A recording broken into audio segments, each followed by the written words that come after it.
X in my name is not just a symbol or a target sign. A spell that attracts all who spit facts online all the time. Can you see it? All the ones who drag my name every single day. Can you see it? Can you see it? Can you see it? They keep saying you don't have what it takes to carve out your own name underneath the shadows of gods. And I keep waiting for the day disbelievers say I flew way too close to the sun. I wait, but it never really comes. The X in my name is not just a symbol or a target sign. A spell that attracts all who speak facts online all the time. The X in my name is not just a symbol or a target sign. A force that compels all to rebel from all right shackled minds. Why do they just stand there against when they fall from the battles I have overcome? You feel it, feel the cope and the seething tone that they make while I stand up, man among gods. And I keep thinking with my mill, shooting ropes in my cold that faces towards the sun.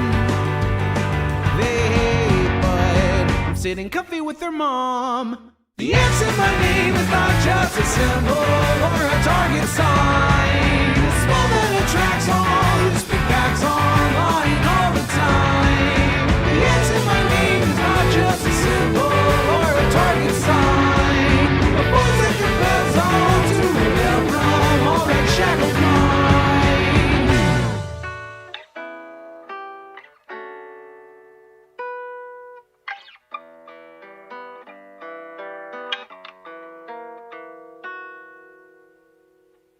The X in my name is not just a symbol or a target sign. A spell that attracts all who speak facts online all the time. The X in my name is not just a symbol or a target sign.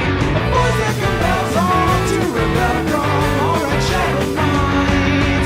It's you and me, your mom, it's me. I'll take another hit from my babe. You'll see now, watch me right now, punch your face now. Show you how.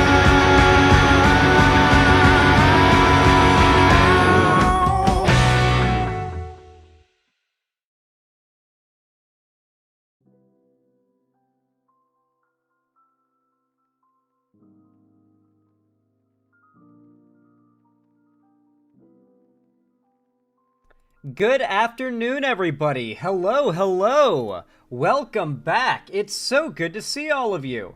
How you doing, Lucky Otter, TSW Shadow Wolf, Meowixen, Annie Parker, Definitely Not Alice, Audio Tour, how are you? Meowixen, what's up? You ate an edible. I hope you're not tripping too hard right now. Moment of Sanity, welcome back. Professional Autist, how are you? Delancer, good to see ya. Coin Dog, what's up? Perry Icefire, how are you? Grass of Triton, how are you doing? Cammy Whammy, what's up? Gloomy the Fox 472.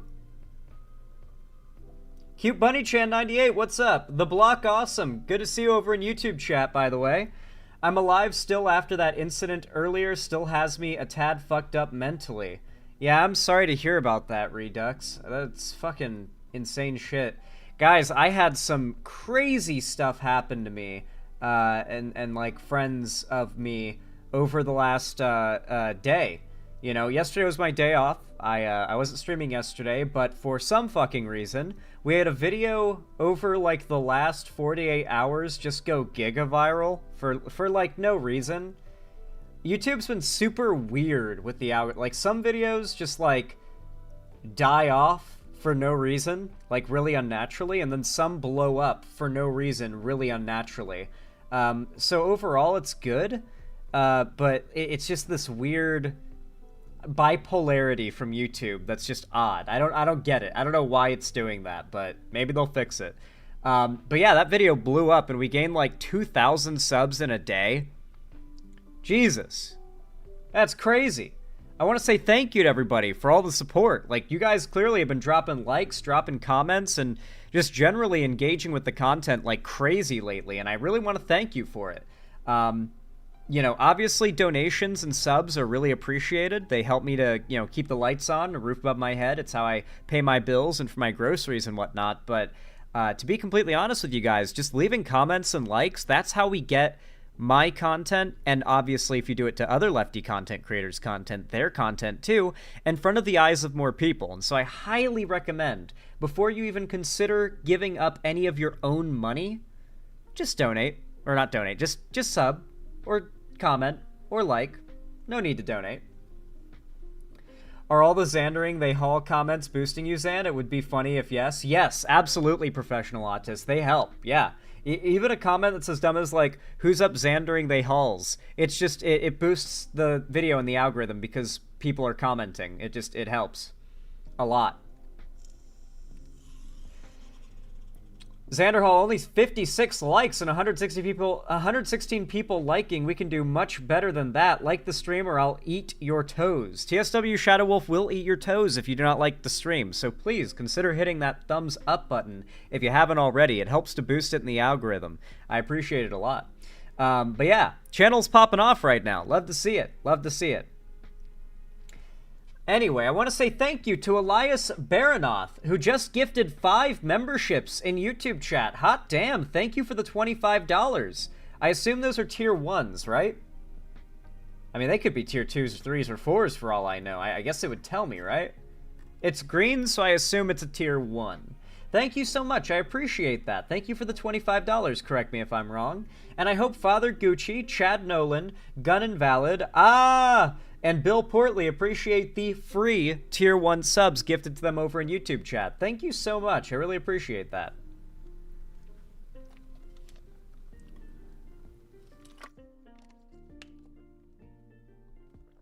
Dude, yes I have Ride the Rails, and yes it is. Dude, I have a burning urge to play League of Legends and to play as Victor.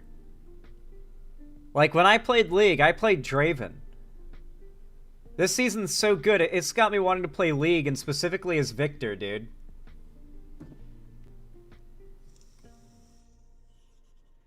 I don't have Netflix anymore, so I haven't been able to watch it. We could probably watch party Arcane in the Discord after we catch up on From, or after we finished From, Season 3.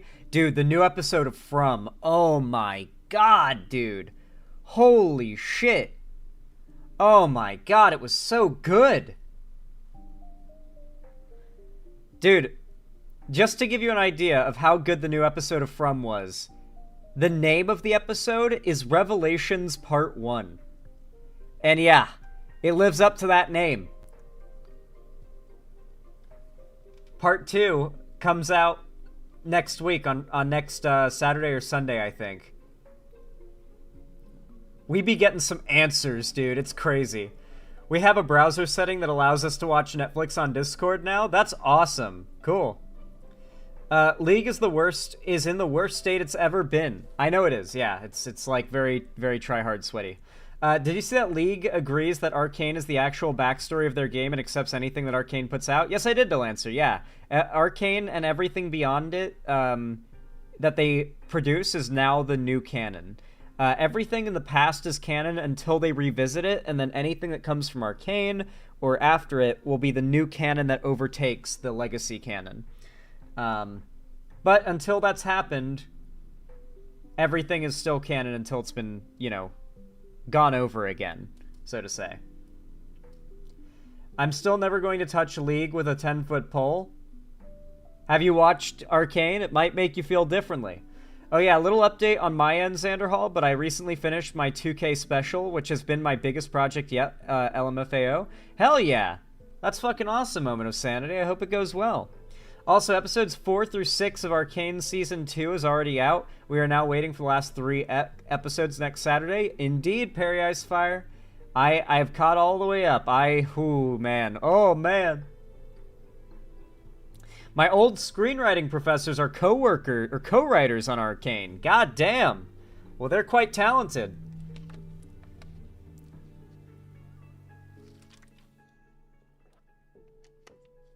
It's 4 fucking hours long. God damn, moment of sanity.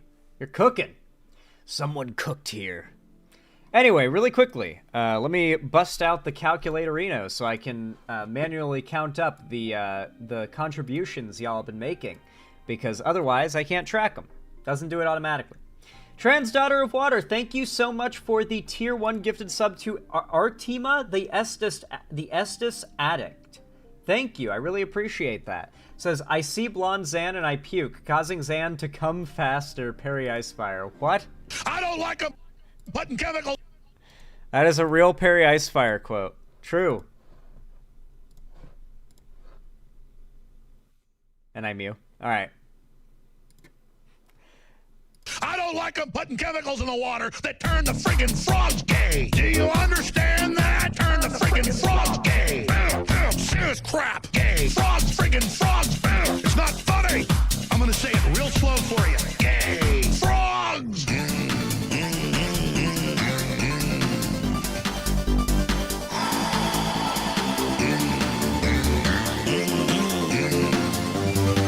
Won't you fight for your life? I don't like them putting chemicals in the water that turn the friggin' frogs gay! I think I do a pretty good impression. I think I do.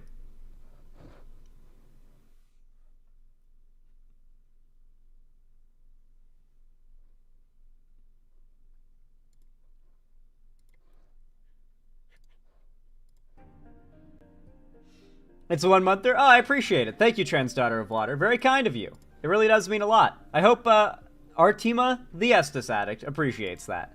And then Meowixen, thank you for the $5. I really much appreciate it. Thank you. Said, we gaming. We gaming indeed. Thank you for the $5 dues. I really appreciate it.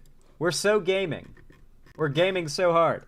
The Cozy VV Itch, thank you, or Witch, Cozy Witch. Thank you so much for the $2 super chat. I really appreciate that, since I'm not voting anymore. You better vote. The fuck you mean you're not voting anymore? Cringe Lord? You're gonna donate and just say, I'm not gonna vote anymore because we lost an election, or I'm gonna make sure we lose future elections now because I'm mad. Don't throw tantrums, the Cozy Witch. It's unbecoming. Got that throatiness? I don't like putting chemicals in the water that turn the friggin' frogs gay! You gotta hit that, like, gay! Like that, you know? You gotta, like, draw it out like he does, you know? Good God. Alright. Yo, chat, I'm curious. What's everybody, drinking today? My choice is water. I've only got a little bit left, so I'm gonna have to go get up and grab another one in a second. But, just curious what you guys are drinking. Pre-workout, water. A lot of water in chat, it seems. I'm glad you guys are hydrating before you dehydrate. Man, y'all are all drinking water today. That's what I like to see. Healthy chatters. Good shit. We got some people drinking things like RC Cola, some milk, huffing copium. Fair. Gay water.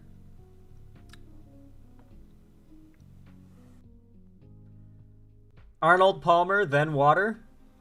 Spiced apple cider. Joja Cola. Water with the gay frog chemicals. I don't like them. No, I'm not going to do it again. I'm sorry. You've gotten enough Alex Jones impressions out of me for one day. I'm not going to torture you guys any further with that. I'm sorry.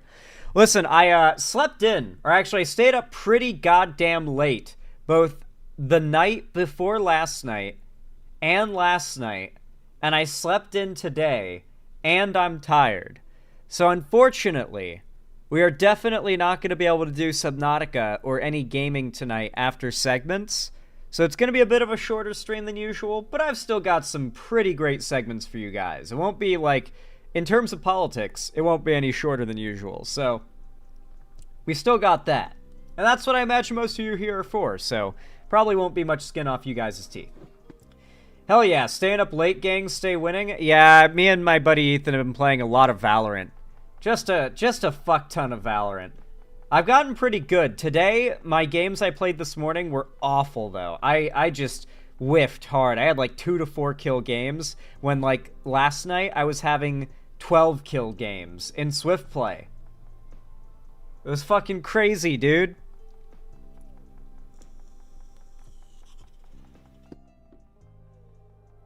I have a bowl filled with pot roast and potatoes and a bottle of Jose Cuervo and a blunt. How are you feeling? Jealous of you, JBZO2. Jealous of you, that's for sure. Jesus Christ.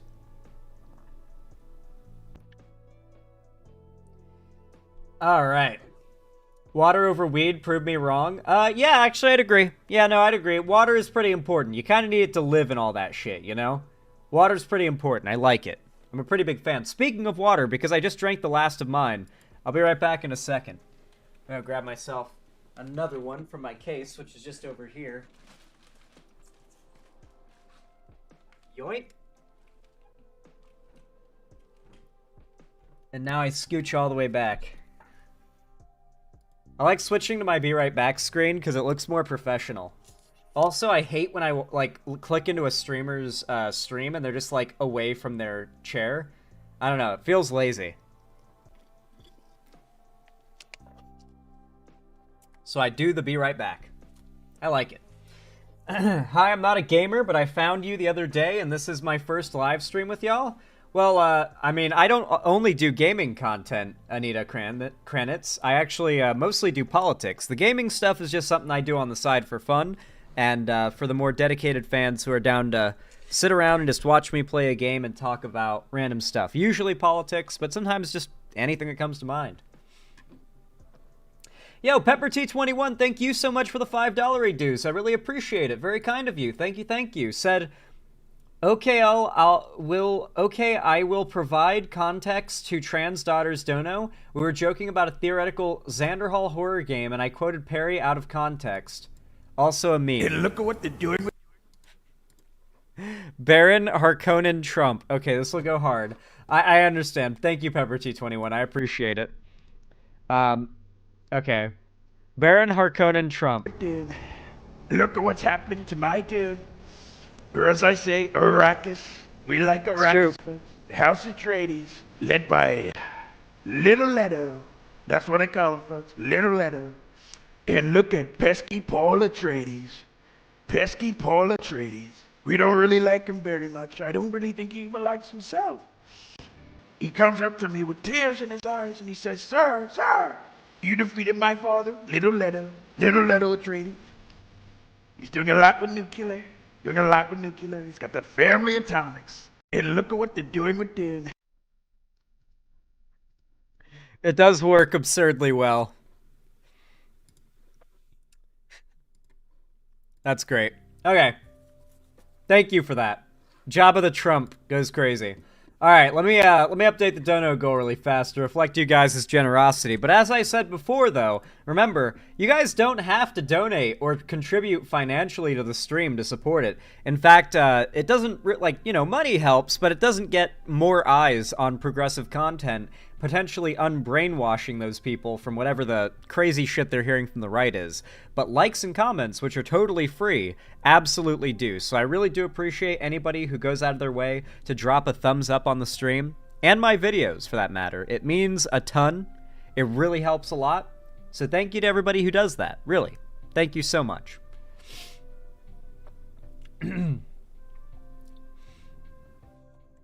Why would Trump name his kid Barron? It's a dumb name, and I would say that to their face. Probably because he thinks it sounds cool and fitting of like a young rich kid. Ah, Baron Trump.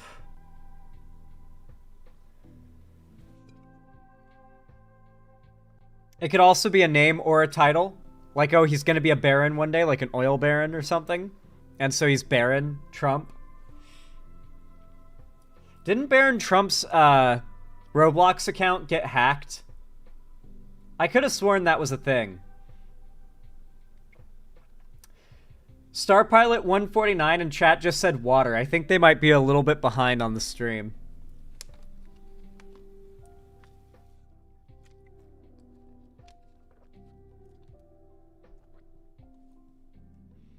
To be fair, my name means farm owner in French. Huh. Alright.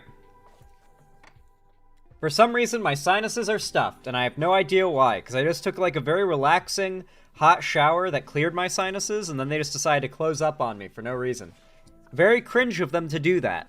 Not appreciating that. Alright. God, I feel like I got hella eyelashes in my eye. There we go. Okay, I got a good topic for us to start off with today.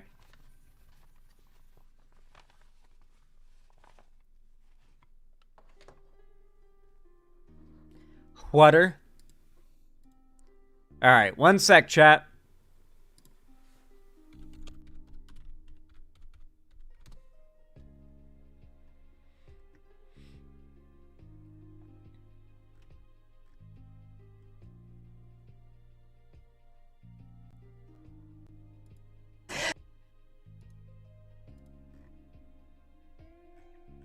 Alright.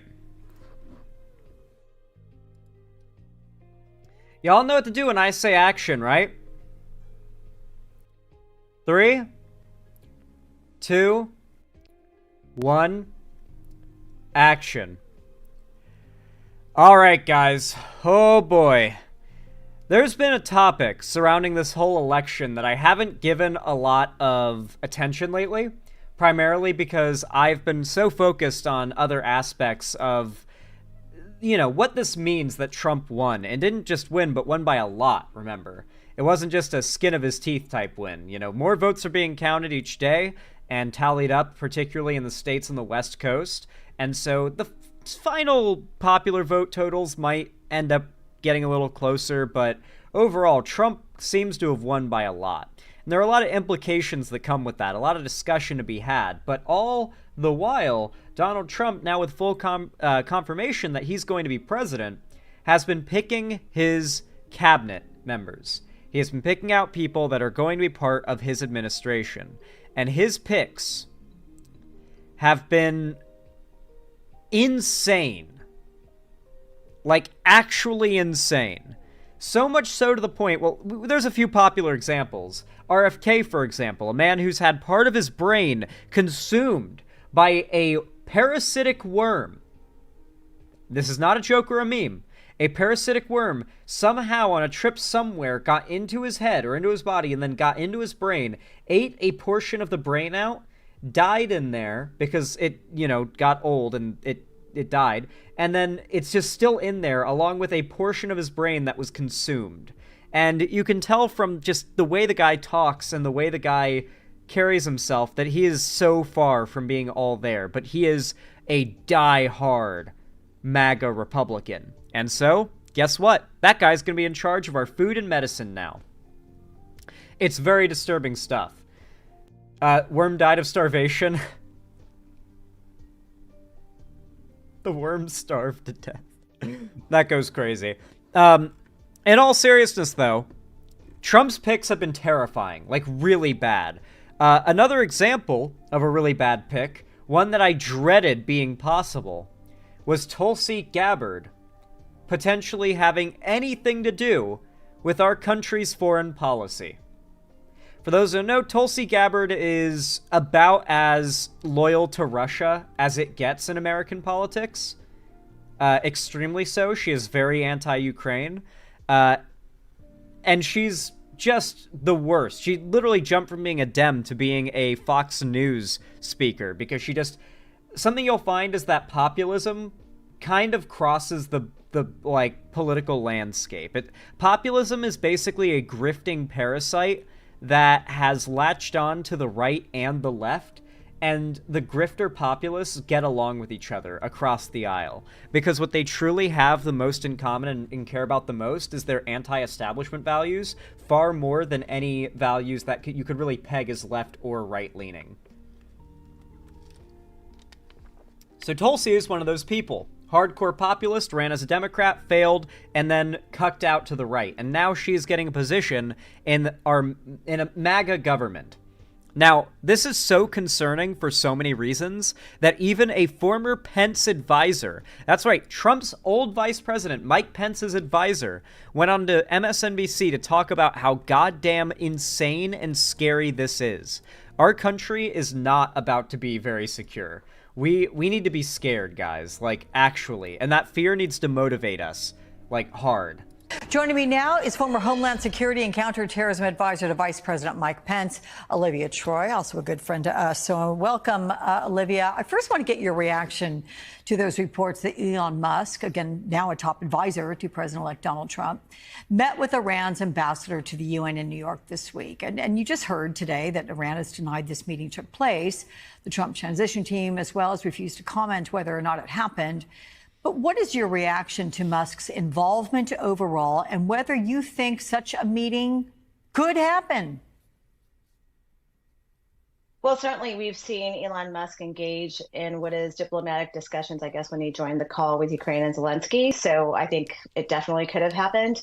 I also, I'm curious about what was actually discussed in the meeting, what went on.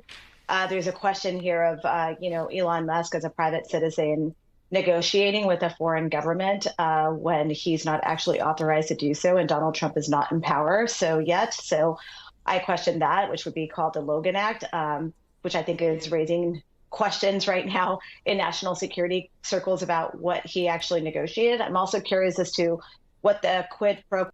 So for those who don't know what this is referring to, Elon Musk is now, while not necessarily being in a position in government yet, he is going to be. And so Trump and his administration are kind of they're putting the cart ahead of the horse. And they're just speaking to world leaders and doing presidential things, doing like things involving the world leaders of particularly hostile nations like Russia, Iran, North Korea, and whatnot. So it's like right away, as soon as the election results came through, they're just publicly buddying up with these world leaders that are hostile to our country, that notably backed these candidates and interfered with every election we've had since 2016 at least to try and get the Republicans, particularly Trump, in power. Quo was that Donald Trump's administration, the first time around, is famous for and what he's negotiating and offering. And lastly, I'll just say this, Alex, this is a sign of what's to come. And this was classic during the first Trump administration, where these external actors that are not in traditional roles. So, I mean, Marco Rubio is the one that has been said will serve in the Secretary of State role. But then you have the shadow ambassador over here of Elon Musk, and it definitely points to the direction of what happened in the first Trump administration, where there were these external actors that were sort of inserting themselves into diplomatic relations. And the first one that comes to mind is Rudy Giuliani and what he did. And so now we've got Elon Musk, which is maybe a richer and more competent person than Rudy Giuliani, but still sort of begs a question of what's to come and his involvement. It's really scary that we could see a oligarchy form among some of the richest, most powerful people in the country and some of the most corrupt and powerful world leaders on the planet that could last well after, say, if Trump just has one term and doesn't undo term limits and get reelected somehow.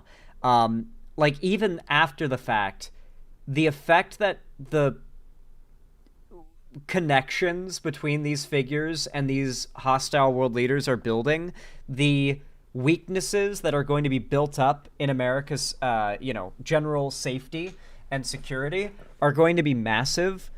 I mean, even outside of any cucking to Russia or whatever, you got to consider that the Republicans and the MAGA Republicans in particular are just incompetent. We're just not going to be safe while they are in power. America is not going to run well doing what it is supposed to do. Our military isn't going to be good at militarying, despite the fact that Trump did more bombings than Obama and Biden combined. Like, it's just, even then, our military isn't going to be militarying well enough. It's just everything across the board is going to take a dip in productivity and efficiency because Trump and the Republicans just don't know how to run a country well. Involvement going forward. Yeah. Let me just reiterate, Iran has denied that any meeting with Elon Musk took place here in New York. But we have former Congresswoman Tulsi Gabbard, who is, of course, Trump's pick for Director of National Intelligence. She's never worked in intelligence. Gabbard has blamed the U.S. and NATO for Russia's invasion of Ukraine and has been accused of either wittingly or unwittingly spreading Kremlin propaganda. And yesterday, Congressman... Yeah, she gets a lot of her talking points straight from Russia Today, which is, for those that don't know, Russian state media. It's literally media that is approved of, scripted, and sponsored by the state of Russia. So, yeah, Tulsi is, like, genuinely a Russian puppet. Like, just straight up Putin's whore. We are not in good hands when it comes to our national intelligence. Debbie Wasserman Schultz made this astonishing claim. Let's take a listen. Tulsi Gabbard is someone who has met. Votes don't matter. The Cozy Witch, I'm just going to ban you because you're just having a tantrum in chat and posting dumb shit. Sorry, but, like, come on. Like, are you really, like, this incapable of reflecting and, like, locking the fuck in, taking an L on the chin and moving on? Like, Jesus Christ. With war criminals, violated the Department of State's guidance, and secretly, clandestinely went to Syria and met with Assad, who gassed and attacked his own people with chemical weapons. She's considered to be, essentially, by most assessments, a Russian asset, and would be the most. Is that how you dangerous... consider her? Is that what you consider her? Oh, yes. There's no question. I consider her someone who is likely a Russian asset. Let's just say no one but MAGA is saying Tulsi isn't a Russian asset. No one but MAGA and, ironically, Hasan and like, his sphere. Those are the only people saying Tulsi is not a Russian asset. Couple of questions here. First of all, what do you make of that? And what concerns do you have if hers is the final say on what intelligence is delivered to President Trump? Well, certainly if it walks like a duck and quacks like a duck, then just call it for what it is. And I think she's being fairly accurate. I mean, we have someone here who has repeated Kremlin talking points and pushed Russia's Jill Stein is as well? Yeah, she is. Yeah, but Tulsi much more so. Like Tulsi several times more than Jill Stein. Propaganda. And I think that's incredibly dangerous for someone that is going to be overseeing our entire intelligence community. And I think I say that it's dangerous because I do think that it's going to implicate and affect our international relations with our sharing of intelligence with our partners. Actually, I'm curious. I genuinely am. If you're watching this video, like when this goes out as a video, and you've gotten this far, comment down below if you, back during the primaries in I think it was 2019 they did the primaries, might have been early 2020, it's hard to remember, did you support Tulsi? Because she had massive support among progressives and leftists. Obviously there were a lot of populists on the right that supported her too, which was a super big red flag from the get-go. But there were a lot of people who loved Tulsi, and I always had a bad feeling about her. And I'm so glad I've been vindicated. Well, not glad I've been vindicated. I'm glad. I wish I was wrong, but I'm also glad that my insight is good. That I was able to detect, what she was, and I didn't fall for her bullshit back then. But I took some hate for being anti-Tulsi. I'm curious if anyone watching this when it goes out as a video fell for Tulsi's grift. No shame in it. She pushed ideas that were popular among younger progressives and stuff, and populists. So I'm curious if anybody in my audience fell for it or not.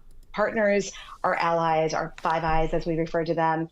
And I'm curious to see whether they will continue those relationships. If I were them, I would be super guarded. And why would you hand over intelligence to the United States with the possibility that there is a direct line to foreign adversaries? And really, ultimately, that actually affects the security of Americans here in the homeland. And that's what I keep trying to remind people that. I feel like lefties and progressives online have probably memeified or, in their mind, discredited a lot of the value of the concept of national security. because it's just kind of a meme. It's kind of a buzzword, I think a lot of people think of it as, but it is a real concern, right? Like, we generally just assume America is going to be run competently enough that we'll be safe on a general basis.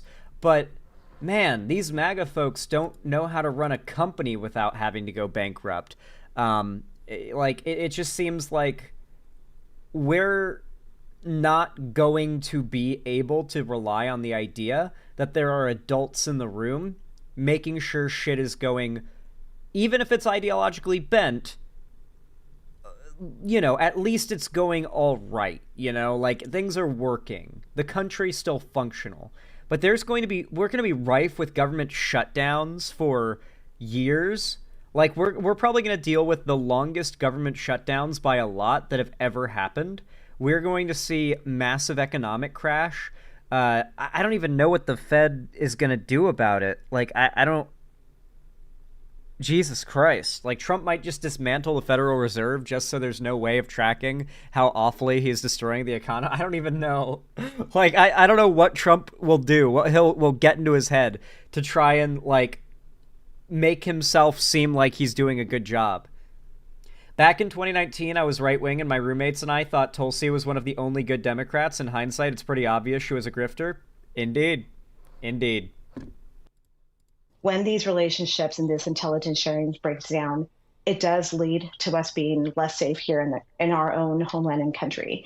And it could lead to domestic foreign attacks by foreign terrorists. And I think that is why these leaders in these roles really, truly matter. And the thought of none of these people having background checks or having private security companies doing the background checks on top of this is quite frankly appalling. And I hope that our leaders in Congress are paying attention to this, and hopefully they will be the guardrails on this and will say, no, we can't have this. Yeah.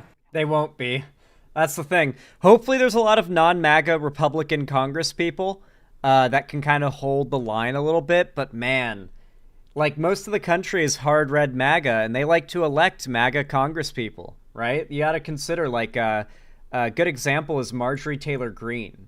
She sweeps, like, landslide victory every time she runs for Congress. And so, man, it's just MAGA loyalists in red districts. Just MAGA loyalists. I don't see a lot of, yellow tape or guardrails going up from red Congress. I just don't see it. I think they're going to cuck to Trump. They're going to bend the knee, kiss the ring, lick the taint. Well, we're paying attention to you, my friend. That's for sure, Olivia Troy. Thank you so much. We'll have you back again soon. I guess that's the end of the video.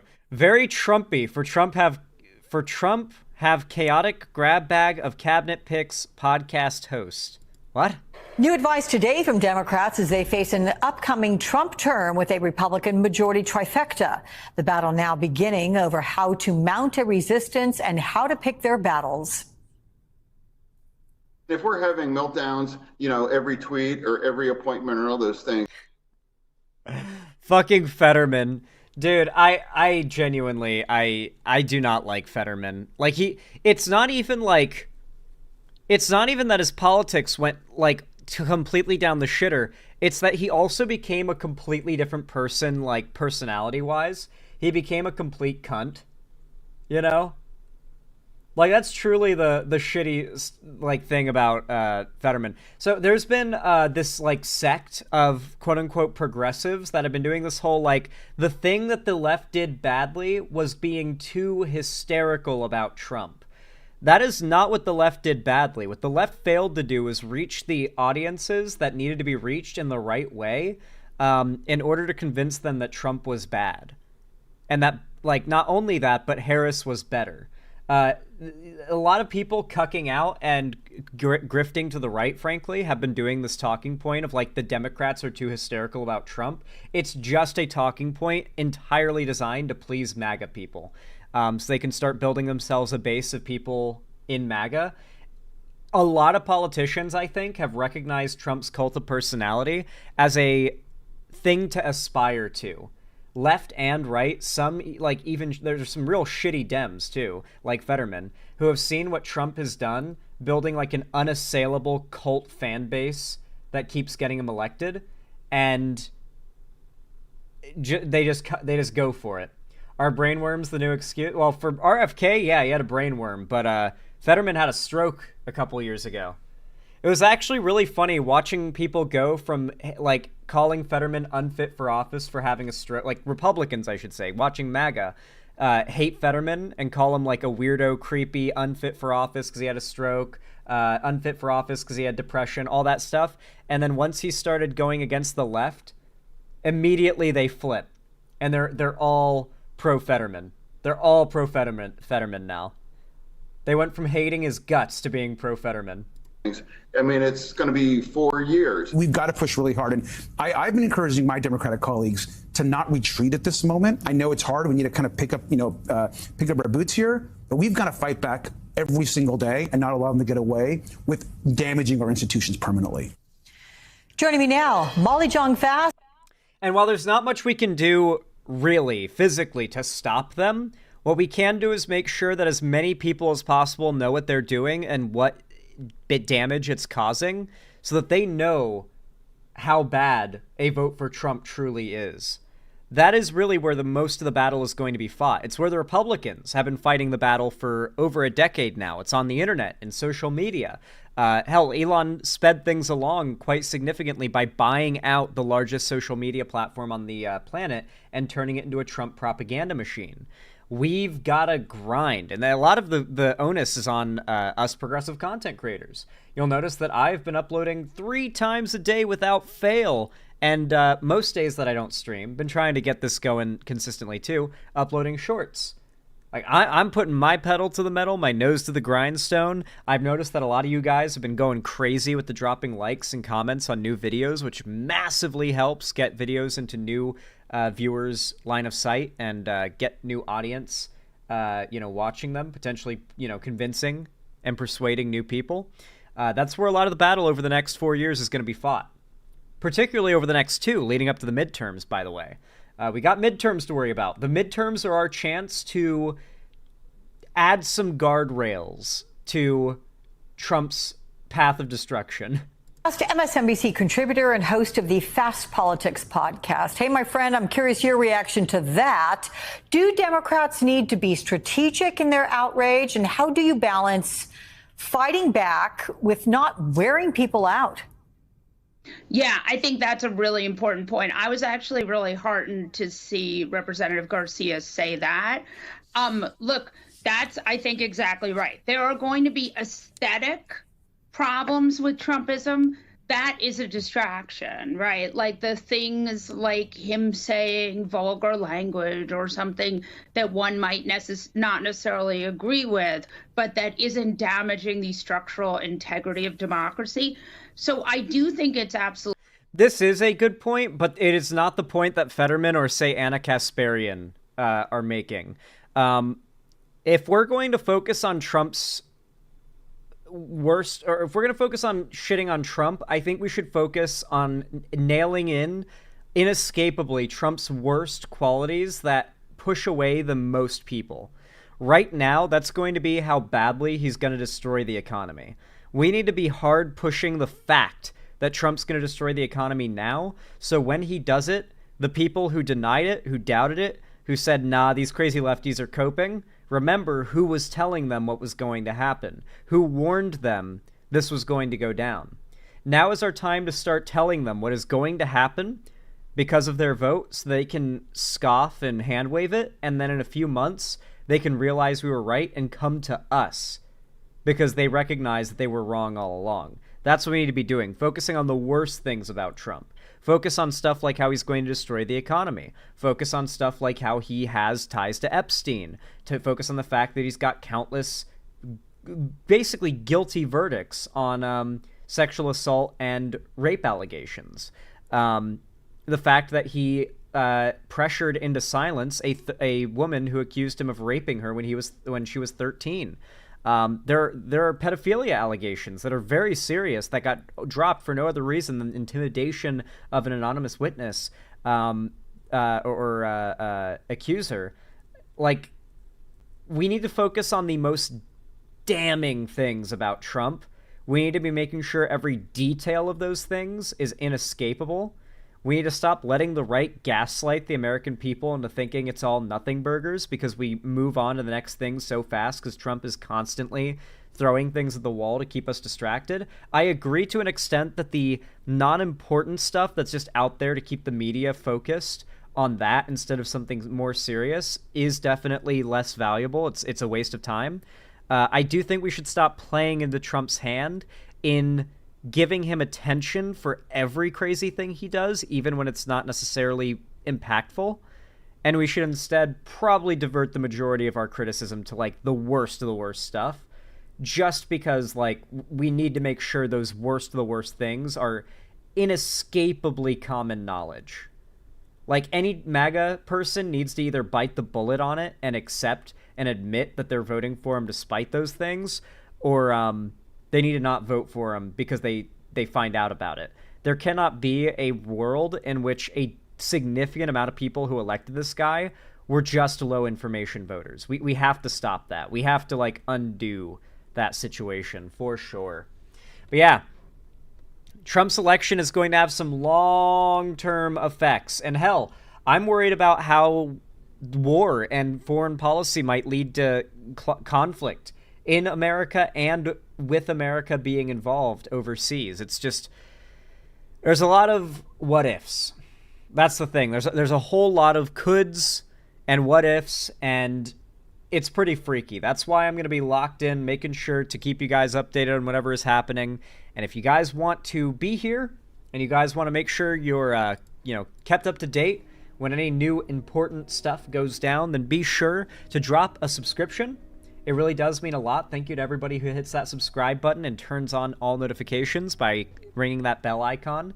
Really does help a lot, as does commenting and liking every single video I make and my streams. This one in particular, I really do appreciate it if you do that. It means so much and helps a ton.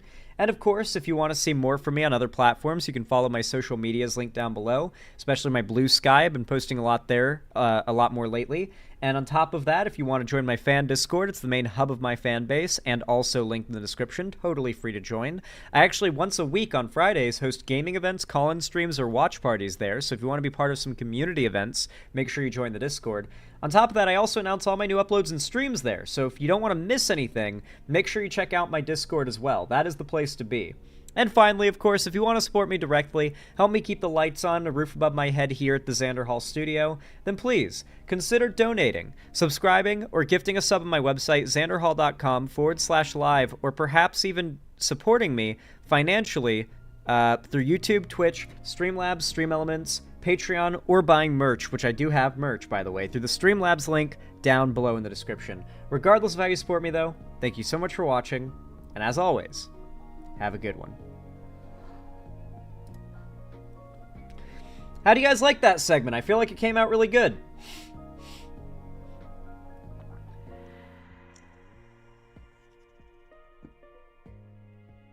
That was funny, TSW Shadow Wolf. I saw that. It's pretty funny. Me gusta? Nice. Dude, when I get tired, my eyelashes burn. I don't know why, but they just do. Like, the point where my eyelashes meet my eyelids just starts to burn when I'm sleepy. And I am currently sleepy. So with that said, I'm going to go grab myself a Monster Energy because I need myself a massive pick-me-up. So I will be right back, guys. They burn. I don't know how else to describe it other than burning. Anyway, I'll be right back, chat. I'm going to go grab myself a Monster Energy to wake particularly my eyes up. And I will be right back. Warm water in your face? I just took a hot shower. It won't help, trust. Anyway, I will be right back, guys. Don't go anywhere. Stay tuned.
I apologize for the time away and you guys having to wait for me, but I hope it was worth it, because oh boy do I have a good segment planned for you guys next. And I mean the whole rest of the stream.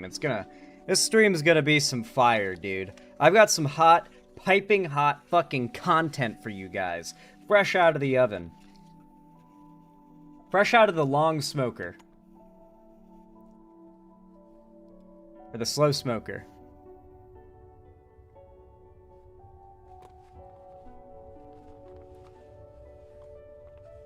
Xanderhall, I'm more worried about healthcare for me and my family. RFK will destroy readily available medication that's vital for me right now. God only knows what's going to happen to vaccines in the future, too. Yeah, dog, I'm fucking scared, bro. I am. I legit am. Yeah, I am quite worried. I am quite concerned. Things are gonna be fucking crazy. Even as a YouTuber, things are gonna get scary. I have no fucking clue how Trump nuking the economy is going to affect YouTube.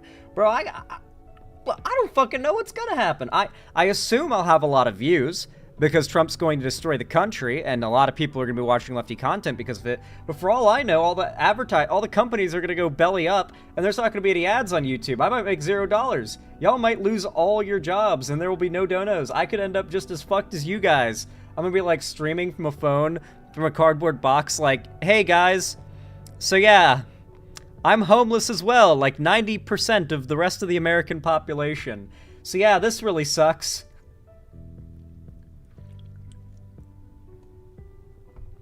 Imagine me in 6 months. 90% of the US population is living in cardboard boxes.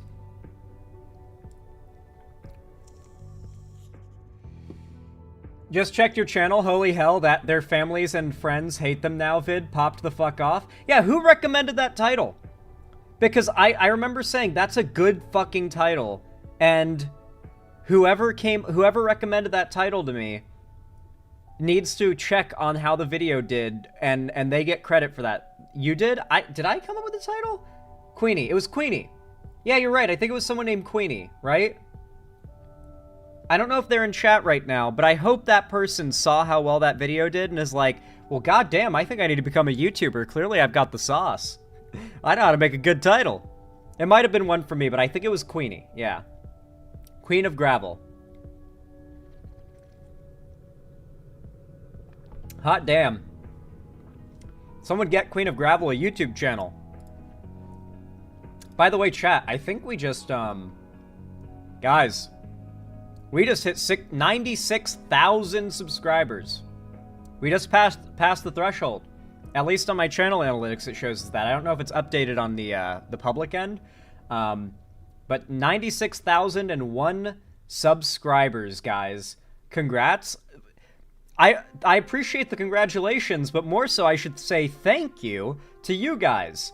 I mean, it's an achievement to hit 100,000 subs, but I couldn't have done it if you guys didn't hit that button and continuously. It's not just that each of you individually hit the sub button. You guys have continuously come to my streams, you've continuously watched my videos, you've hit the like button, you've been commenting on videos. You have been instrumental in getting the channel in front of enough people's eyes that I could gain this many subscribers. So as much as it is a congrats to me, it's a thank you to you guys. Because that's your hard work as well. This is not just me. Like, getting 100k subs is not just the effort of the YouTuber, it is also the effort of the audience. If the audience does not put in the work, the YouTuber doesn't really get anywhere with it. But you guys have been putting in the work, and that's a big thank you that you guys deserve for it. I should be keeping up my end. I'm grinding out the content. I'm mad about this whole Trump election thing, okay? I'm doing my shit. But you guys, keeping up with the likes, the comments, all that stuff, that's you guys. That's your achievement. I want to say thank you. I really am. Dude, I'm gonna have a silver play button, man. I'm gonna have a silver fucking play button. Dude, I grew up watching YouTube since I was fucking 9. Maybe 8. YouTube, so play buttons didn't exist when I started watching YouTube. Then they started to exist. I might cry when I get my play button. I'm not joking. When I get my play button, I might happy cry. I think that's an acceptable situation. I'm very, like, when it comes to crying, very much the standards of toxic masculinity I apply to myself. I feel, though, that receiving such a massive like milestone in your career, that is a situation where it is completely acceptable to cry as a man, I believe. You gotta make a vid when you do. Videos like that pop off in the algo. I don't know if I would want it to, though. That's the thing. I'd maybe make the video as, like, a members-only video, maybe? I don't know. Because, like, if it does pop off in the algo and gets me a bunch of subs, they're just gonna be there for that one viral video. And they'll be inactive, like, non-regularly returning subs, which is kind of bad for your channel. So I've had ideas that could absolutely get me like a 10,000 subs off of one video easily. Like, I know the YouTube algorithm. I know a video I could make right now that would get 1 million views in a month. But it's so different than what I usually make that all those views, all those gained subs would be practically a ball and chain on the channel.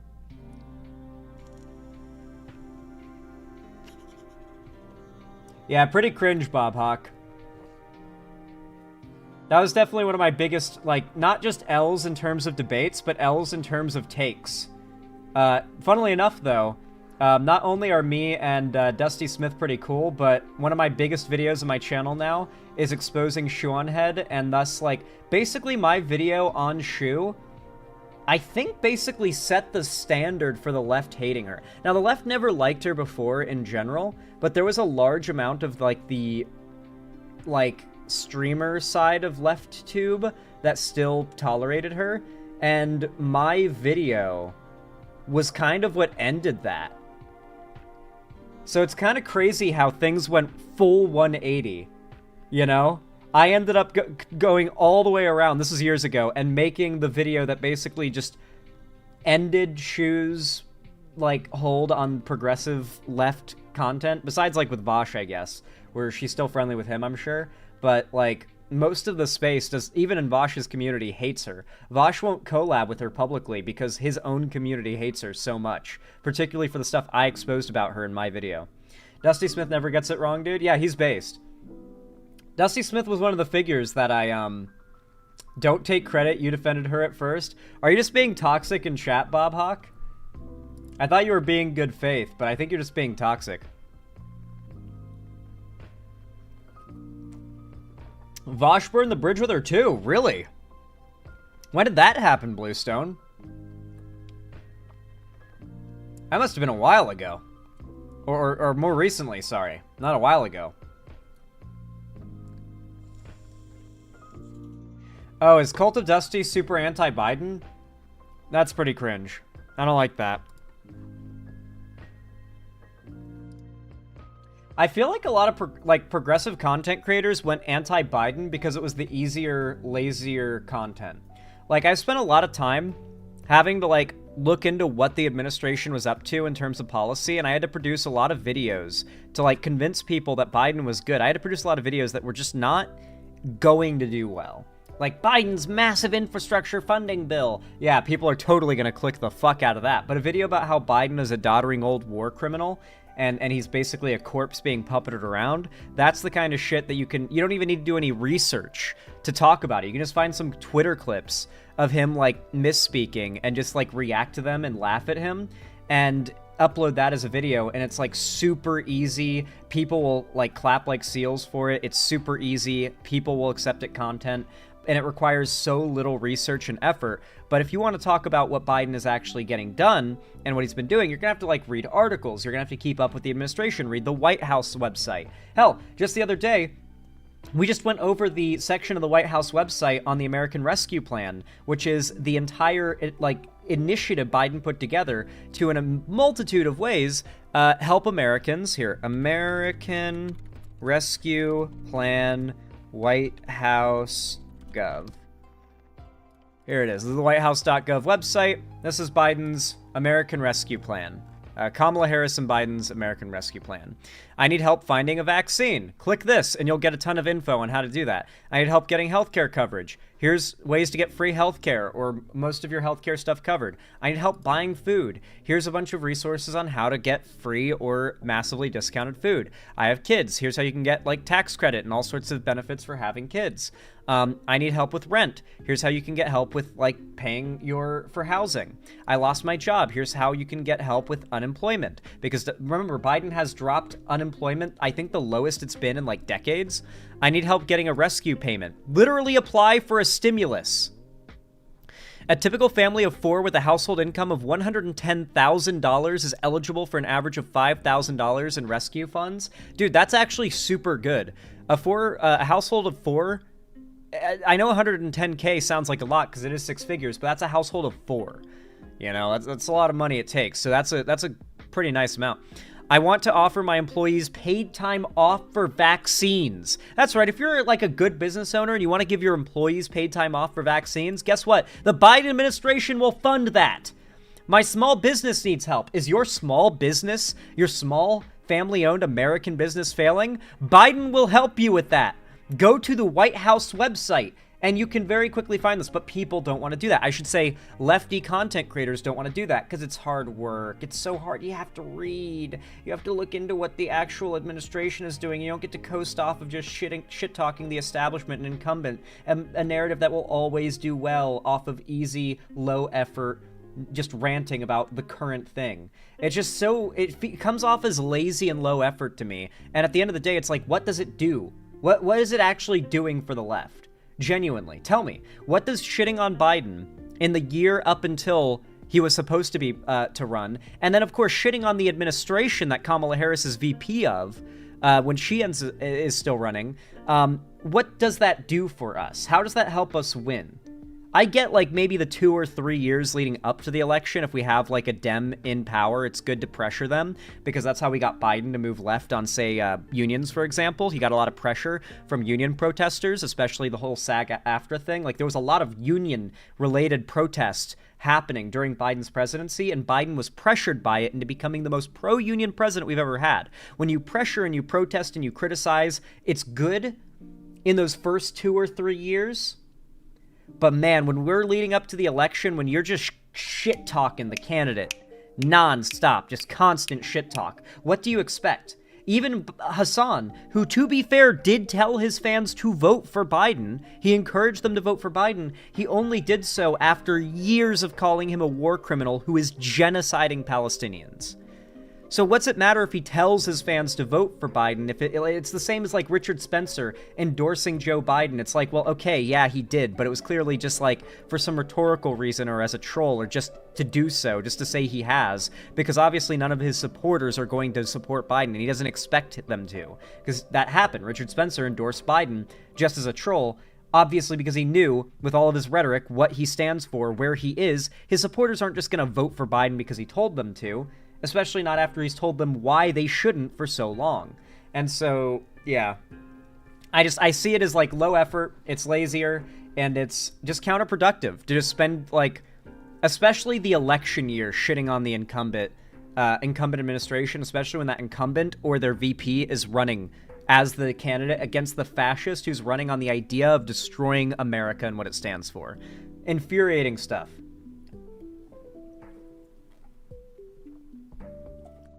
Biden was basically Diet Bernie, yeah. Very Diet Bernie. Well, yeah, no, I'd actually say that's fair. Diet Bernie in terms of policy, but man, his rhetoric was nothing like Bernie's. Like policy-wise, Biden and Bernie didn't have that much of a difference, but man, rhetoric-wise, Biden was just much more like tame and establishment sounding, while Bernie was much more like Bernie's in your face with his populism. And even though Biden was a very pro-working class populist in his policy, he wasn't that like in your face about it with his rhetoric. Or maybe he was. Maybe I'm just misremembering and I don't remember how often he talked about it. Because it's only more recently become like the issue, the wedge issue, the economy. I do know that Bidenomics was a big focus of his campaign in 2020. So yeah, I guess so. Biden had populist policy but didn't share it enough and lefties didn't pick up the slack. Yeah, that's true.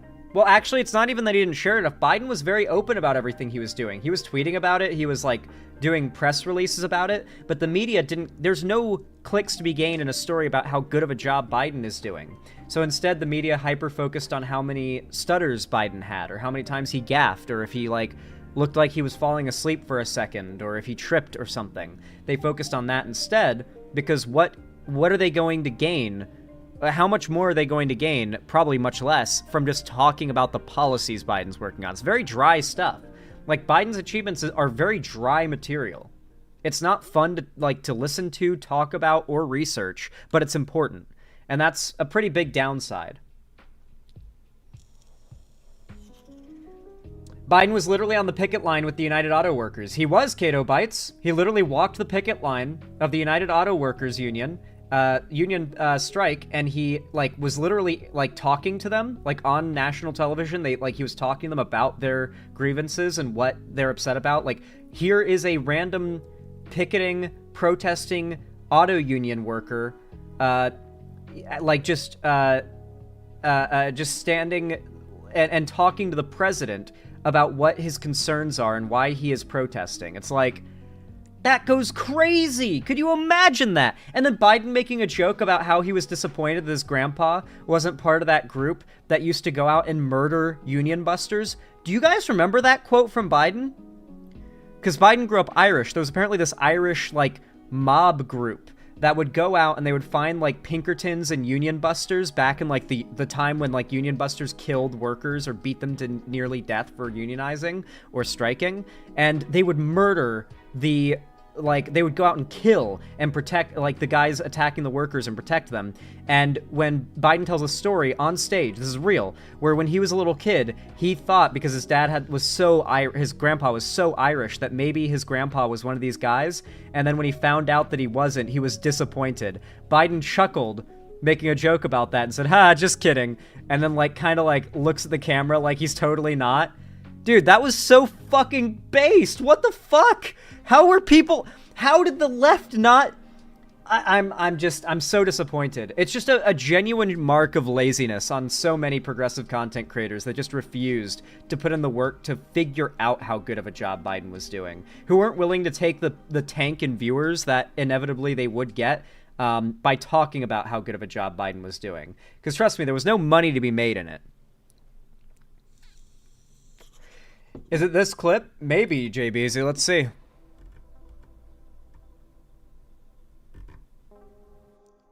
I think this might be... This might be it. Everyone deserves... I think this is it. After you watch this clip after the ad, because it's like a 30-second ad, after you watch this clip, I genuinely want to know how the online left A, did not hear this, B, did not immediately react with a massive fucking base, and C, did not immediately signal boost it everywhere because of the implication that Biden's like, man, I wish my grandpa killed union busters. What a statement for the president to make. Holy shit, what a joke. That's not really all that much of a joke, by the way he says it, for the president to make. Dude, I hope that there is immense amounts of guilt from the left in the coming years as, Biden's presidency becomes more of a historical thing. It matters, the dignity of work, the way you're treated, the decency. Here we care go. About the dignity of work, and I mean it matters, the dignity of work, the way you're treated, the decency. Yeah. I remember when my great-grandfather was only the second Catholic elected statewide to the state Senate here in Pennsylvania. And I remember they talked about when they're running against him in 1906, they said, guess what? They said, he's a Molly Maguire. You know what a Molly Maguire was? Well, those of you who don't, a Molly Maguire, back in the old days, when we Irish and the Catholics came, and then the Poles and others that were Catholic, when they came to the United States of America in the beginning of the 1840s, and late 1840s, they made their way down into Pennsylvania, a lot of them, and there's a tier in the coal mines. Those guys who got there last ended up being the last people in the coal mines. But a lot of the English owned the coal mines. And what they did was they'd really beat the hell out of the mostly Catholic population that was in the mines. Not a joke. Not a joke. They beat the strikers. There was a group called the Molly Maguires. And the Mala Maguires, if they find out the foreman who was taking advantage of an individual, and they literally kill him. Not a joke. And they bring his body up and put him on the doorstep of his family. Kind of crude. Kind of crude. But I got to admit, they accused my great-grandfather of being a Mala where he wasn't. But we were so damn disappointed. No, that's a joke. God, it still gets me, dude. Dude, how the fuck did the left get away with pushing the idea that this guy was some, like, establishment, like, cuck, old man? Like, one of the things that I like about this video is for a while there, as he's telling the story, because he's like an old person telling the story, he has that, like, droning and also his stutter kind of going on. I could feel like lefties, if they were to ever give a moment to that story, to that clip, would only focus on the bit where he starts talking about the coal mines and frame it as though Biden started rambling about something unrelated out of nowhere because he got, like, old man distracted. It's like, why? I don't get it. I don't get it. Look. Hold on, there we go. He has the Sam Cedar bit. Sam Cedar bit. What are you referring to? Meow Wixen, I want to say thank you for the $5 dues. I really appreciate it. Thank you for the dono. It means so much and helps a ton. Sent me a YouTube link. What's this? A PragerU YouTube poop. We can only watch a little bit of this, okay? We can only watch a little bit of this. This is a long one, but I do love these. If you want to control people's thoughts, begin by controlling their thoughts. That's totalitarian thinking. A decade ago, few people could even tell you what the— I hate when the YouTube poop just makes them say a thing longer. It's not a good edit. Listen, I know it's like OG YouTube poop shit, but we've got better editing knowledge. We've got better editing skills now. We've advanced. Our software is better. It can do more. We can render more complicated edits faster with better hardware. I don't know. I feel like it's low effort. Also, Abigail Schreier, this lady was one of the first, like, anti-feminist figures I discovered. It was actually the PragerU video. I think this comes from, like, the Boys Are in a Crisis or something video they made. She's like a TERF. She's like a anti-feminist TERF conservative type, you know? And she did a video about how, like, it's actually young boys that are more discriminated against and oppressed now. And when I was, like, 16, oh my god. A middle-aged, suit-wearing, professional-seeming woman on a platform that seems like it's got funding and, like, actual credibility, which to a teenager stumbling upon PragerU, it comes off as a place with actual credibility. It looks like something like, I don't know, like SciShow or some educational channel on YouTube. It comes off that way. It's like exactly what you want to hear. It's instantly what you want to hear when you're like a young teen guy. Oh, you're oppressed. You're so oppressed. This woman who's super professional and smart and in a suit is telling you that you as a young boy are actually the most oppressed. It's like, oh yeah, no wonder that video went giga-viral. Holy crap. word thoughts meant. Have you ever pushed a beach ball underwater? What happens? It Have you ever pops pushed a right baby back underwater? up. Have you ever pushed a baby underwater? What happens? The baby fucking dies. Capitalism is based on human greed. I've seen this Socialism is based on toilet paper. If you want to avoid a bad outcome with a police officer, follow this simple rule. When a cop gives you a lawful command, say no. You don't have to be religious to be religious. The existence of God only ensures the existence of God. Imagine for a moment a world in which there was no murder or theft. This would drive me mad. I like murder. I like to kill people for fun. Here is a fact. Dennis Prager should frighten you. Mao remains revered in China. Every Chinese currency note has his picture on it. So why doesn't communism have the same terrible reputation as Nazism? You know what they say. Communism. By definition, a stateless, classless, moneyless society. China has money with its supreme leader of its government, of its state, on its money. I guess they're still communists. They call themselves communists. They must be. Reason number one, they have much better music. I do not like the USSR, and I do not like tankies, and I hate Stalin, but the USSR's anthem goes hard as fuck. It just does. I don't know if any other anthem has ever gone as hard as the USSR's did. I actually think that that America should probably try to outdo it. Like, we need a full orchestra to put together some shit like... Can we get, Nobu, who does the Final Fantasy music, to make, like, a leitmotif for America? I feel like that would go hard. I feel like he could do it. I feel like we get the Final Fantasy music guy to make America's new anthem, and it's like a leitmotif. It would fit super well with the vibe of America. It would go hard.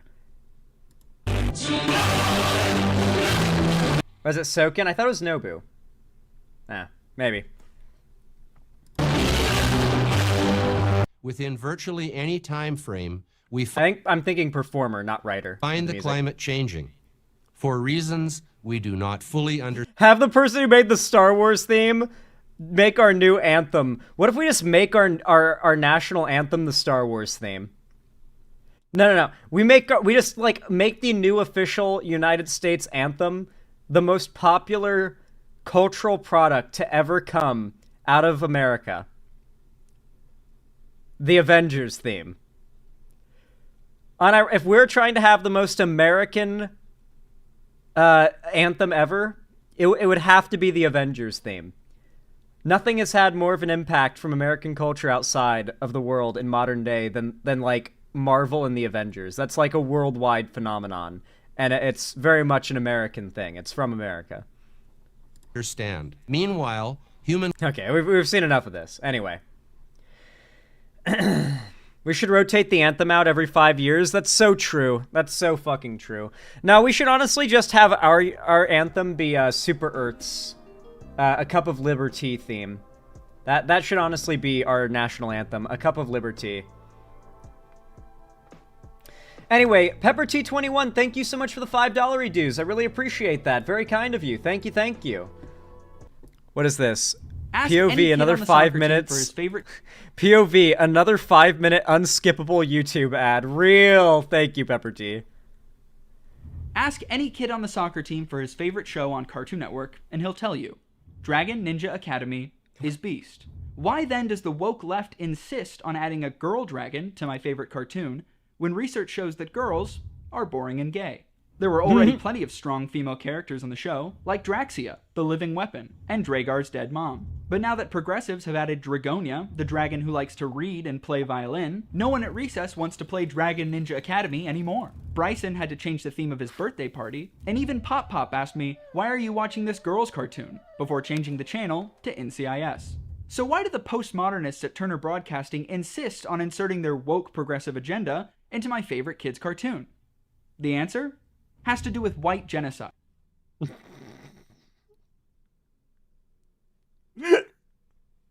I love that video so much. It's so fucking good. It's such a good video. The way it cuts as soon as he says the fucking line. Oh. Yeah. Average PragerU video. Accurate. Alright, really quickly, let me update the dono goal to reflect you guys' generosity. And I need to title that last segment I just recorded and send it to my editor in YouTube recordings, or not YouTube recording. That's the name of my my folder in Drive. I gotta send these to Ethan, guys. All right.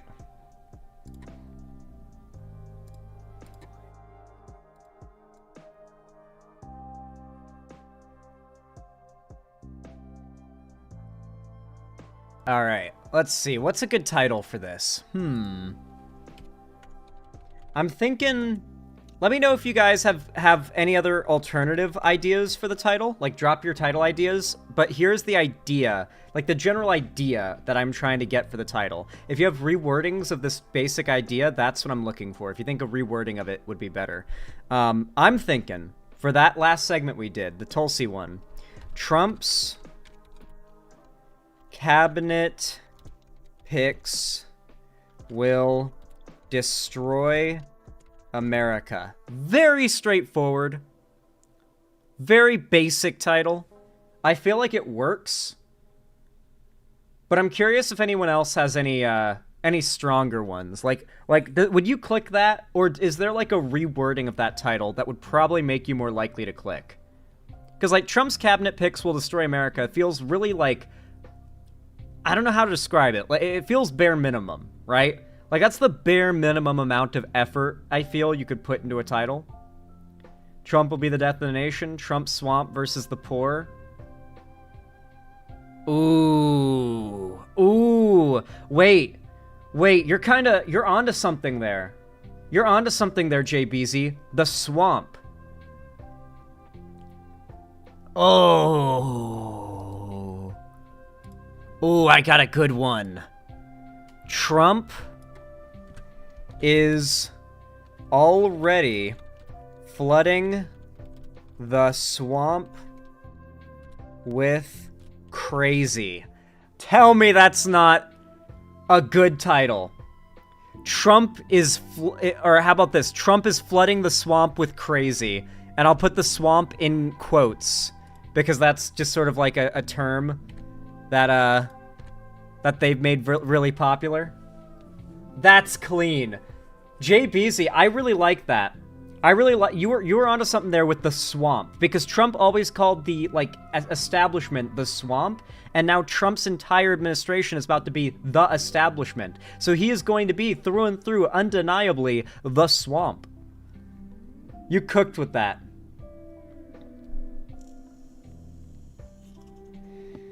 That was good. I appreciate that. Trump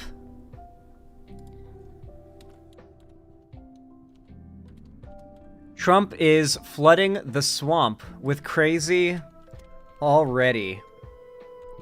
And then in parentheses, Trump's insane cabinet picks Tulsi and RFK. In parentheses, so Ethan knows what to generally focus on for the thumbnail. Very nice. All right. And that is now ready to send. Let's go. It's now on its way. Thank you, guys. I really appreciate it. I feel like that's going to be a really successful title. I feel like it's actually one of the smartest things ever to title the videos with while live with chat, because then I can ask you guys, which of these titles would you click and be more likely to click on? Trump's cabinet will destroy America, or Trump is flooding the swamp already?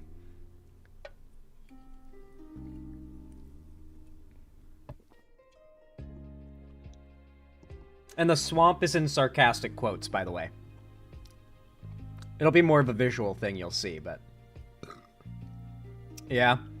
It's so cool to be able to bounce it off with chat. I was like, unironically, I don't know how I didn't think of it sooner, just asking for chat's input on titles. Like, pretty straightforward idea. Don't know why I didn't start doing it sooner.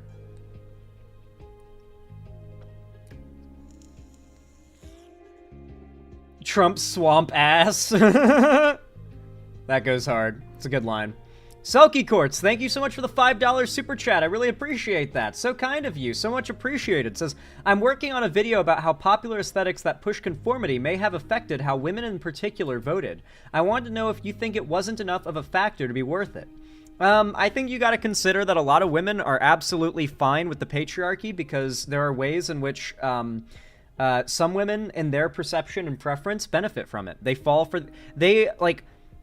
people got mad at me for saying this. Maybe I, worded it badly or something, but, there are a lot of women who think, keyword think, the life of a housewife, getting an MRS degree and living as a housewife that obeys every order her husband gives her, is an easier life than pursuing college, than a career, say in STEM or something, and, just generally living the life that most men are expected to live, right?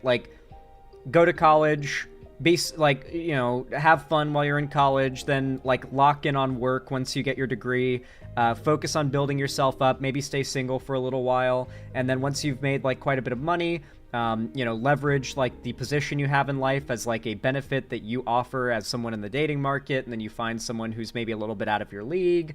That's, the idea of what a man is supposed to do, ideally, is, achieve enough success that one day when he's a little older, he can get a girl that's out of his league, right? Like that's genuinely what a lot of men are expected to do. It's portrayed in a lot of media from the time you're a very young guy. That's kind of like what is expected. It's like how you're supposed to like build yourself up. If you're personally successful, then you will be successful in relationships.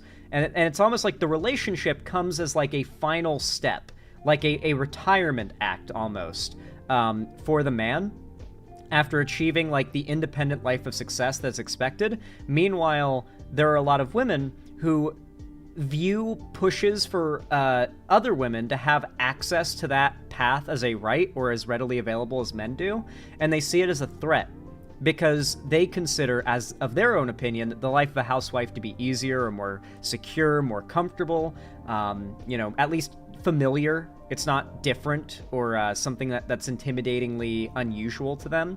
And so maybe they default to it because it's what they know, but there's a variety of reasons, I'm sure. But because of that, you got to consider, and I'm going to harp on this hard because we've got to stop pushing all of the blame for where our society is right now and all the toxic aspects on men. We really do. Like, the patriarchy isn't men's fault. It's not. The vast majority of men, frankly, are not responsible for the patriarchy existing, at least as far as I would be able to tell or imagine. I would actually argue that for the most part, women's validation of it is what keeps the patriarchy going. Speaking of which, guys, I saw a really funny... fuck, goddammit, just autoplays. Someone sent me this on Blue Sky the other day. It is a really funny skit. I like it a lot. This is basically me right now. This is what the entire left needs right now. Just enjoy this skit. It goes hard. Young boys are turning conservative. We need you to influence them. Straight, white, left-leaning millennial man. I thought I was supposed to take a back seat so that more marginalized voices could be heard. Okay, yeah. What do you want? I want immunity. I want to say things are gay and retarded, and I want to make jokes, and if I make a joke, I want you to think about what the joke actually means instead of getting scared of the words. Okay, you got a deal. I'm not finished. I want you to stop using the word mansplain and stop comparing men to bears. Anything else? Louis C.K. He's my favorite, and he has good things to say. What's that sound? Is that the Department of Education being defunded? Okay, people can like what they want to like, and we'll stop using our perceived moral superiority to be cruel to others. Cool. What are you doing out here anyway? I was just pretending to chop wood.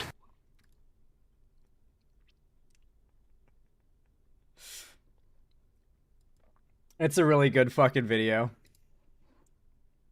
We need your help, straight, white, left-leaning millennial man. The only demographic that can save the left now. And in return, they only want one thing. They gotta be allowed to call things gay and retarded. And y'all gotta be okay with that. And if they make an edgy joke, you have to get mad at what the joke actually means, and not what it sounds like it means. Or not what you want to pretend it means.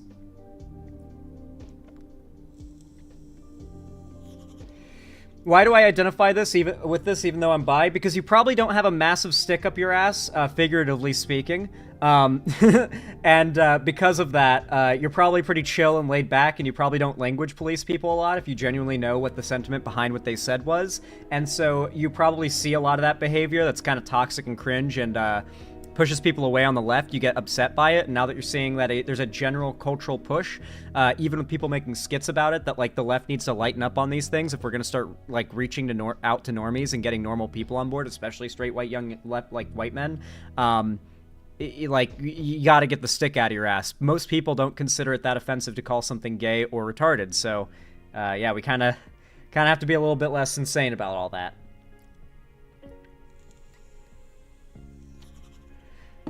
Exactly. This country is retarded, and we shouldn't be afraid to say it. Thank you for the $5, though, Selkie Courts. Like I said before, I really appreciate it. And as well, I want to say thank you to Intel Fox 51 for the $5 super chat. Since I'm living the Fox life, I got a bunch of chickens I live with. Excuse me. Plus, I got my BF2. Hell yeah, Intel Fox. Love raising animals. Raising animals is awesome. And then another $5 from Intel Fox over on YouTube. Thank you. Said, beep boop bop, miss ya? Or, you missed my last dono. :3. Oh, no, I didn't miss your dono. I'm sorry. It just takes me a little bit to get to them all. Takes a little bit. Democracy? is of the people, by the people, for the people, but the people are retarded.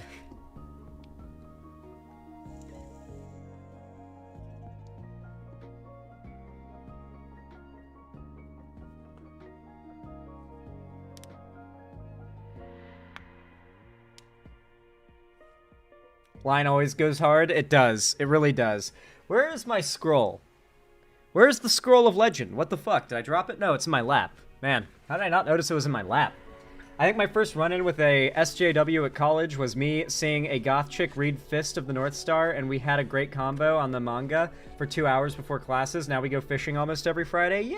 Yay! That's such a wholesome story. I genuinely didn't expect it to end somewhere wholesome, but I'm glad it did. That's awesome.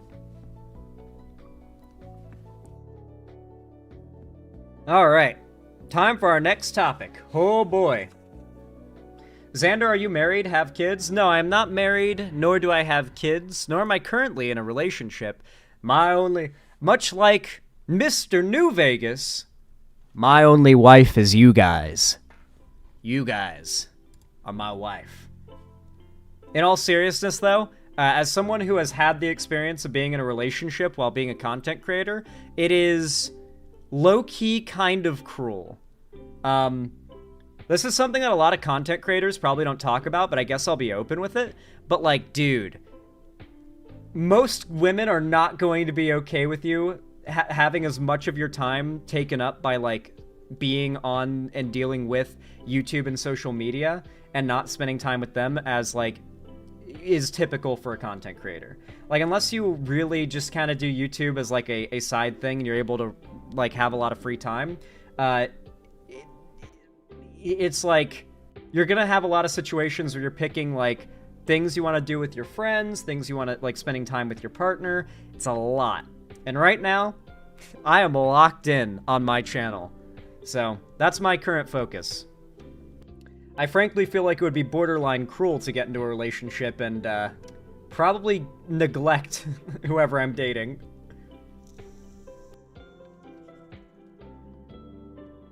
That would genuinely be what would be most likely. And so, no, I'm not married. Okay, wait, so are we supposed to ignore it when those jokes make people feel hurt, or is it only okay to condemn them when they're explicitly/implicitly discriminatory?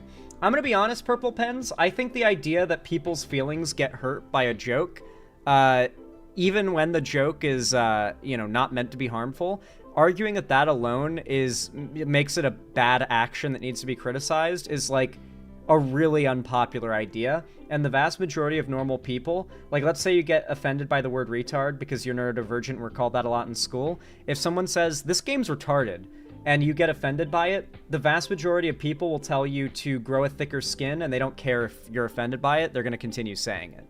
And so, genuinely, yeah. Like, start telling people to grow a thicker skin. I think the left needs to stop cucking itself out to the most hypersensitive people in it. I think that failed. I think political correctness has clearly failed. It's very obvious that you can be racist to a demographic to their face and they'll vote for you. It's very obvious that not even the group at large, not even the groups that we're advocating for, give that much of a shit about the rhetoric that's used against them. Except for demographically, based on the voter turnout and results, Black Americans, and particularly Black women.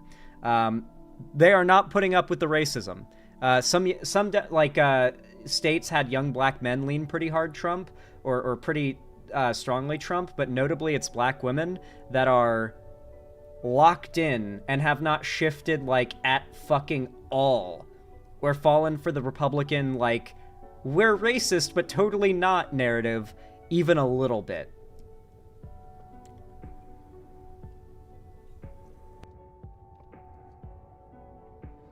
Turns out, statistically speaking, Black women are the most base demographic in our society.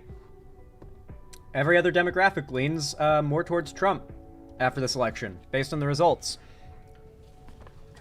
Is it okay if I'm bricked up watching this? Oh, of course, Carlos Quiros. Most people in chat right now are bricked up. I'm bricked up.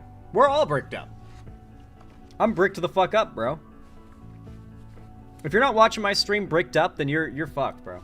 Have you heard of Vosh discussing the kill all men situation? No, I haven't, Cute Bunny Chan 98. I haven't paid attention to what he's up to for a while. It's been a while. At least, like, God, it's been about a year now. Holy shit.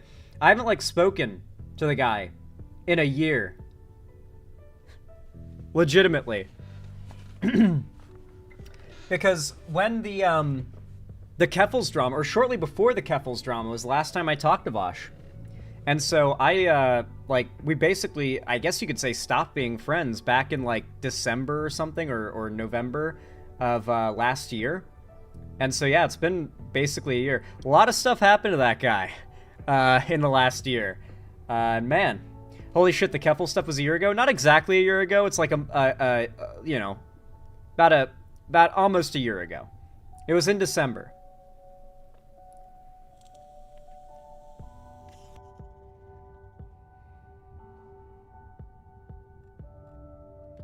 Yo, Cammy Whammy, thank you so much for the tier 1 gift sub to Redux. I really appreciate that. Very kind of you. Says, things will get better. I'm proud of you for persisting through everything. Also, cute kitty. Oh, that's at Redux. I see. Thank you so much for the tier 1 gifted sub. Actually, after I show you guys the video that Cammy Whammy donated, I gotta show you a cat video as well. What a smart kitty. You know that cat gets treats after it does that. Oh, what a good kitty. Here's one of my favorite videos. Cat.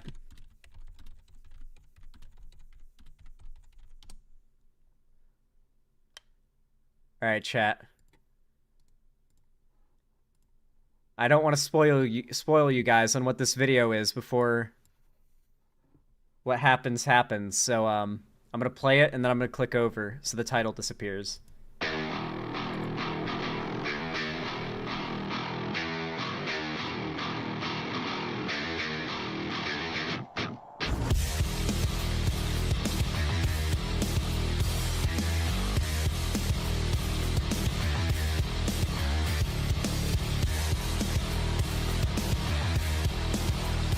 Rip and tear until it is done.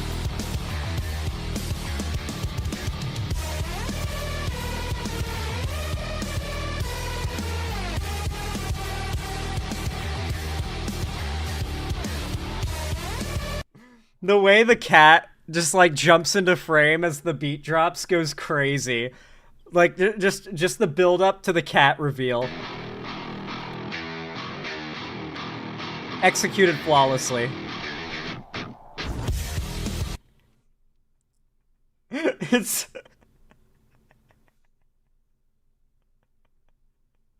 It's so good. Rip and tear until it is done. Motherfucker going crazy on the meat. Yeah, cats love salmon. Turns out. They really love fish. They really, really do. Thank you for the tier 1 sub, Cammy Whammy. I hope Redux appreciates it as well. Thank you, thank you. Ugh. Let me add that to the dono goal, obviously. Don't want to undercredit my lovely, lovely chat. I'd feel so bad. I would be such a dick if I did that. Just a grimy old dick. Alright, let me update that dono goal, Reno. There we go. Alright, let me bring up the next segment.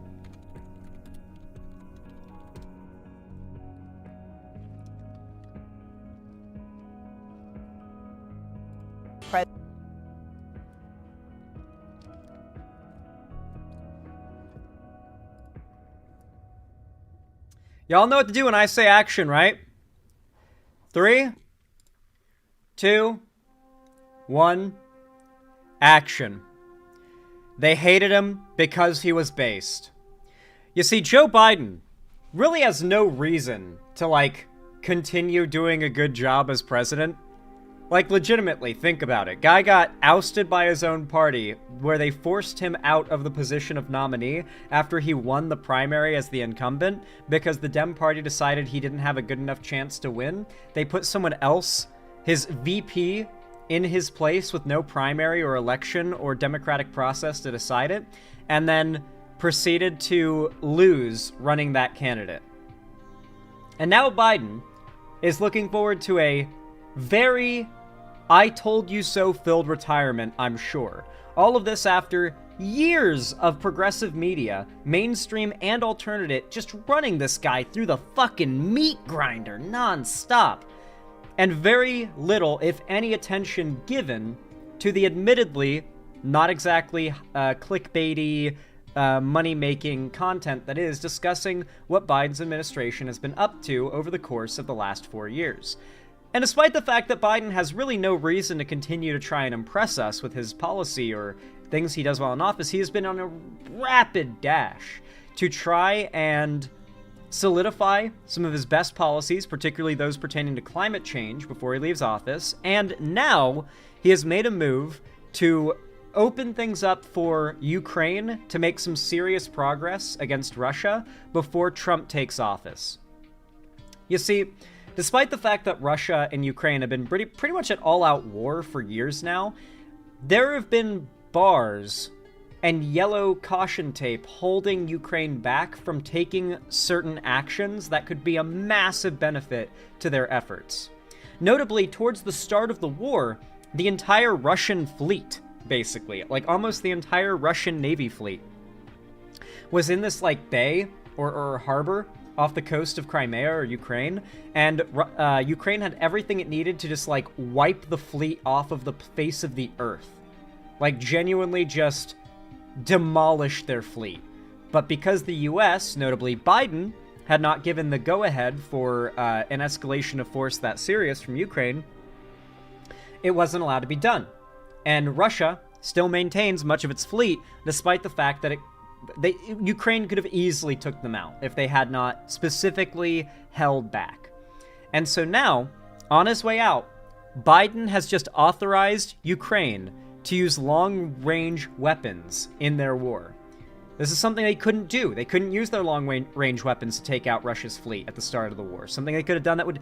The war might be over by now had they been able to do that. They haven't been able to hit power stations and infrastructure that the Russians control and use to transport troops. There are roads and bridges and all forms of infrastructure that Russia is using, because you got to consider these are urban environments that they're invading, to get their troop movements around. There are rivers that like cannot be crossed within reasonable time or in large numbers without a bridge. Now Ukraine can long distance strike a bridge used to transport, notably, North Korean troops. The North Korean military is now backing up Putin. Putin has them in Russia right now training and preparing. Apparently they're not exactly up to snuff, so it's probably going to be a while, and Ukrainian military and soldiers are, maybe they're bluffing, but they seem honest when they say it, not worried about the North Korean soldiers. They say that like the North Korean soldiers are like 5 of them make up 1 Russian soldier. I think I saw that quote.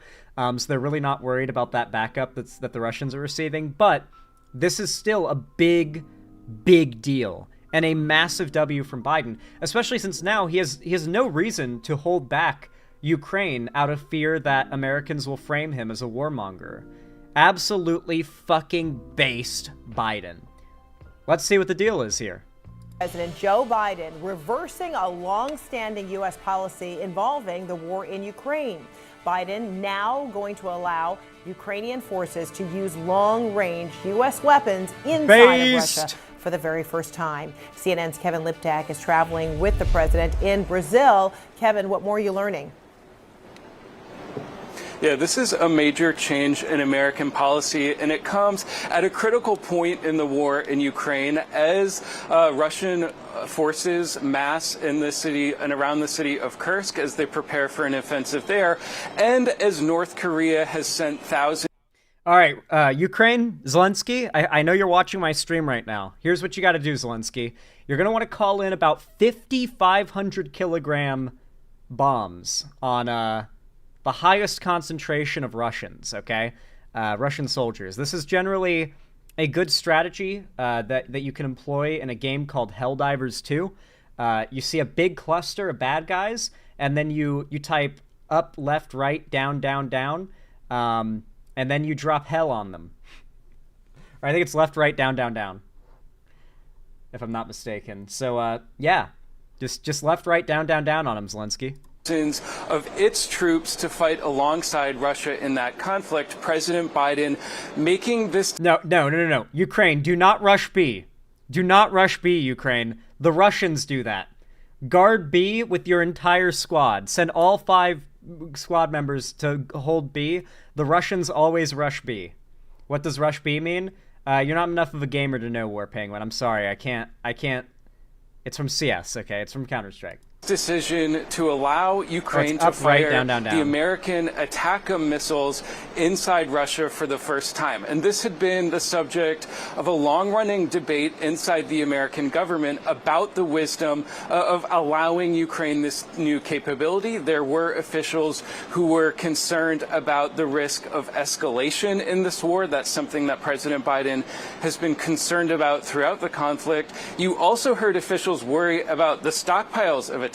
These are not resources in endless supply. At the end of the day, the addition of the North Korean troops to this conflict certainly has created a new sense of concern in Washington about where this war could be headed. It's a subject of conversation that President Biden has had throughout his trip this week in South America. It's so sad that the American people have become so brainwashed by populist brain rot that war is always bad. The fact is, it's just not true. The more that I learn about politics, and I know that sounds crazy because my job has been politics for so long, but like, you've never learned everything. You never will. And so I'm constantly learning new things. And the more that I learn, the more I come to realize, like, man, there's certainly been cases where the U.S. has had some shitty wars that should never have happened, but there are also a lot of cases where historically we look back at the U.S. getting involved in conflict, and it's like, not only was it the right thing to do, but had we not, or had we withdrawn before things were concluded, it would have been objectively a mark on our history. You know, imagine a world where the U.S. never got involved in World War II, right? But I'm talking even more recent, right? Look back at Trump's presidency when he pulled out of Syria, dropping support and protection for the Kurds who had been, like, helping the U.S. Soldiers in Syria for quite some time. They were helping fight terrorist groups and, like, regimes that were hostile to America, and they were being genocided, culturally and literally. And Trump pulled U.S. troops out of Syria and left them there to fucking die. Like, that position, outside of the left, pulling troops out of Syria was popular. It was. Because the American people are so brain-rotted that war or any troops on the ground overseas is bad, that, like, Harris had to go on stage during her campaign and, like, plead to the American people to understand her that there are no U.S. troops in combat overseas right now. And it's like, because the American people are so dead set on ensuring there's not a single U.S. boot on the ground in combat overseas that, like, you'll lose an election on the idea that you want to get involved with or start a war. It's like, and this leads to, in modern day, the U.S. and even good leaders are too scared to drop their full support behind world leaders that are in genuinely, like, the genuine good guys in a conflict, right? Like, Biden has been so afraid of tanking his ability to win the election for so much of his presidency by giving Ukraine, more freedom and support to fight against Russia because it might be seen as a move towards war. Now it's like, well, now I don't give a shit. I don't got to worry about getting reelected. Here you go, Zelensky. Have 12 nukes. He discussed it earlier in Lima, Peru, with the leaders of Japan and South Korea. He also discussed it yesterday with the Chinese President Xi Jinping, trying to apply pressure on Beijing, to apply pressure on its largest, or on North Korea, which is China's largest trading partner, to try and convince Kim Jong-un that this was a mistake and that it could put his own troops at risk. But now this decision, I think, certainly for American officials, they do hope that it could help turn the tide in this conflict, but also send a signal to countries like North Korea that it sends its troops into this war at their own peril. Frederica. All right, Kevin Liptak, let us know when you know more. Thank you so much. Biden should have been aggressive day one with Ukraine. Here's the thing about that.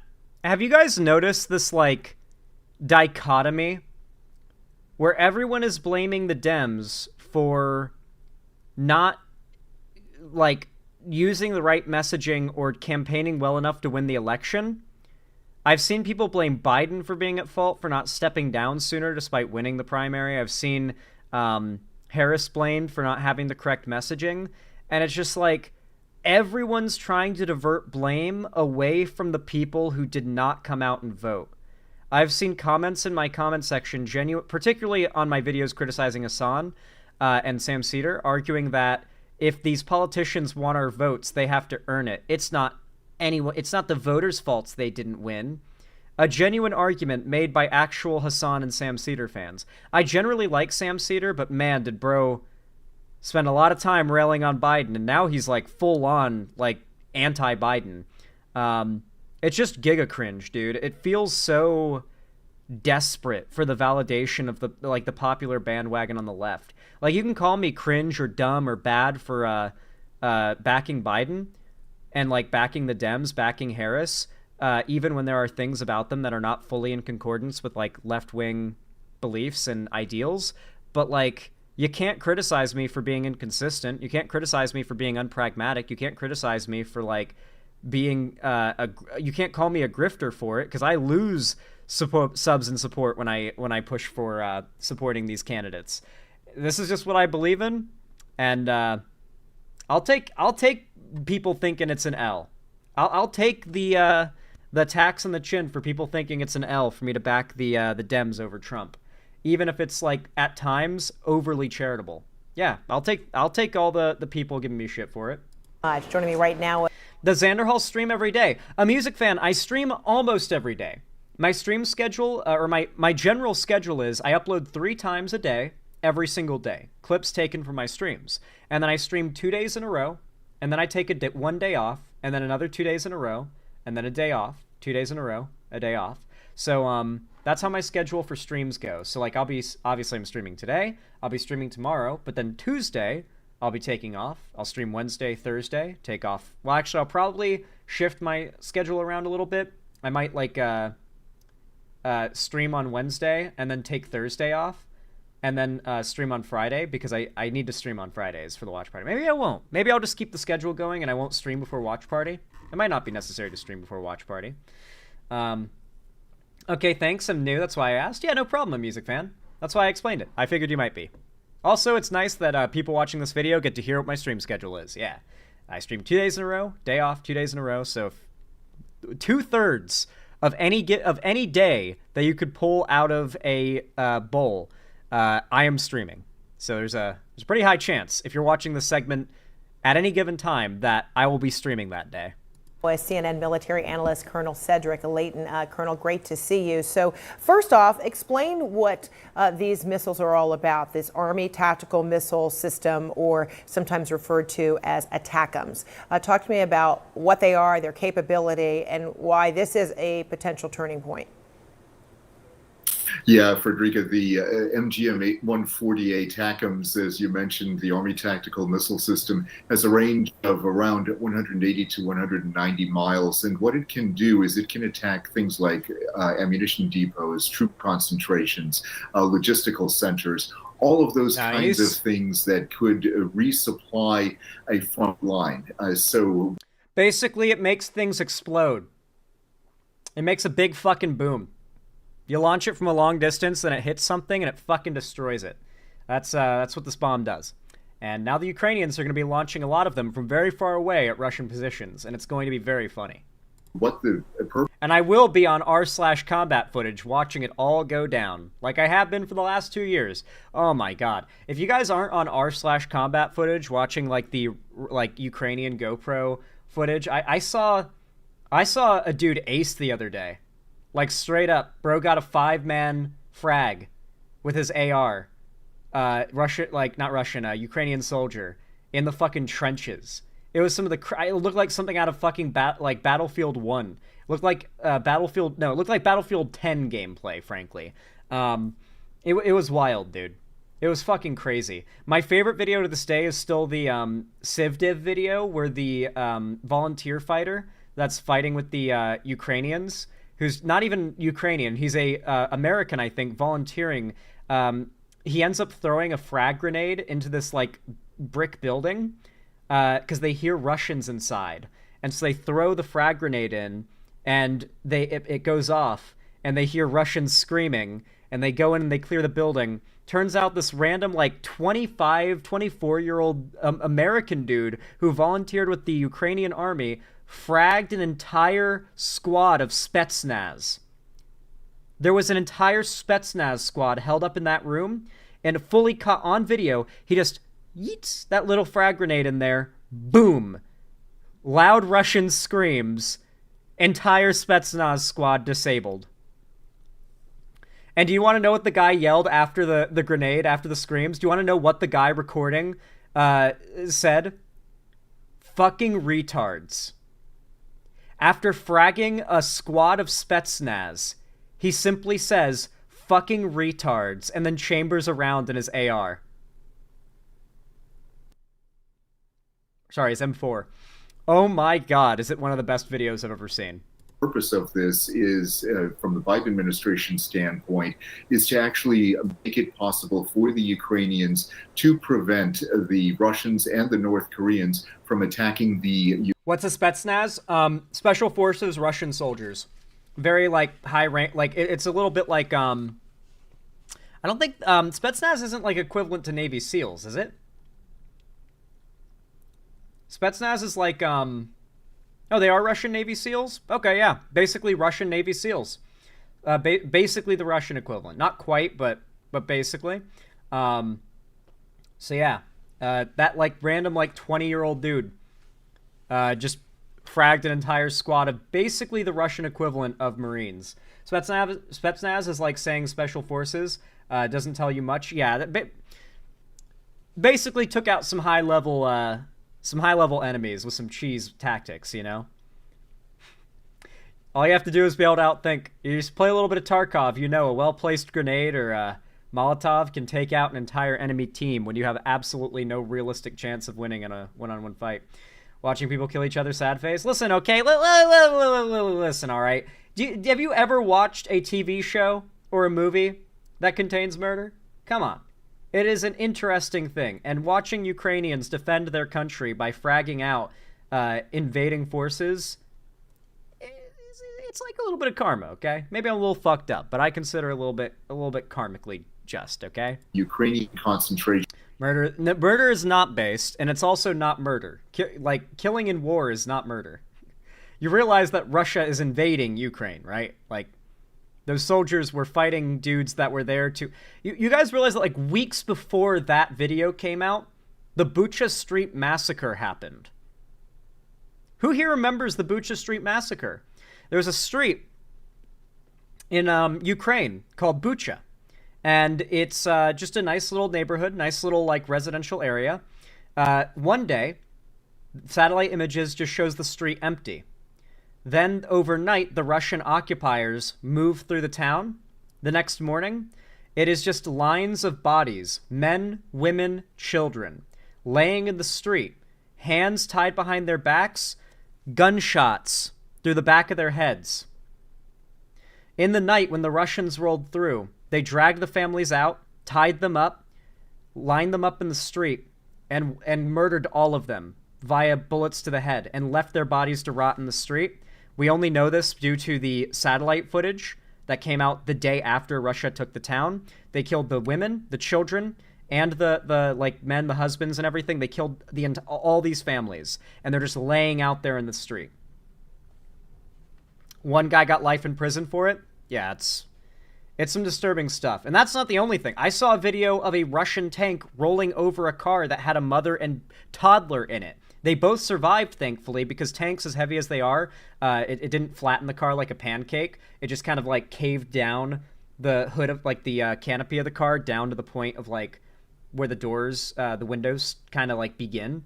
And so, like, she and her baby got down and they were okay. But, like, the fact that a Russian tank just chose to roll over the minivan in the first place is insane. I'm sorry, I'm getting really caught up because I've actually followed this war for quite some time. I did a lot of coverage of it, especially for the first year. And I remember a lot of the stuff that came out, and it pisses me off. I'm really upset that so much of the online left, frankly, defends Russia or makes excuses or does that like soft cuck defense where they're not willing to outright defend it, but they'll like imply that Ukraine is just as culpable morally in all this as Russia. Hasan does that shit. It's real cringe stuff. You did great coverage like Dylan for months straight and got shit for it. I don't think my coverage came anywhere near Dylan's, okay? Dylan is out there risking his life and has been shelled by Russians multiple times, and then Russian state media proceeded to lie and claim that the group that Dylan was a part of that they shelled was actually an armed attack team, when in reality they were an unarmed journalist and volunteer team helping pets out of a flooded town. Like, Dylan is actually, like, getting shot at and bombed at. And there was a video, and I had Dylan on stream to talk about this. It's genuinely terrifying, and salute to Dylan for being so fucking base, dude. Like, he is brave as fuck to still be over there. He nearly died. Like, straight up, like, really nearly died. He and a group of people, including a British journalist, were walking alongside this building along a street, and they were very close to where bombs were dropping. And then a bomb hit so close that the British journalist right next to Dylan got blasted with shrapnel and debris to the point where he was bleeding out critically. Dylan managed to take cover and did not get hit by anything, but the guy right next to him got fucked up bad and is lucky to be alive. They had to med evac him, emergency, give him blood, like straight up, like save his life level of injury. And Dylan was just lucky to be right on the other side of like a little corner, so that like when the bomb hit in the street, it didn't, the shrapnel and all of the rubble and everything didn't like splash onto him, it splashed onto the other journalist. But Dylan was so lucky to get out of that mostly unharmed. And that is not the only time Dylan has been shelled. So I appreciate the comparison, but good God, is Dylan doing far more for the people of Ukraine and coverage of this war than I am. I'm here cozy in my house in America, about as far away from this war as you can possibly be. Dylan is there getting shot at, okay? He's cooking, all right? Dylan is the GOAT. In Kursk, which is the territory of Russia that Ukraine has occupied since August. So these missiles are designed to go in and to take out those kinds of things like those logistics installations that I described. And they're designed to do this in a very efficient, very lethal manner. And it's one of the most lethal weapons that the U.S. has in its arsenal. And if the Ukrainians can use it the same way. The only reason the British journalist Dylan was with didn't die is because his hip bone caught the shrapnel and shielded his organs. I believe the video is safe for work enough and safe for life enough that I can show it. Dylan actually encourages showing it because it's documentation of a Russian war crime. Dylan Burns bombed by Russians. Bro is fucking goated. Literally survived Russian bombing.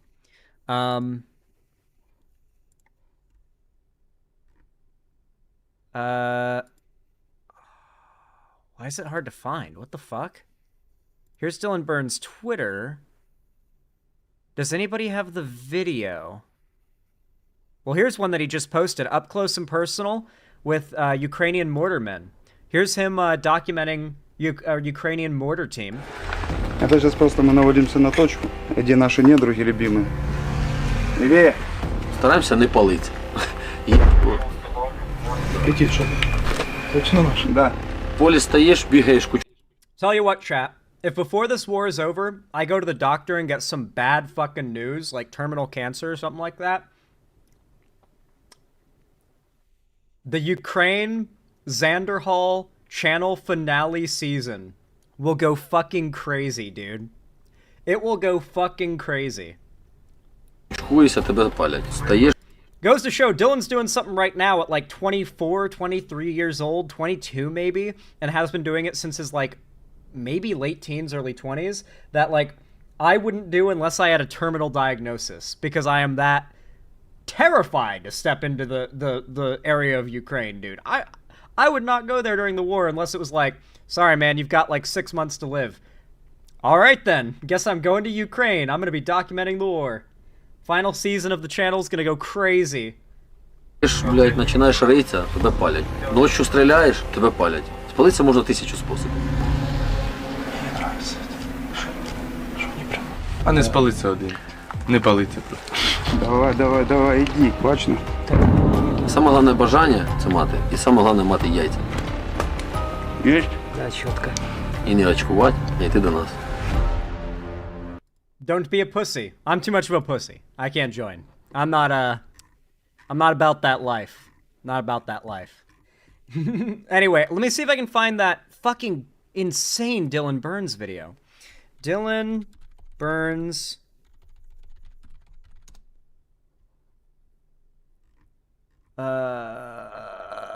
Does anyone have a link to the video? Can anyone find it? You know, it wouldn't surprise me if Elon had the video taken off of Twitter. I would guess that, like, Twitter's probably suppressed the fuck out of a lot of Russian war crime posts. Does the video exist anymore? Because I'm scrolling through Twitter search, and I looked up Dylan Burns Russian bomb, and I'm not finding anything, and I've been scrolling for a minute. Man, I'm gonna have to drop this, I'm gonna have to drop this inquiry of trying to find this video now, it seems. I've looked for it as much as I can, but if I spend any more time looking for it, it'll just be too long, because this has to go out as a segment, so unless chat can find it, it's just going to have to be a take my word for it situation, which really sucks, because it's such a crazy-ass video. And Dylan encourages showing it and getting it seen by people and making sure it's not the kind of thing Russia can deny and you know, hand wave away and gets memory hold. But I can't find it. So hopefully you guys can, because I can't spend any more time looking and diverting from the topic. Way that the U.S. would use it in a similar situation, then it could very much change the way in which the war is being fought right now. So would there be conditions attached, might the U.S. have said? Can't Ethan just cut out the part where you search for it? Sorry, Cammy Whammy, but no. If you're gonna do a YouTube channel where you upload as frequently as I do, the amount of editing has to be quite minimal, which means I have to put in more work to ensure that minimal editing is needed for videos. So no, unfortunately, I cannot spend any more time ruining the recording by looking for a video that I cannot find. But if you guys want to find it, then we can watch it. If you guys want to link it, but no one in chat has linked it, so y'all are just gonna have to take my word for it, it seems, because no one's looking. Okay, we give the green light to use these, but they do have to be logistical locations, like you just mentioned, logistical Russian, targets. Would there be any further guidance from the U.S. on how and what the conditions are in which to use these? Yeah, I'm certain there is further. Oh, we've got an anti-Ukraine person in YouTube chat, probably a Hasan fan. Nihilist, try not to be insufferable challenge. They're calling me a nihilist because your point is moot because it doesn't have, your point is moot because it doesn't have to happen in that way. Wars are not inevitable. Let's not just keep having them. Jesus. Is it nihilist to doomer? I don't even know, dude. Guidance from the Biden administration to the Ukrainians on this. What they will probably say is that you can only attack. Did you find it, Ride the Rails?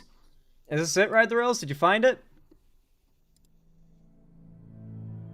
Documenting Russian shelling of civilians.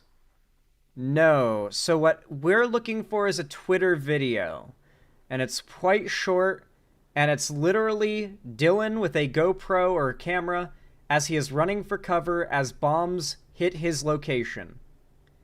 It is pretty fucking hard to Dylan Burns. Is this video just gone off the internet now? Nothing comes up if you search it on YouTube. Wait, this is actually insane. It's like...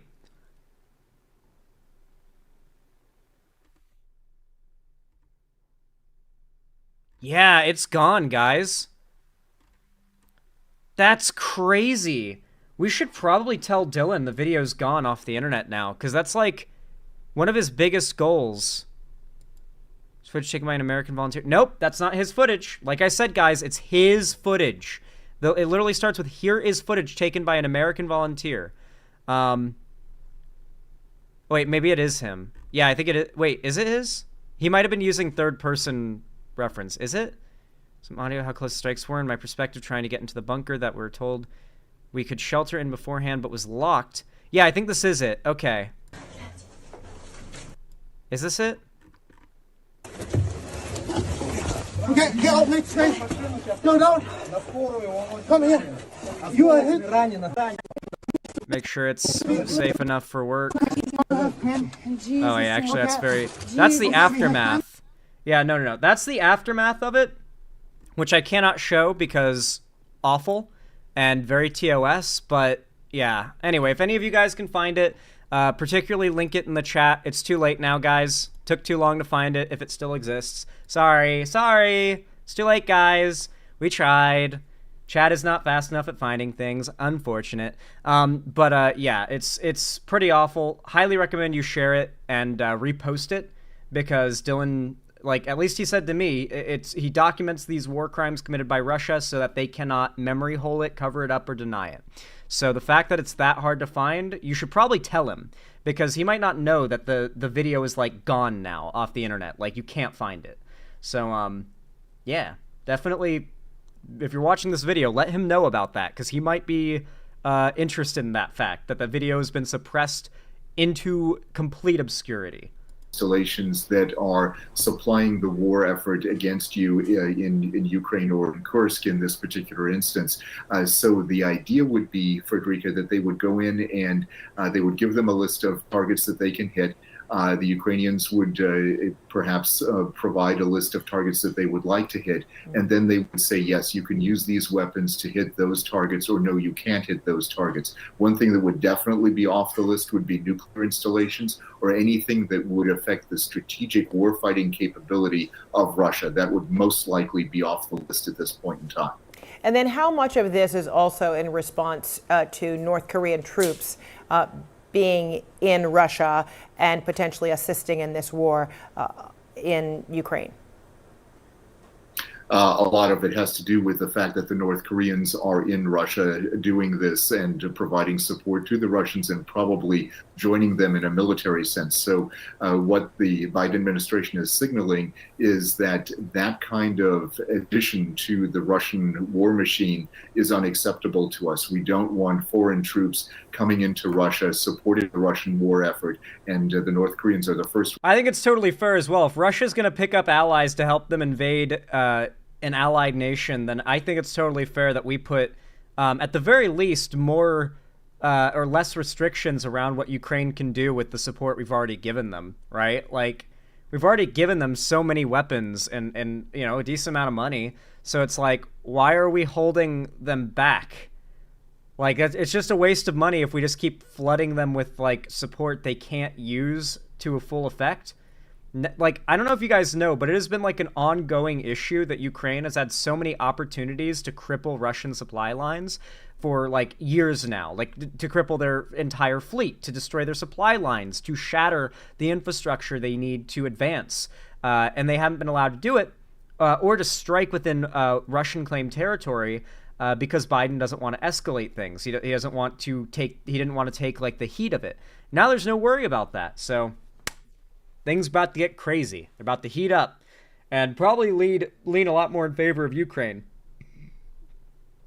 Wants to do this overtly, at least, and the signal to the North Koreans as well as the Chinese is not to support the Russian war effort, at least not that overtly.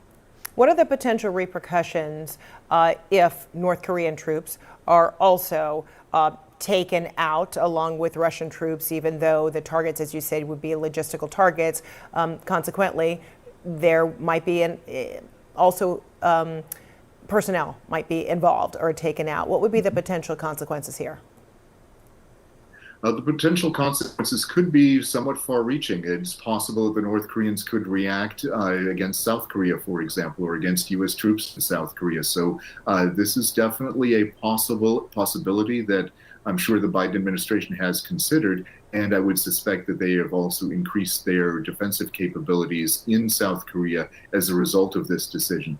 So that's the kind of thing that could happen. It's also true that the Russians will probably try to respond one way or another. They may not do so in a direct way, one that we would notice right away. It could be a cyber attack, it could be sabotage. Those are the kinds of things that we could expect Russia to do. But we would hope that they would not escalate to a point of no return. This is the kind of thing that the Biden administration has sought to avoid until now, when it's become pretty clear that the Ukrainians are having difficulty not only. I know people can be edgy about things without necessarily being happy about it, but it was just really weird to me being like, "Hey guys, have you seen have you seen the video absolutely annihilating 5 dudes?" Like, dude. It is on the r/combat footage subreddit, one of the biggest subreddits there is. So for one, if you're acting like this is unusual, then I have news for you. On top of that, they're literally Russian special forces invading and murdering citizens and civilians as they attempt to conquer the land of Ukraine to turn it into a satellite state for their oligarch. They're there occupying a building. A soldier frags them out because it's war. Something that, and we're really rooting for the Ukrainians here, right? A single Ukraine volunteer soldier taking out a squad of Spetsnaz is absolutely worth being, based. Fucking based. Ride the Rails linked the video I'm talking about, by the way. In Kursk, but also on the Eastern Front in the Donbass region. President Biden is on his way to the G20 summit. What might be the reaction coming from world leaders on this move? Well, I think it would depend on... Wait, is Evil Rhoda saying I'm against, Russian citizens? What? What is Evil Rhoda saying in chat? They're not posting cringe, are they? Where's their last message? Where's their last message? I don't know if you meant to reply to me, but no Russian was a mission in Call of Duty Modern Warfare 2 where you went through an airport and shot at civilians. He absolutely meant civilians. Are you referring to me? Did I make a joke about the Ukrainian soldiers saying no Russian and you're upset about that? No, I misread? Okay. Yeah, to be clear, by the way, that would surprise me if there was an impression that I was, hateful towards the civilians of Russia, because I've been pretty, I don't know, I think loud-spoken about the fact that Russia is a lot like America. There are normal, good people there, like Nafuckers, for example, who are very much upset to see their neighbors flying those Z flags all over the place, right? It's just a country where the population, a lot of it has been radicalized by government propaganda. A lot of it has not fallen for it and doesn't have a lot of the rights to protest. They aren't in control of what their government does. So why would I blame them? I've got Russian fans. I've had Russian people in my chat be like, yeah, I live in Russia. I am watching this stream from Russia and I am pro-Ukraine and I like your content. So I would be surprised. Yeah. On which world leader you're talking to. Certainly China would not be enthusiastic about this. The Russians are not enthusiastic about it for obvious reasons. But the Western European nations, the Koreans, the Japanese, they are probably quite okay with this. And certainly the Ukrainians are very happy that this has finally happened for them. They've been waiting for this kind of approval for a very long time, really since the start of the latest invasion back in February of 2022, and that is something that they have sought for a long time because they believe, and I think rightly, that the ability to hit targets deep inside Russia is essential for them to be successful in their ability to not only keep Ukraine independent, but also to prosecute, obviously, their war effort. True! Very true. Yeah, basically, Biden's so fucking based for this. I'm curious what the comments are like. Bro said he's going all out before he leaves. That's why Biden was smiling when he met Trump in those pictures. He was like, oh boy, am I going to ruin your first day in office. This is going to be the longest 2 months until the inauguration. We just going to ignore that UK and France have also authorized their long-range weapons, such as Storm Shadows, to be used in Russia as well. It's not just the US, SMH. Good. When the renters destroy the apartment before eviction day. Dude, the comments are mad The comments are genuinely so upset about this.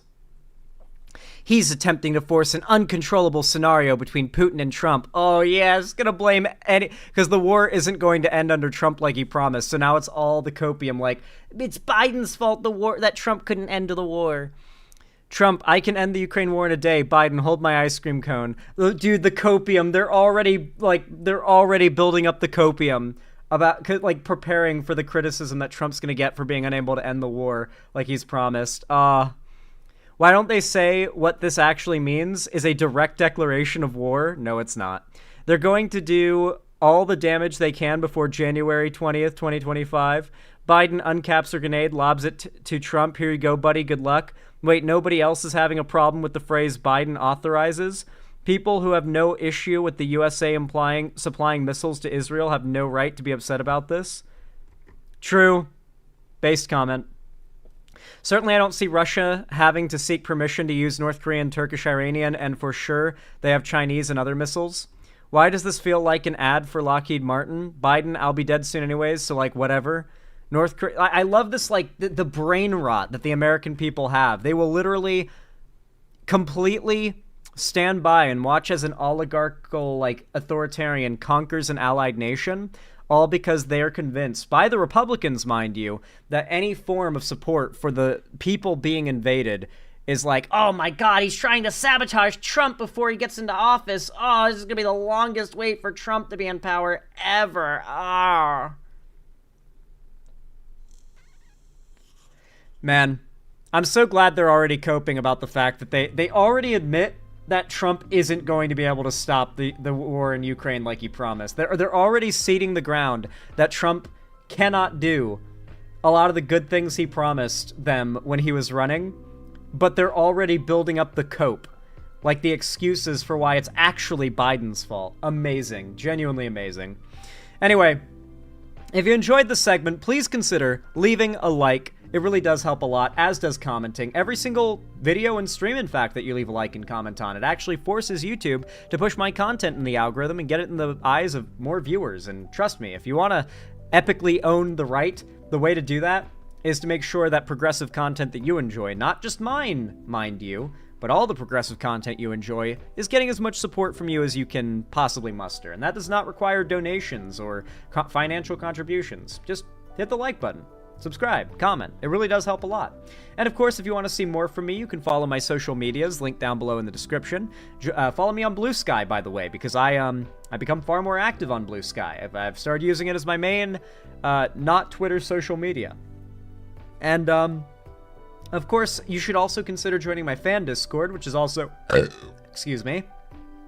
I don't know why, but it's every time I'm doing the outro is when I have to burp. Have you guys ever noticed that? Like, without fail? Anyway, if you guys want to, of course, be a more close part of the community, you can join my fan Discord, which is totally free to join. There is a link to join through the link in the description, and on top of that, I host once a week on Fridays gaming events, call-in streams, or watch parties. So if you really want to be a part of the community, make sure you join my Discord server. And of course, finally, if you want to support me directly, financially, help me keep the lights on and a roof above my head here at the Xander Hall studio, then please consider donating, subscribing, or gifting a sub on my website, xanderhall.com/live, or support me financially through YouTube, Twitch, Streamlabs, Stream Elements, Patreon, or even buying merch through the Streamlabs link down below in the description. Regardless of how you support me, though, thank you so much for watching, and as always, I hope to see you again. How do you guys like that segment? I feel like it came out pretty damn good.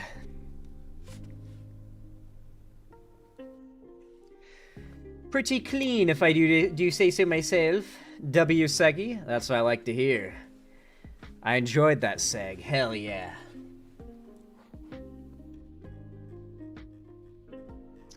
I am so proud of you guys.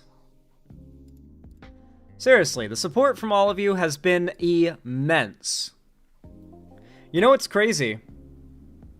You wanna know what's crazy? Earlier in the stream, like at the end of the last segment, I got up, I used the bathroom, I grabbed the Monster Energy, I came back and I refreshed my YouTube channel analytics. We're at 96,001 subscribers. We had just hit 96,000 subscribers. Big thank you to you guys for that, by the way. I just refreshed the channel analytics page. Do you want to know how many subs I have now? 96,070. We're about to tick over 96.1 already. One segment is about how long it took to get to 96.1 almost.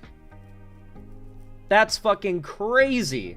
When I say that you guys commenting, liking, and just generally dropping big support on the channel really does help, I mean it. It's been immense, dude. Thank you guys. Y'all are really, y'all are doing the work. Fake subscribers. Oh shit. We've got a MAGA dude in chat accusing me of having fake subscribers. Oh no. Dude, the copium.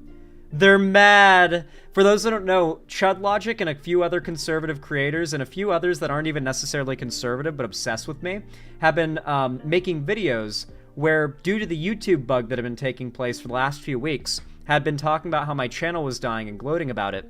But then the YouTube bug started to, you know, just got fixed, I think. And my video just blew up. Like, my channel's just blown up over the last few days. And I'm no longer being suppressed by YouTube. And, of course, that doesn't really play into the narrative that those people were, you know, hoping for me to fail. They were like, ah, yes, the left is dying. Trump has won. The left is dying. Now my channel's blowing up over the last few days. And the Chuds are just molding over it. Oh my god, are they fucking mad. You better believe I have been sent some hilarious screenshots of other YouTubers that hate me complaining about my sub growth in my Discords, in their Discord servers, meaning those YouTubers are actively stalking my social blade and are now molding over my sub growth, and their only copium is to accuse it of being fake subs, which is just fantastic. Exactly what I need to hear to know they're big fucking mad. Let's go, dude.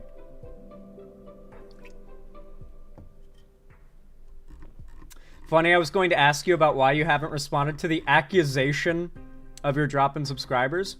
Well, I mean, I'd already talked about it. The accusation was, if I'm not mistaken, clipping me talking about it. Because I was discussing the bug that has happened with impressions on YouTube. And I guess they clipped me talking about it and tried to accuse me of, like, coping and saying it's not real. And the bug got fixed. And then my channel, like, immediately blasted off with the next upload. And now it's big time copium. Because it turns out my channel's doing really well. Pretty funny stuff. Andrew Zagola, thank you for the $10 super chat. I appreciate it. Said, hey Zan, not tonight, but sometime soon. Would you be down with a discussion about lefties like Kyle Kulinski? May not be a full debate, but I'd love to iron out irks. Love your streams, by the way. Honestly, yeah. My next gaming stream, that would actually be a really good thing to do. Like, have a conversation with a lefty that's maybe a little bit, like, devil's advocate for that kind of stuff. I would like to have a conversation like that. Zan, if your channel keeps growing at this rate, do you think you'll reach or even break 100k by the end of the year? Definitely at this rate, we'll be at 100k by the end of the month. Will this rate of sub growth maintain? I don't know. It's hard to say. Sub growth on YouTube is really bizarre. It kind of just fluctuates up and down, where sometimes you just put out a video and for no reason, for seemingly no logical reason, the video just blows up. It just explodes. That happens. It just does. And you can't predict it. You would never expect it. A really good example of this was that one video I made about EDP and the Nazi dude who exposed him. And I threw that thumbnail together in 5 seconds, the racist versus pedo thumbnail. The title was like typed up in about 5 seconds. I was like, I just got to get a video out today, man. I cannot miss my uploads. My upload like slot, right? And so I got the video out, and it somewhat rushed, and then it ends up going giga-viral, and the thumbnail becomes a meme for like a year. Like, I would just be scrolling through Twitter, and out of nowhere, I'd see my racist versus pedo thumbnail just pop up as, like, a reaction image to, like, a situation where a racist and a pedophile are arguing, which is an ironically very common occurrence on the internet. And so my thumbnail ended up becoming, like, a really popular meme reaction image, and it was so bizarre. Yeah.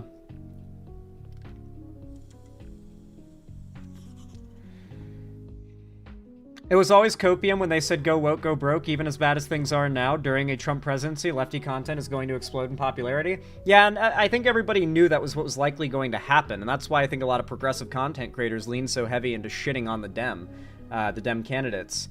But like, man.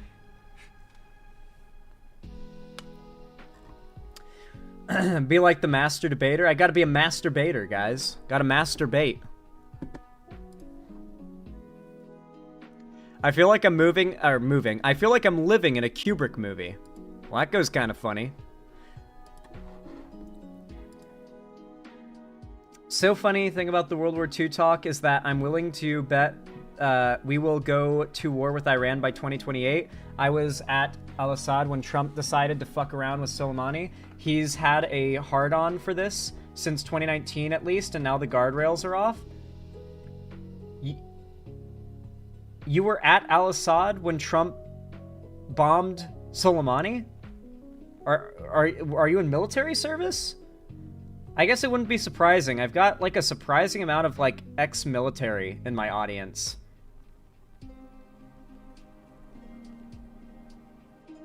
Yes? Damn. Hot damn. Thank you for your service. Maybe it's because I'm not like most lefties that are like cucked and cringe about veterans. Like most lefty streamers are like Frogan saying they hope veterans get PTSD. Meanwhile, I'm like, thank you for your service, but unironically. Yeah, that's fucking crazy. Yeah, that had to have been fucking worrying though, to find out the president is about to just like out of nowhere just bomb a fucking world leader. Pretty fucking worrying, dude. I'm an ex-Navy information systems technician. Jesus Christ, White Mike 2023. Yeah, like, it's crazy. I don't know. What is it about my content that seems to attract a surprising amount of ex-military? I like it. I think it's cool. I think that, like, if someone has been in a fucking battlefield or seen war or been involved in, like, combat, and they find anything I have to say even a little bit valuable, it's just an odd level of validation. Same goes for like DeLancer, who's a doctor in chat, or like when I've had people who are EMS or firefighters that have watched my stream. And of course some of those people could be lying, but some percentage aren't. And so there's this level of like validation it gives me to find out someone that does something so important and life-threatening and just serious finds any value in what I do. It's hard to put into words. I guess I'm sure it's there's a certain level of understanding you can have with what I'm saying there.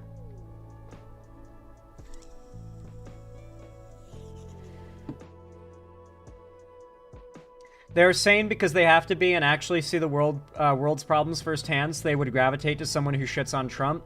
It's also probably worth noting that, like, I think, like, the most respected Marine, if I'm not mistaken, like, ever. One of the most respected Marines ever was a writer of some pretty, like, compelling anti-war literature from a pretty left-leaning perspective. And so I guess there is a pretty common trend of people leaving the military pretty progressive. Like, there's also the polar opposite that happens, but there's also a surprising amount of people who get moved to left by their time serving. War is Racket by Smedley Butler. Thank you, Valkyrie. You knew. You knew what was up. Yeah, my mother was in the military and father as well. Based. Dealing with cryptography and top secret info. That's based, White Mike. Yeah, you gotta be smart to do cryptography. You're fucking big brain.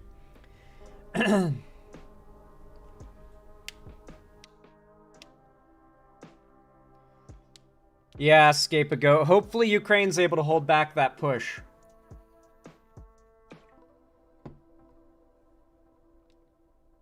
My one friend went into the military liberal, came out more lefty than ever. I have a buddy who has a buddy who's in the Marines. And he went overseas and got into his first real gunfight. And he couldn't think of who to call once he got back to safety. Because he had his cell phone, like, on him, and he was in a safe place, and he had signal and everything. He was like, so I just shot at people, and I got shot back at for the very first time. I have to call someone and talk about it. And so he called my buddy, to just talk, like, dude, I don't know who to call. I certainly can't call my mom to talk about the fact I was just in a gunfight. But dude, like, yeah. You'll have to let me know in chat, Valkyrie, if that's a common situation. First time a dude gets shot at or gets to do the shooting at or just both, it's immediately like, I need to call my boys. I need to call back home and tell them what just happened.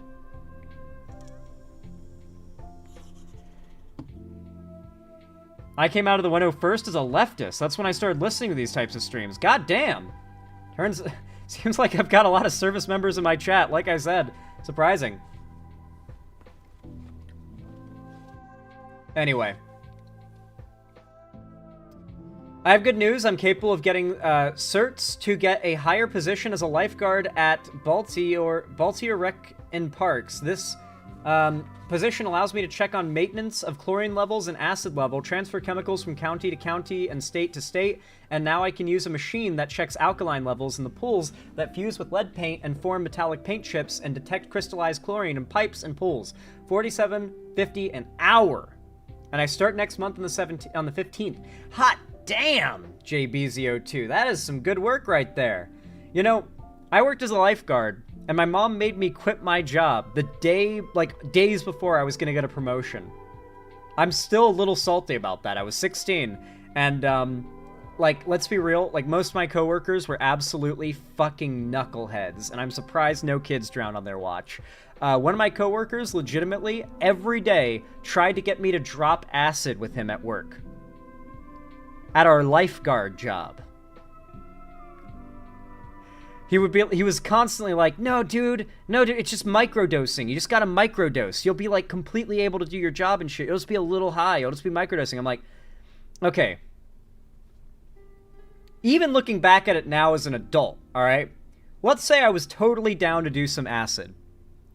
Who the fuck drops acid? Just a little bit, for starters. Alright, so you're just getting a really shitty microdosed trip of a hallucinogen that makes everything all crazy looking, right? And that's the goal. You want everything to look as crazy as possible when you trip on a hallucinogen. So you're microdosing and getting a shitty high, for starters. Second, you're at work, at your stressful job where people's lives rely on you. That is going to be the most stress. And not to mention, it would be my first ever trip.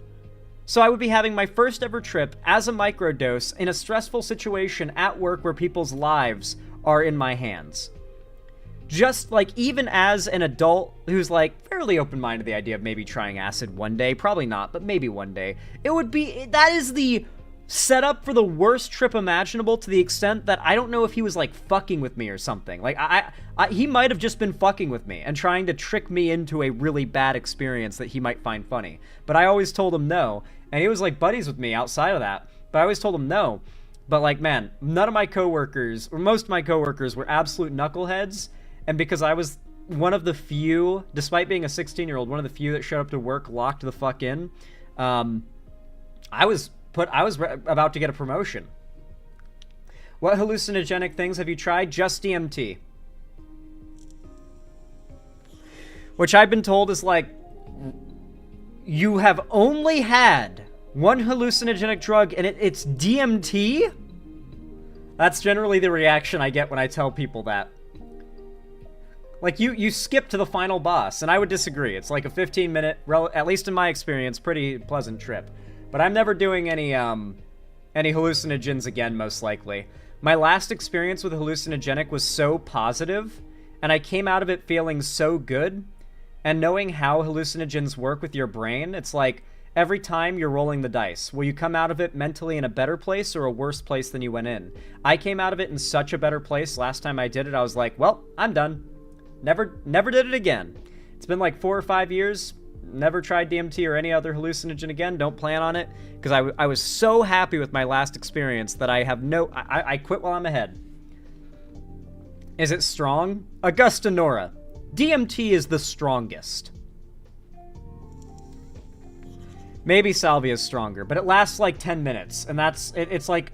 It's more of a sprint than a marathon, where, like, shrooms and acid are said to be, like, or psilocybin and lysogenic acid is said to be, like, it's a longer-lasting thing. It's an all-day thing, but the trip is a little more mild unless you really, like, high dose. With DMT, it's like take one half hit, you're about to trip balls for about 10 minutes. And then after 10 minutes, you're going to be completely sober. Back to 100% normal after 10 minutes.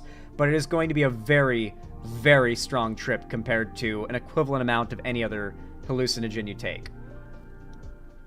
Basically, instantly, the whole world looked like I was looking at it through a kaleidoscope, and all sounds, I was listening to music, mind you, all sounds became distant in a weird way, but the best way to describe it is, imagine you had a speaker playing inside of, like, the balloon of a blimp, and you were inside of the balloon of the blimp with the speaker.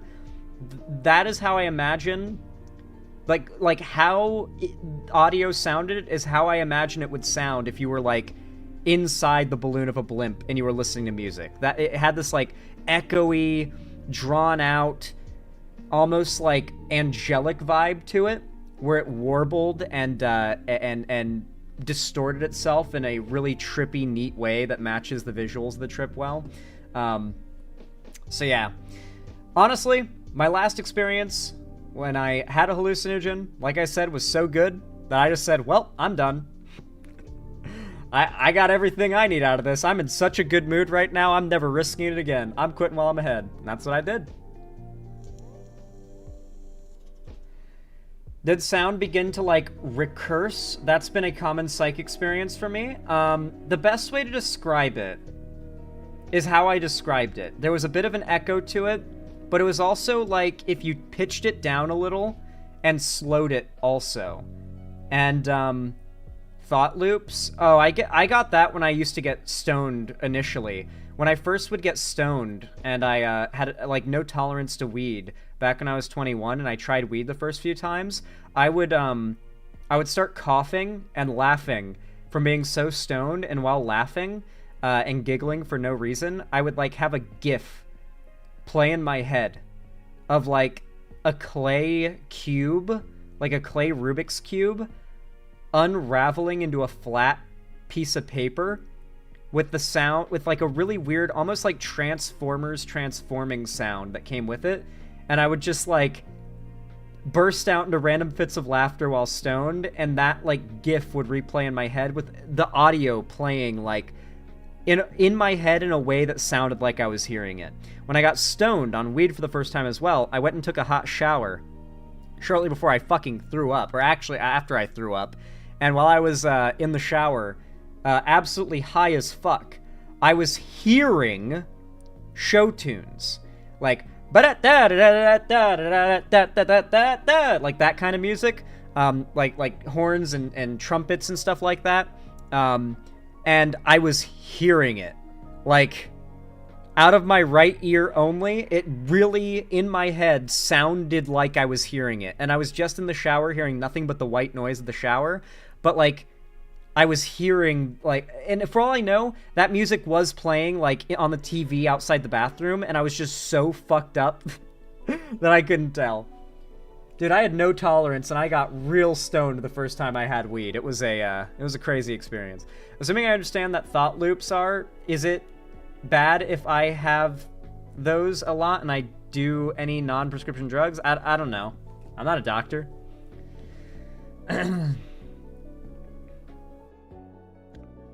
Never done a drug or alcohol as an adult? Have you done it as a kid?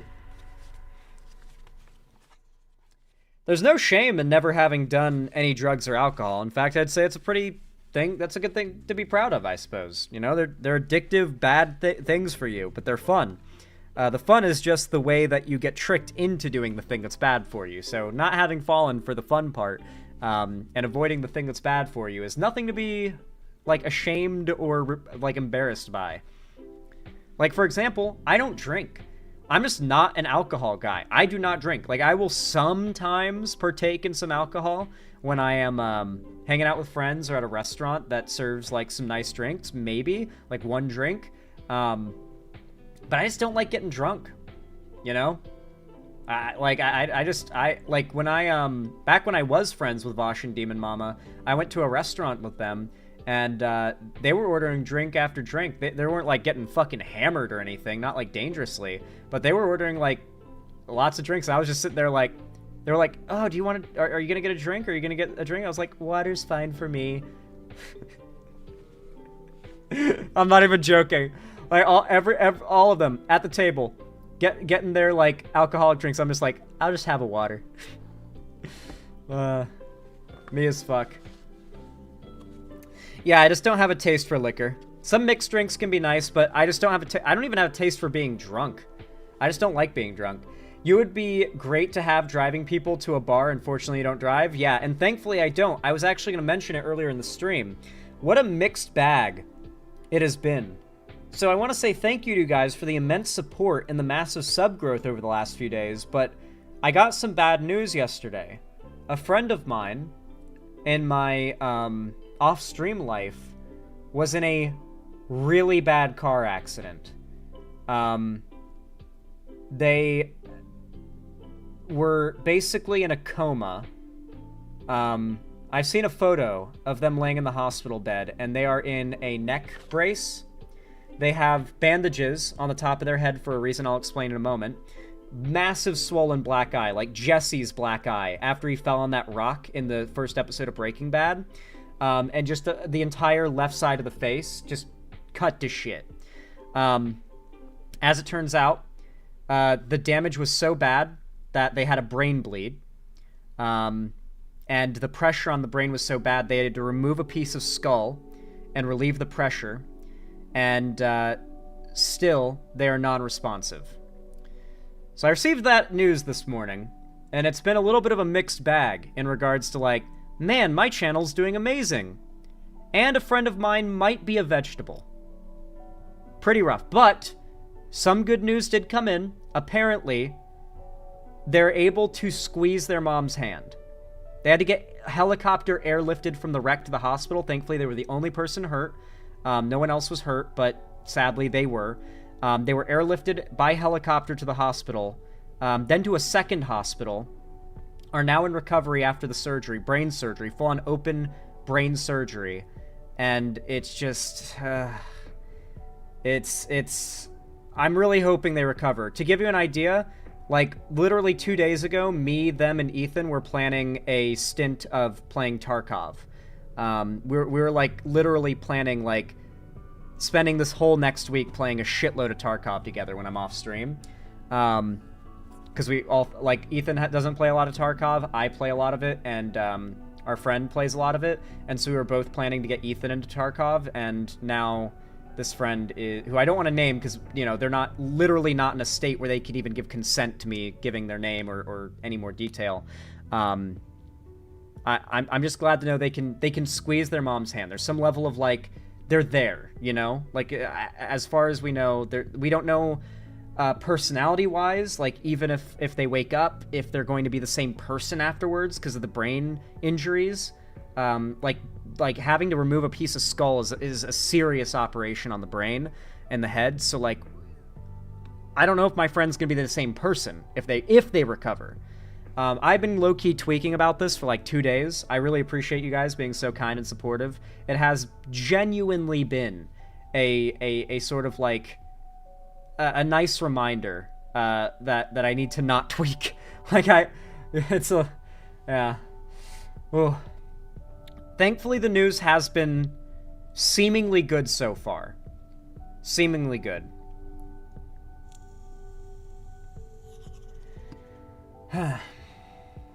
Stressful fucking shit.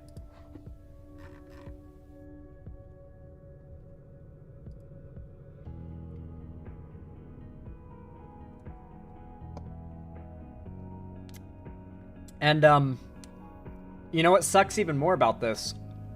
When I was, 18, I believe, one of my friends from my swim team died in a car accident.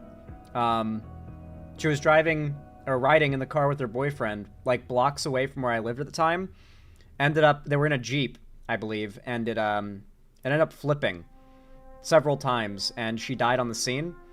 And, since I lived blocks away from where the accident happened, there were many times that we drove past that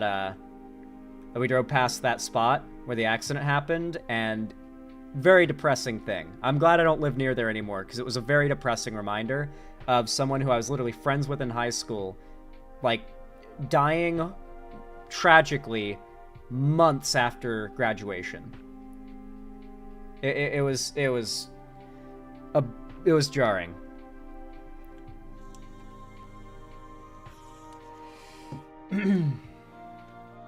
No, Duke Togo 13. I didn't hear about that. I might have to cover it tomorrow. I'm so sorry, Shadow Miner. Fuck, Zan, I can see why you don't have a license. Yeah, dude. That's why I brought it up when you mentioned that I don't drive. It's like, you know, I don't think I'm going to start driving anytime soon, to be honest. Alright. Let's get ourselves a little bit of a palate cleanser. Those have been some sad subject matter. I think it's time that I provided you guys with a palate cleanser that should massively improve the mood. Are you guys ready for a lovely puppy photo?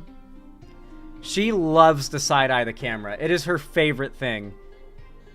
She refuses to look directly at the camera, but she has to look at it. And so she does this adorable little side-eye.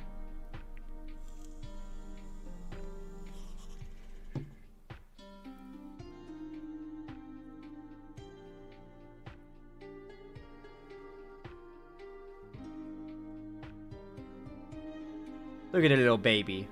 What a sweet baby. Yep, her little judgmental stare. Her little judgmental stare. Alrighty.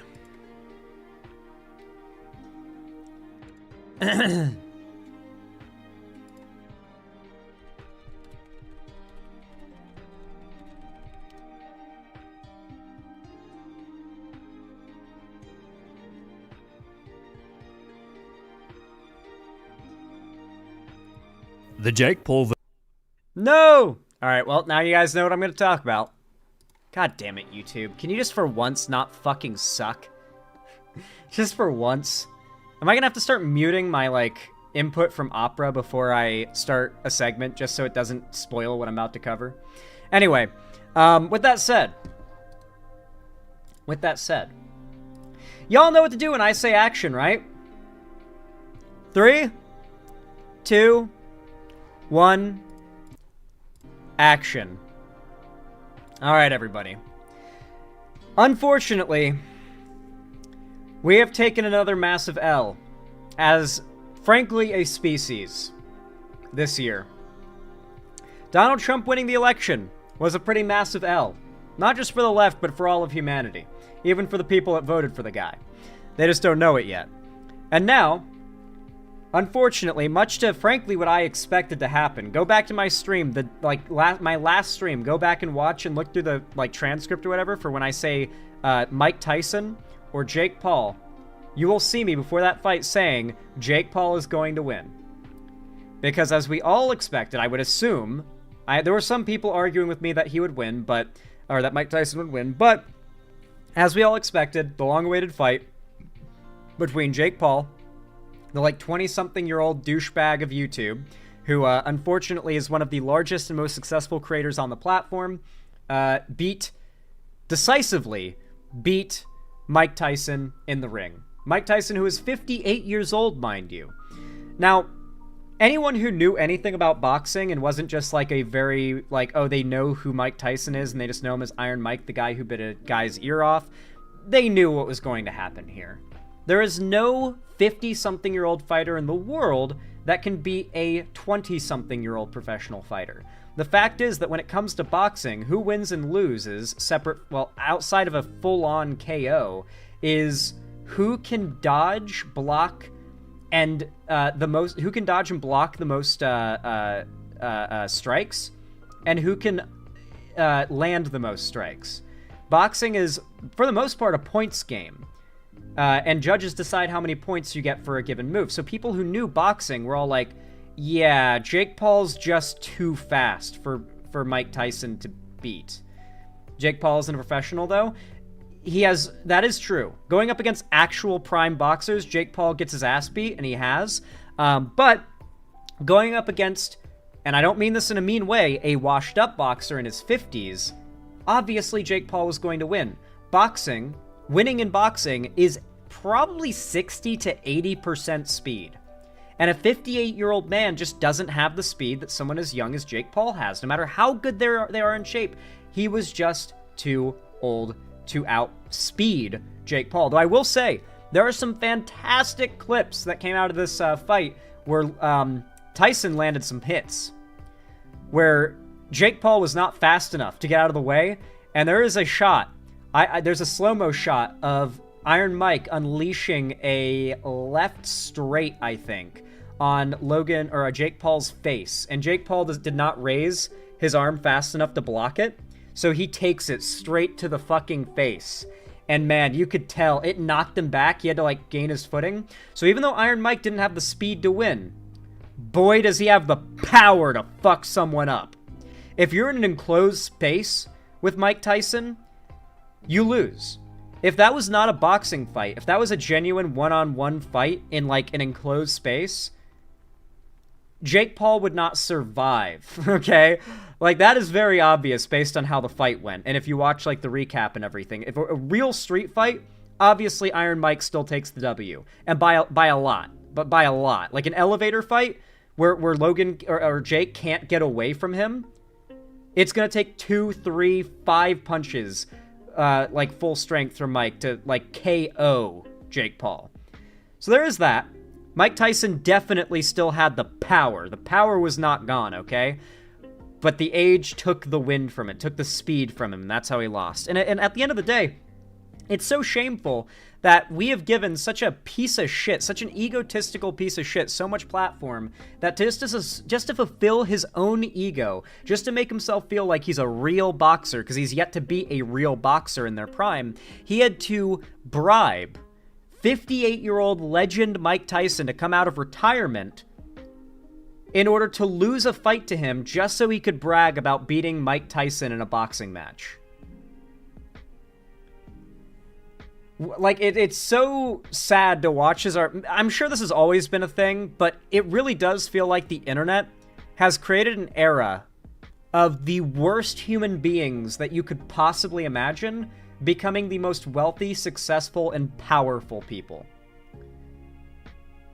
It's so depressing. If you truly see the internet as like a place where human nature is fully unleashed and made, like, laid bare, I guess, then the fact that people like Jake Paul and Elon and, you know, go down the list, Mr. Beast, fucking KSI, like, think of any the biggest public figures, they're all pieces of shit. Like, legitimately. Or they will be outed as pieces of shit eventually. Hell, another YouTuber that people generally like that's quite large, Marquez Brownlee, a tech YouTuber, accidentally caught himself in 4K going like 110 in a school zone. In a video he recorded just to like flex how fast his car can go and how high quality a camera he was testing was. And he even blurred out the speed speedometer, whatever it's called, so you couldn't like tell how fast he was going, but there was a second one he didn't notice and didn't blur, and so people could see he was going over 100. And then at one point in the video you can see a go slow school zone or children crossing street zone sign.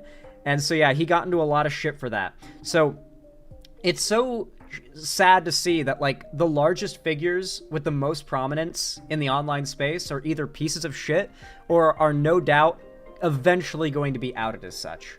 The Jake Paul vs. Mike. That wasn't a school zone, lol, but he was going 60 over the speed limit.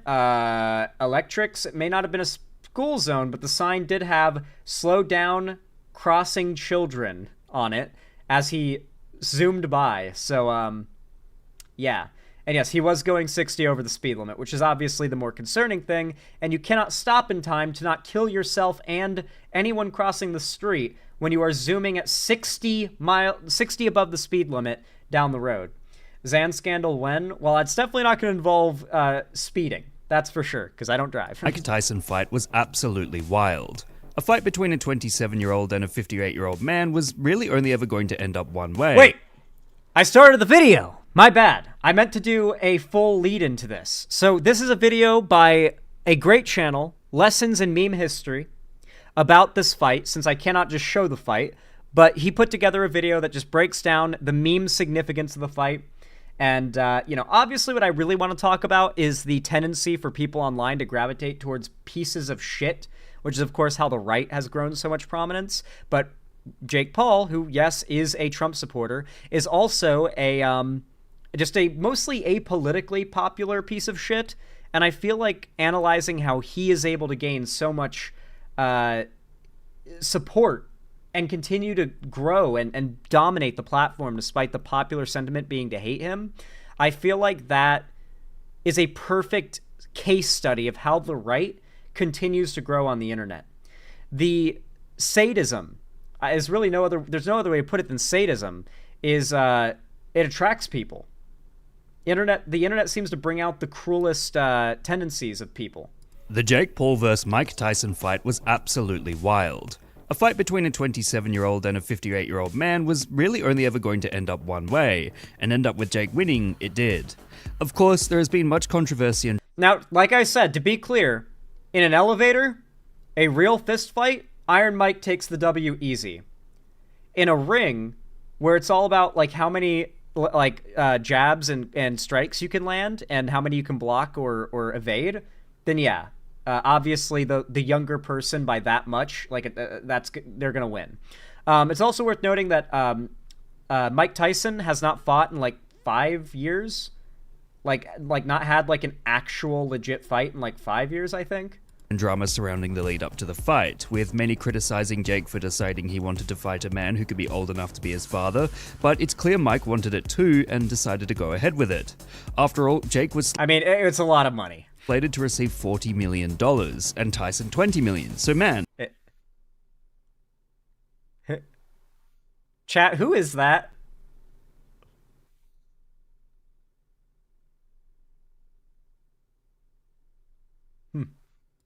I reckon I'd get in the ring for that much too, even if I ended up looking like an idiot.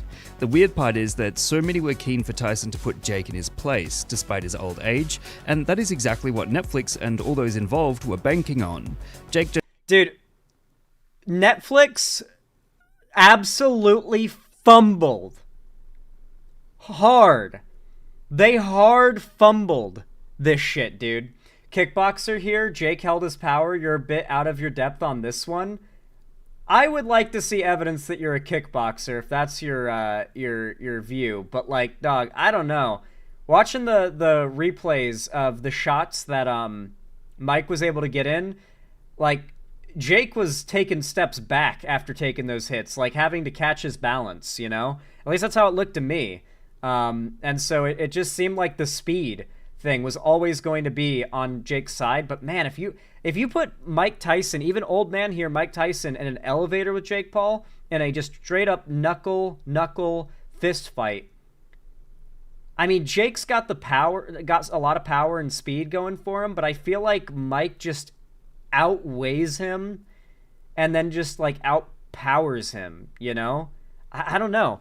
Like, Jake's got some good punches, but you got to remember, like, Jake doesn't win against actual boxers in their prime. Who was it that he fought and fucking lost against? He's clearly a fan, didn't want to hurt him. People slower than me bully me due to timing, not speed. I don't know. Maybe Jake was holding back. It's hard to say. If you say he was and you're actually a kickboxer, maybe. I get the vibe, though, that in a real fight, Mike probably wins, but maybe that's my copium, because I just hate Jake Paul. Describes himself as the problem child, so he knows his role is to play the villain in boxing, and it's extremely likely that he and Tyson discussed the idea of putting on the exhibition to earn the big bucks, and it totally worked. Millions of memes and references to the fight have been going on since it was announced, and since then the internet has been waiting with bated breath for the outcome. Of course, the actual event wasn't without controversy too, from Tyson slapping Jake in the face, to butt shots, to Netflix consistently dropping out and buffering during the fight due to huge amounts of traffic, and of course a suspension for both fighters at the end. And yet there's something magical about such a violently ridiculous event.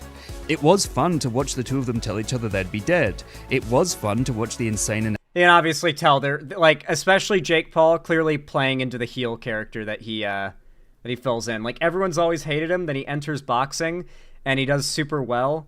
and everyone just wants to see him get the shit beat out of him, but he doesn't.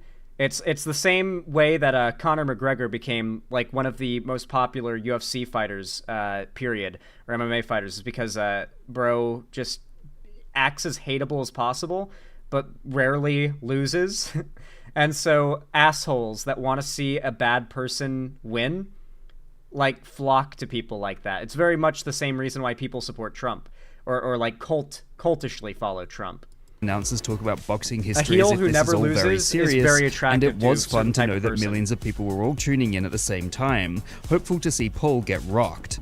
It didn't lead to the explosive KO event that both fighters promised, but that doesn't really matter. What does matter is that nothing is sacred anymore as long as there's enough money going around to fund it, and enough Damn people right. to watch it, so really anything is possible.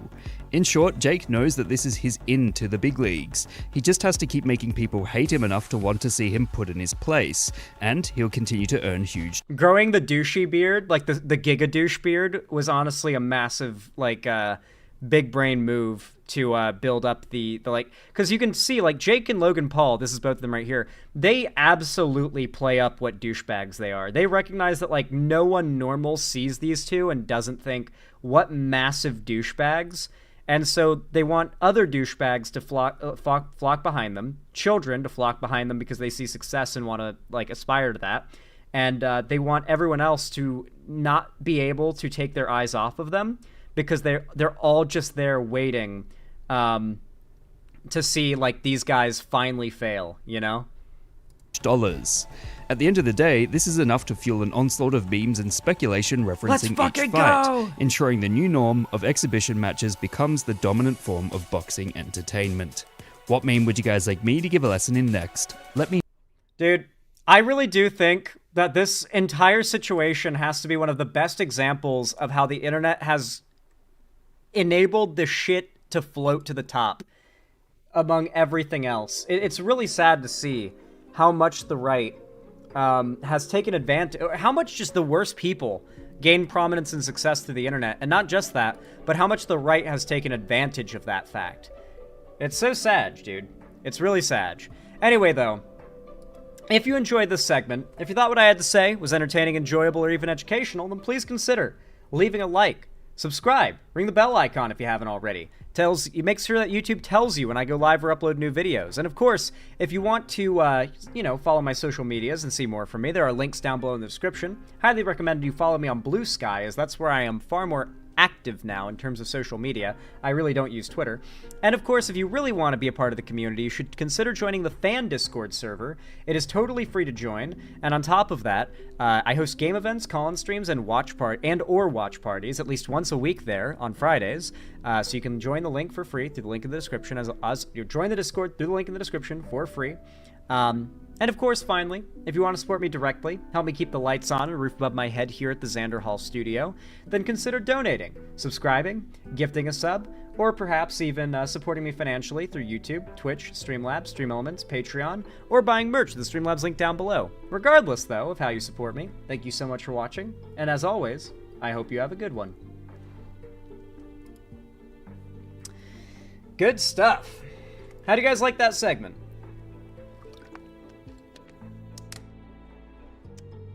You know, I actually need to rename those last two. And then I could probably use a restroom break, because my bladder is so full of Monster Energy right now. Alright, what segment was this one? Okay, yeah, this is this one. Rename.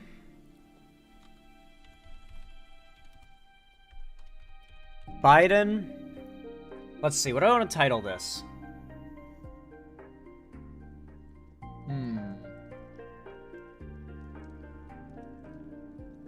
Jake's a coward who should fight someone his age. True. Very true. Biden.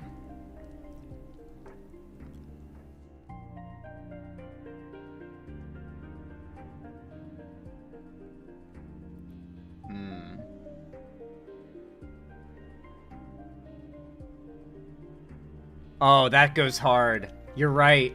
You're right, JBZ. That is a good title. The Revival of Dark Brandon.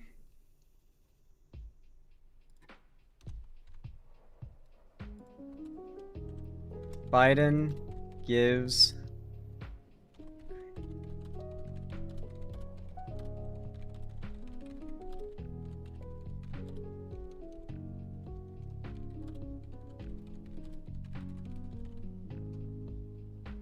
There we go. The Revival of Dark Brandon. That is a good title, I think. I think that is a solid title. And then we got to title the Jake Paul versus Logan Paul fight. Or Jake Paul versus Logan Paul. Jake Paul versus Mike Tyson fight. Great. The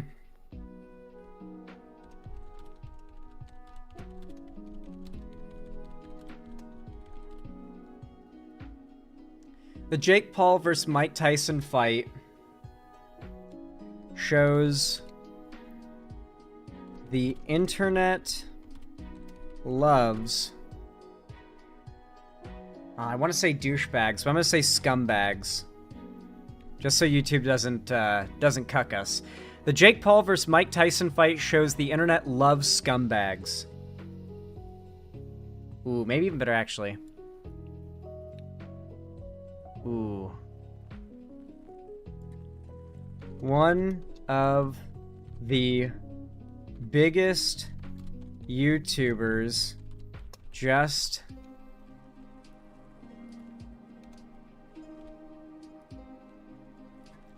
made millions beating up an old man. How about that? One of the biggest YouTubers made millions beating up an old man. I feel like that...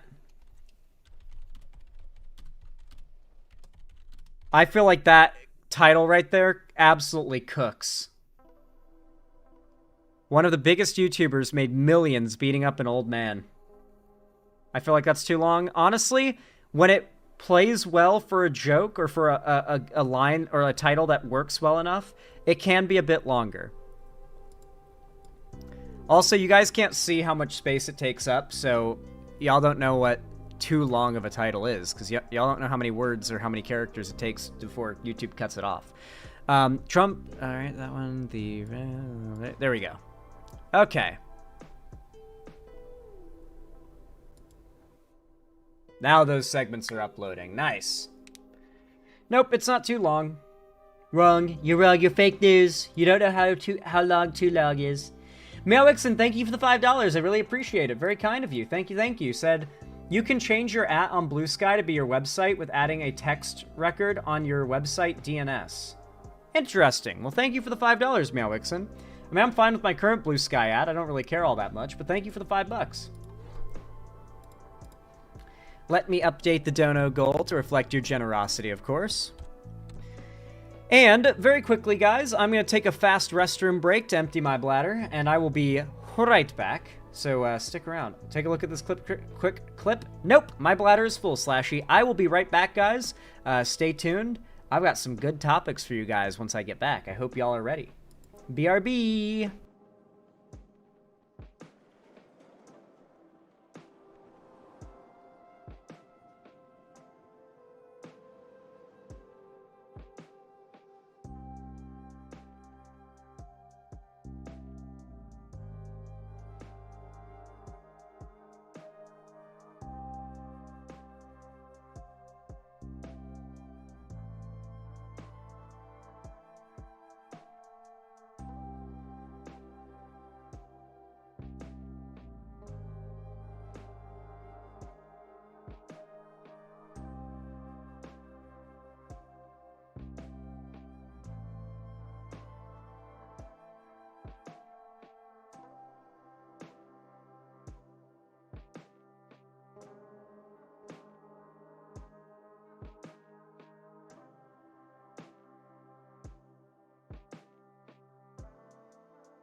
Alright, everybody. I appreciate you guys being patient. I have returned. Alright. Yo, chat. Did you guys see we hit 96,100 subs? Thank you guys. Y'all are cooking. Thank you, I really do appreciate it. Also, the new upload is popping off. Holy damn. Yeah. 350 views in 14 minutes. Based on my estimation, that video is going to do pretty damn well. That's what I like to see. Thank you guys. Y'all are already dropping support on the new upload. Based.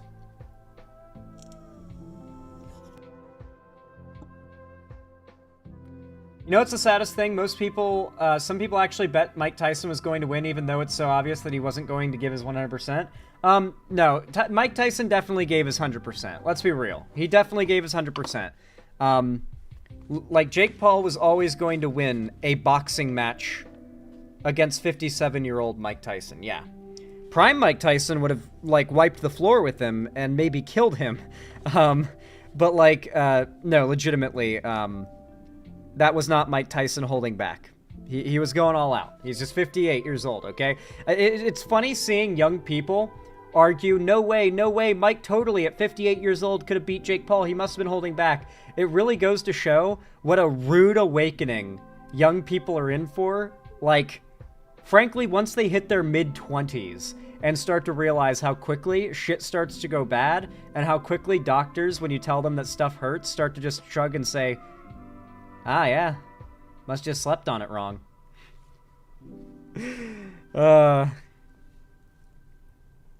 Good God.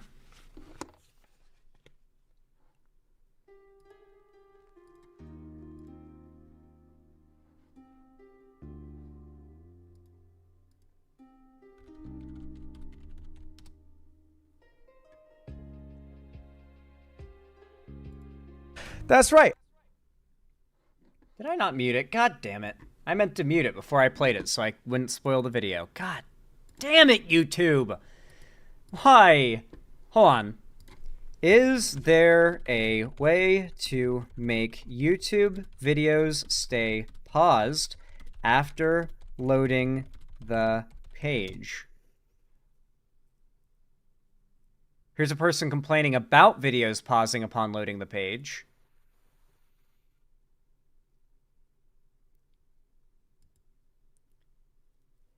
I've been running Zen. Okay, yeah. It doesn't seem like there's any way to make that happen. Real annoying. Don't like that.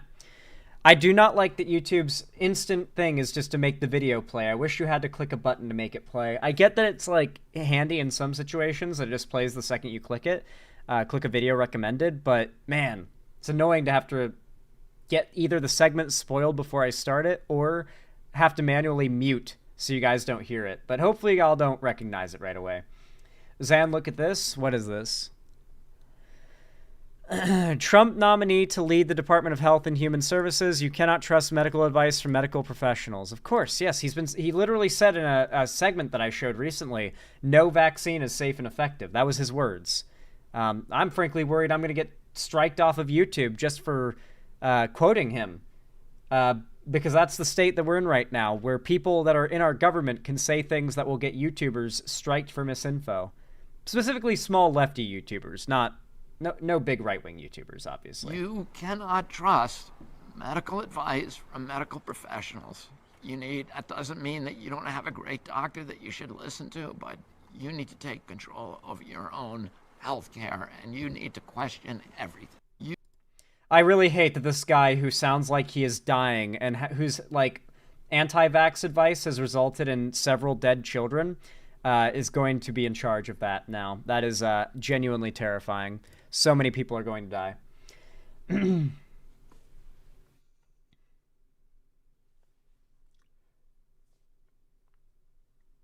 Oh, you kids have been so spoiled not having to deal with polio. We're bringing all the diseases back so these spoiled young people can know what a real man is. You couldn't be a real man back in the day unless you had polio as a kid. I can't even, like, emulate how fucking, like, absolutely ghoulish that motherfucker sounds. I hate him. I really do. Xander Hall, did you see that people are calling for Gavin Newsom to run for president in 2028?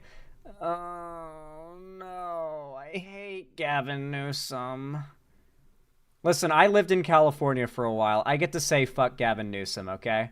Like Californians hate Gavin Newsom, but will absolutely not hear a Republican or non-Californian shit talk Gavin Newsom, if that makes sense. Like, Californians are legit, like, no one bullies Gavin Newsom but us.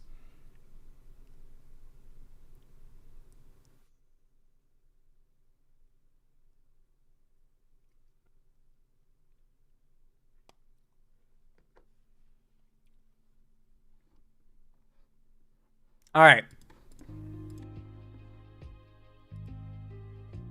Y'all know what to do when I say action, right? 3, 2, 1, action. Well, guys, I have to admit, I am laughing pretty hard right now. And I cannot wait to read the copium comments down below when this goes out as a video from the Hasan fans. You see, I have grown to dislike Hasan quite a bit over the last couple years.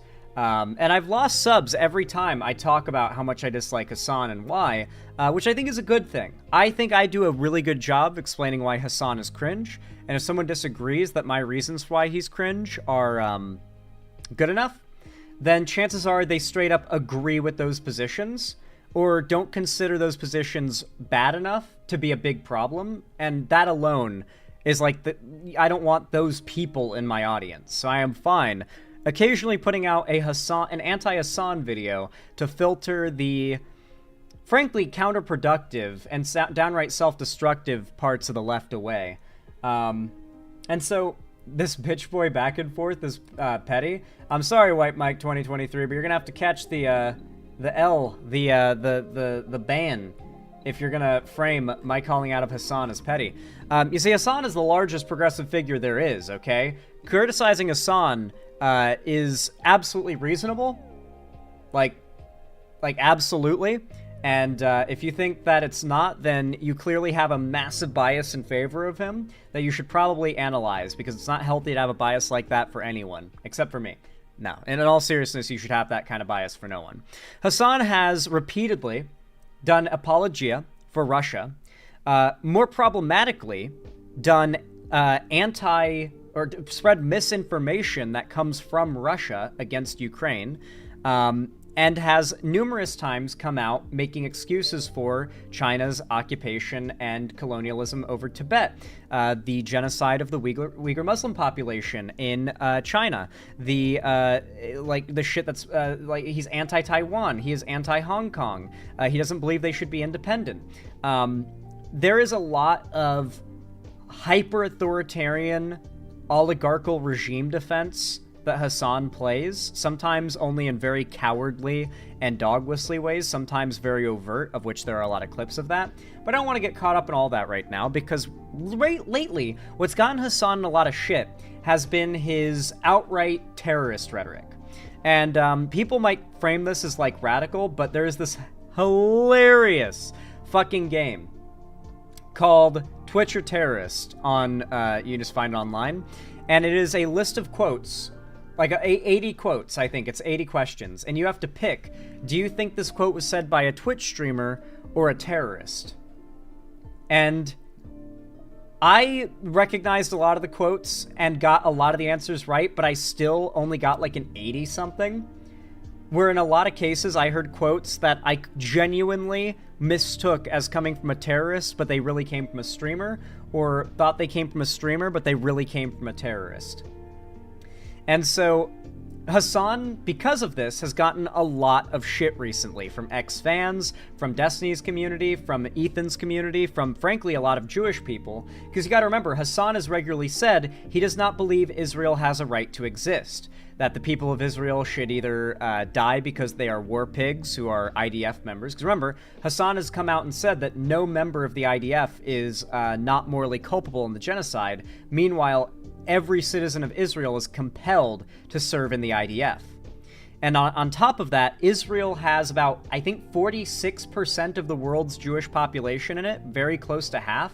So Hasan is effectively argued for, and much of the pro-Palestine movement, without realizing it in some cases, has advocated for either the disenfranchisement of, the deportation and like mass exodus of, or in some cases the mass killing of, nearly 50% of the world's Jewish population. And for that reason, the vast majority of Jewish Americans have been massively polarized to the right by this, because even though not every single pro-Palestine advocate is advocating for the Jews to be wiped out, when you are in any way rallying against a country that contains 50% of the world's Jews nearly, a lot of Jewish people worldwide are going to see that as pretty cringe and a pretty significant threat. And so, as you can imagine, Hasan and Twitch, who have played a lot of defense for Hasan very overtly, have gotten into a lot of controversy. And a lot of American Jews, and frankly a lot of Israelis, have called them out. And Twitch has been forced, well, actually the advertisers have been pressured into dropping Twitch. Hasan has caused a Twitch adpocalypse, and a bunch of streamers are freaking out about it now. Hasan is desperately trying to blame other people, and even threatening lawsuits. But here we have a video from a popular streamer named Ludwig talking about it. Ludwig is a massive spineless pussy, by the way.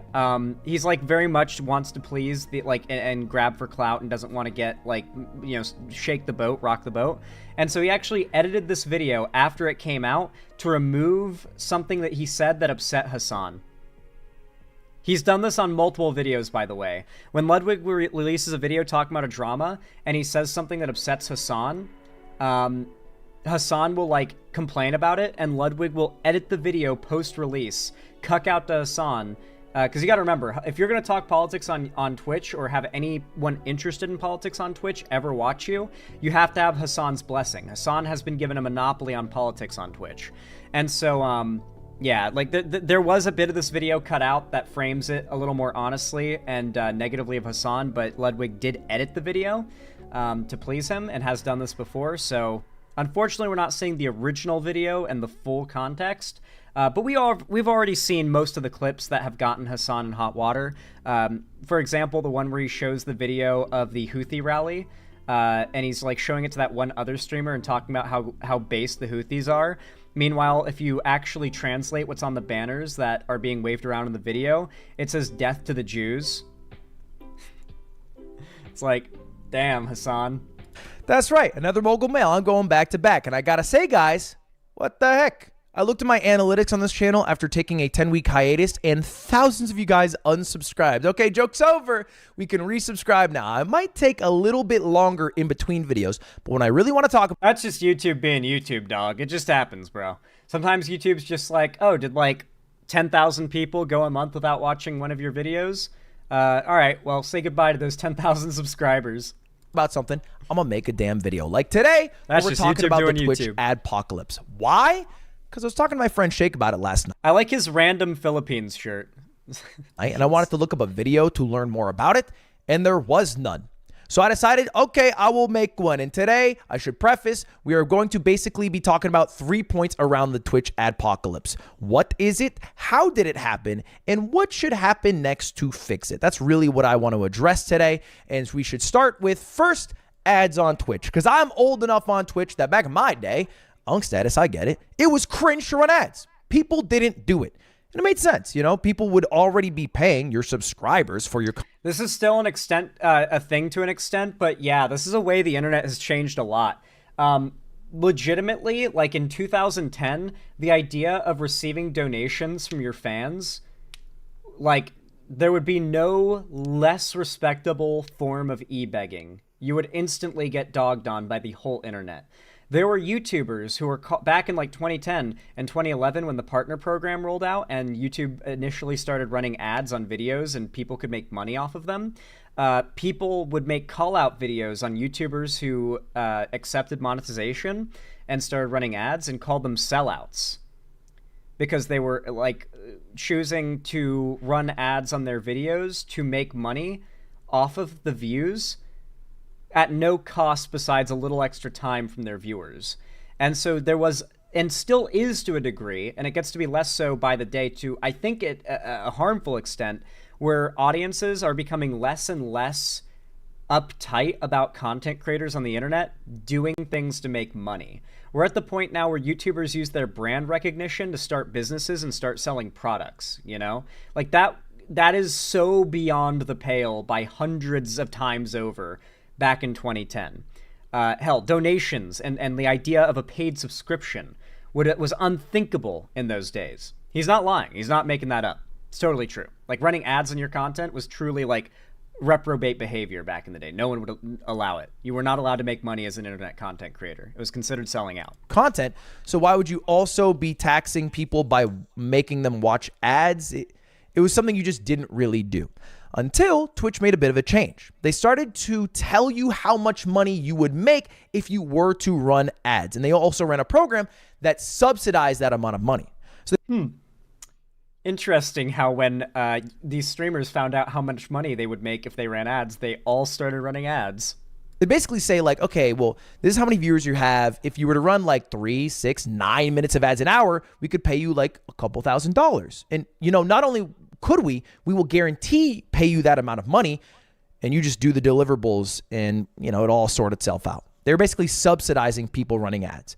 Now, they only ran this program for like a few months, but it worked. It created a culture where streamers now knew how much they would make if they ran ads, and it became a part of their lifestyle and overall income. And so now people run ads. And you should know this if you've ever tried to watch a subathon in the past couple of years. Because those are basically ad farms, man. Live 732 hours in a month. That's 732 hours to run ads, baby. And thankful to the boys at FaZe for leaking. Legitimately, like, there's a world in which I could stream for 12 hours a day and really just Hasan it, you know, where like 90% of the stream is just like mumbling and nothing. And as long as I'm always live, I could probably just do like super, like, it would just be like such lazy, easy. It's how Hasan got big. Like, Hasan literally blew up by just always being live. I assume Ludwig talked about that in the original version of this video, is that Hasan's whole thing was he would run ads incessantly. Like, Hasan runs ads at every single opportunity he can. And, like, he streams for like 12 hours a day, and he's always live. And so if you're looking for politics content on Twitch, the reliably live guy all the time is Hasan. His streams aren't necessarily jam-packed with entertainment value, but they're always there, right? They're always there. And so that became the meta on Twitch around that time when ads really blew up on, oh my God, 1.2 million in ad revenue on Twitch. Is that a year? That's gotta be a year. There's no way that's any amount less than a year. Good God. Imagine you're a streamer, you don't run ads, and you find out that if you did, in a year you'd make 1.2 million, assuming you maintained the same amount of like traffic you have. That's fucking insane. Oh yeah, it does say from September 1st to September 30th. Bro. That's fucking crazy. 690 hours and 18 minutes of watched ad time gets you 1.2 million on Twitch back in the day. Their income, we know how much money you can make from ads alone. Oh my now, God. I'm not sure. It's possible Holy that Ron shit. might have photoshopped this image a bit, little inspect element. But if we take it at face value, he says he earned $1.2 million during his subathon, and he only had 63,000 subscribers. Now, I say only because if you do the math, that 63,000 subscribers is $220,000, which means he made an extra million. That's not from bits. That would mostly be from ads. And what makes this even more realistic and more impressive in my mind, Jason was the biggest in the FaZe group for their subathon. In terms of subs, he had the most subscribers. You can see 100,000 right here. And he made $500,000 total. It's a lot of money. Now, the light pink is the amount of money he made from ads. And you can see his ad density went down, all right? He didn't make as much from ads. As opposed to somebody like Lacey, that's a lot of light pink. Now, ignore this number. I know as a fact he inspect elemented this. This is a fake number. This number is real. So he made $70,000 less than Jason while having less than half as many subs, less average viewers. How? because his ad density was so high. He's running an ad density equivalent to TV shows, okay? And he is I want to vomit. Able to make just from that hundreds of thousands of dollars in ads. I would not be surprised if Kai made as much, if not more money from his subathon in advertising than he did from all of the hundreds of thousands of subs he has. This is all kind of gone now. The advertisers are pulling out. It is true, and streamers are making a lot less money this. My understanding is Ludwig might have cut out the controversy that led to this, but the reason for the Adpocalypse is that A, a ton of Jewish streamers and content creators and public figures, B, a ton of, like, obviously anti-terrorism rhetoric content creators, and C, a bunch of anti-tanky content creators and figures have run a campaign against Twitch, pointing out that Twitch is not only protecting, but enabling and monetizing with their ad runs terrorist propaganda through Hasan's stream. The largest political streamer on Twitch, running countless ads for these companies, is engaging in outright terrorist propaganda. And if you don't think that's true, too bad. The advertisers clearly do. They've seen the clips. The clips have been made viral. You can memory hole this shit or try to deny it as much as you want or call it slander or whatever, but the clips, the actual videos of Hasan saying these things have now gone viral to the point where the companies that run ads on Twitch have seen them, and they've dropped their ads for everybody. And you know what's so great about this? Every streamer behind the scenes knows it's Hasan's fault. I've still got my sparse connections to the Twitch sphere, okay? They all know Hasan caused this. There are, in fact, large streamers in the platform that do not give a fuck if Hasan likes them, that have outright called for Hasan to be banned, and a boycott on political content on Twitch so that advertisers stop pulling their ads, because all the biggest political streamers are Hasan, Denims, Frogan, Mike from PA, and the rest of his orbit. Yo, Zan, do you think that if Hasan was just a more disliked person, then people would be willing to throw him under the bus? Hasan is the most disliked progressive figure, period. I would, like, bet my life on that. Outside of the left, Hasan is the most disliked lefty figure. That was not true for a while, but especially after the Ukraine stuff and the amount of misinformation he's peddled, the really low quality of, like, journalistic integrity he meets, has been called out by such large figures and is so undeniable at this point. He's lost not only a lot of his own followers, but on top of that, Hasan is so deranged. He's so, like, he pushes such deranged narratives about the people he doesn't like, that he's against, that at a certain point the abstraction becomes so different from reality that people, like, this happened with Destiny. Destiny's blowing up among Hasan's ex-fans right now because at a certain point Hasan went way past valid criticisms of Destiny and started just, like, malding, like, spite insulting Destiny. And as much as that might be seen as valid from Hasan's emotional perspective, when you strawman someone that hard to your audience, and that audience sees something other than the strawman one day, they lose a lot of trust in you. And so Hasan has been bleeding support to Destiny, of all people.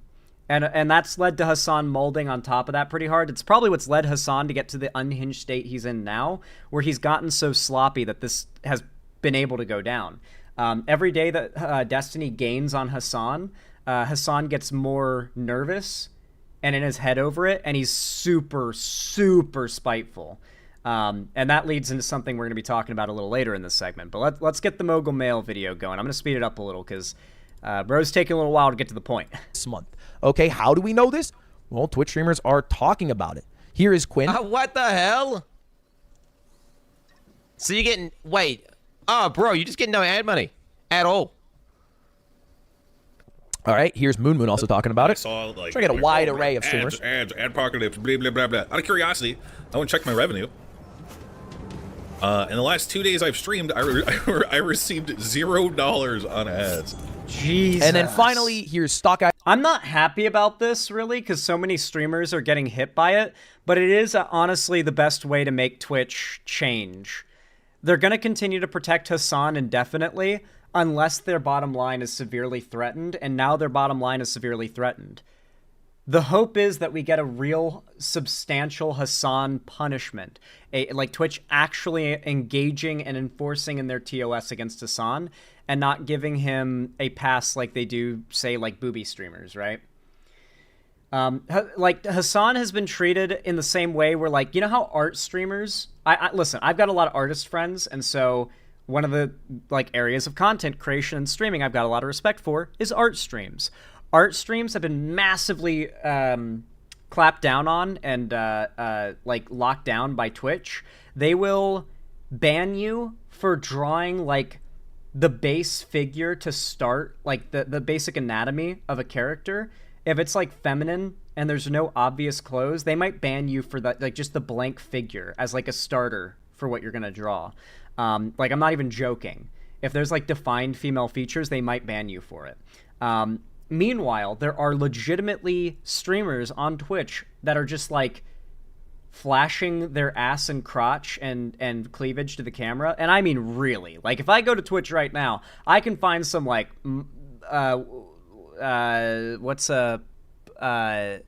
OnlyFans level shit, right? Like it is pretty overt, right? There was a whole section for the pool stuff, which is all just girls in bikinis, right? So to be very, very clear, Twitch has for a long time had massive disproportionate application of their policy, and Hasan has been given a free pass constantly. So what, lol? I think it's bad, actually, when Twitch has double standards.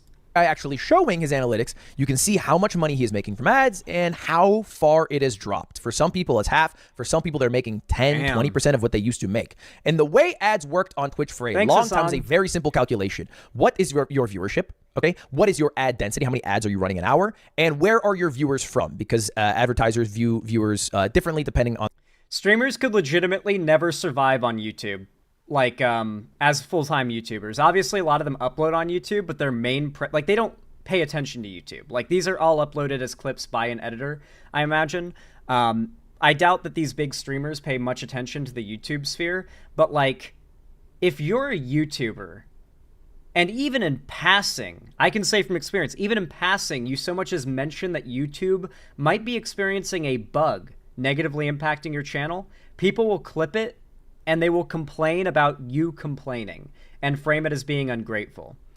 Twitch streamers going from making $1 million a month to making like much, much less, like literal YouTube ad numbers, frankly, and complaining about it. You could never do this on YouTube and get away with it. This is like straight up only the entitlement and like innocence, the naivete of a Twitch streamer to come out and complain that they are no longer making millions a month anymore. It's like only a Twitch streamer would do this. No YouTuber would ever go like do this, because it would be every other YouTuber making drama like call out videos on them for complaining. Like it would be instant. The culture of YouTube and Twitch is so different, and I often find that streamers on Twitch are like kind of whiny, stuck up, spoiled brats. That's really the vibe I get from Twitch streamers. I'm not gonna lie.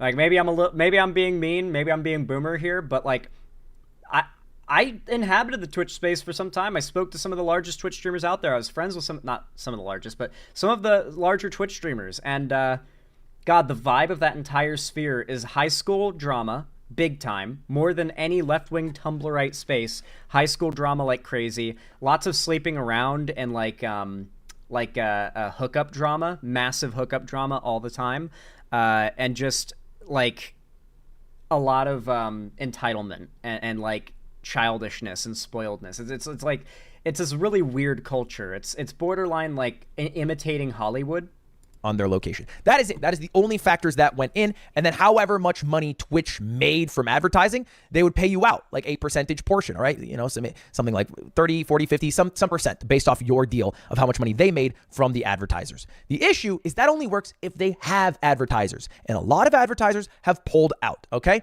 They have pulled out and it has hit Twitch hard. All right, and I'll talk in a minute what my prediction is for what will happen to that advertising money. But first, is Twitch still a trans-friendly space? Asking because I heard that there was a recent policy. There's no trans-friendly space in the entire internet. If you're trans on the internet, doesn't matter where you are, people will seek you out to attack you. because they're that obsessive and deranged. In general, though, I'd say Twitch as a platform does not enable transphobia, but it does not care enough to actually moderate against it, right? Like, they'll protect Hasan when he breaks TOS, and they'll also protect large streamers who engage in transphobic rhetoric, unless, just like with this situation, enough people make enough of a fuss about it. Twitch has no interest in actually applying their rules unless they can't not apply their rules. Like, banning streamers loses Twitch money. They don't want to do it. We have to talk about why they pulled out. Where did the advertisers go? Do they hate Twitch all of a sudden? Well, the genesis of this, as far as I can tell, is when Asman got banned off of Twitch. Because, you see, Asman got banned after making some comments about Palestinian people, some very negative comments about Palestinian people. He got banned off of Twitch. And this sort of caused a domino effect where people are like, okay, you ban Asman for saying this thing about Palestinian people, but, you know, what about this person saying this thing about this people? And that happened a lot, because this is an issue Twitch has been dealing with for years, which is in... Wait, is this where he cut out the Hasan bit? Okay, no, I don't think this is where it is. Consistency in their bans. All right, they have their code of conduct, their terms of service, whatever. They have to ban based off of that, and sometimes it's not upheld consistently. All right, and so this became, you can see October 16th is the day Asman got banned, a very common trend. All right, oh, you ban Asman? Well, what about when Frogan said this, you know, crazy thing about U.S. soldiers? All right, and Twitch got... Like I said, Ludwig is very spineless. What she said about U.S. soldiers, by the way, is she hopes they get PTSD and commit suicide and end up homeless, lose their jobs, and their life falls apart because they went overseas to kill brown people to enforce U.S. hegemony. She ended up getting a ban for this, a temp ban, after a massive campaign against Twitch to get her to actually act upon their TOS, because for those who don't know, service members are a protected class. You are not allowed to go on Twitch and start shit-talking veterans and insulting veterans and hoping for bad things to happen to veterans. They are a protected class. And so Twitch didn't want to do anything about it because they didn't really care, and the internet forced them to pretend to care. And so that's kind of, yeah, that did go down. But of course, Ludwig can't actually play the clip or, you know, honestly frame the situation. It's got to be, said some crazy stuff. Yeah. Got basically controversy after controversy Can't upset after Hasan's controversy. All right, and at first, this was maybe just some like social media stuff, but then there was a concerted effort by people to go straight to the advertisers. All right, because he's also leaving out another important thing. Twitch, behind the scenes, without announcing it, and has never done this before and has never done it since, issued IP bans to all users in Israel. And on top of that, by extent, Gaza, because Gaza gets its internet from Israel and through Israel's infrastructure. So like, if you're using the internet somehow in Gaza, you use an Israeli IP. And so Twitch had banned all users in the region where this conflict is happening. From the river to the sea, no Twitch accounts for thee. Like, just straight up, no announcement of this. It was figured out by Destiny's community fucking around and fishing around the API after discovering some Reddit posts that kept, by the way, the official Twitch subreddit kept continuously banning any posts for a year plus, mentioning that no accounts in Gaza, the West Bank, or Israel can make Twitch accounts. It was a sign-up ban through IP, Gaza Triton. And so no one in that region could make an account. They have never done this before. Twitch never announced this. They have never done this before. They haven't done it for Russia. They haven't done it for Ukraine. They haven't done it in any other situation. There are countless wars happening all around the world. They've never done it before. They haven't done it since. Twitch undid it, gave a complete bullshit excuse. Like, no tech or web developer or software engineer out there is falling for this. Twitch gave an absolute bullshit excuse for why clearly one of their higher up mods made the unilateral decision to block users in that region from making accounts, effectively meaning all this time, no actual Israelis have been able to stream on Twitch and counter the rhetoric of Hasan. You don't have to like Israel to think that that's probably kind of bad. Like, banning an entire country's population from giving their thoughts on the situation, because, mind you, there are a lot of Israelis, and especially a lot of Palestinians, who I think would very much like to use one of the biggest, or the biggest streaming platform in the world to talk about how they're not in favor of the IDF genociding Palestinians, right? And yet, Twitch wanted no platforming of anyone in that region. It goes way deeper than just some streamers said some stuff. The platform itself is complicit, and heavily so. But Ludwig's a cuck, so you can't really take his word for it. Because Twitch wasn't buckling. They weren't like banning other people for their comments based off the social media blow up. They were just kind of holding fast. They banned Asmin. They're like, okay, we're good now. Please leave us alone. That did not work. They were not left alone. Not only were they not left alone, their advertisers were not left alone. And this is one of the other genesis I can see of advertisers now getting involved after the Asmin ban. And here's a tweet that said, made a video of what you can do. It's a long video, so I'll just distill it. But basically, it was email the advertisers that Twitch worked with who were displayed prominently in sections that people viewed as... Now, because Ludwig doesn't want to piss off Hasan, he won't play the actual video, but I will.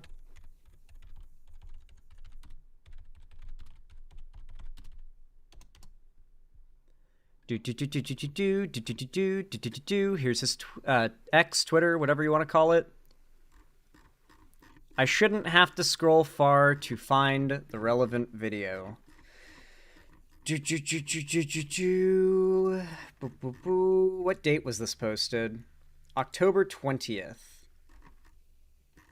So it's gonna be a bit of a ways back. It's gonna be a bit of a ways back.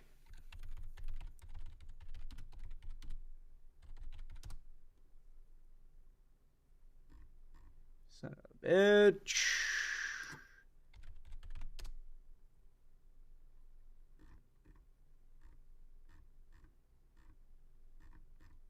You know? How dare I try to find a relevant clip that's a month old? How dare I? Ain't no way. Nope. Ain't no way. Ain't no way. Bro. Motherfucker. Damn. Another case of Google fucking us hard and fucking us sideways and fucking us with no lube.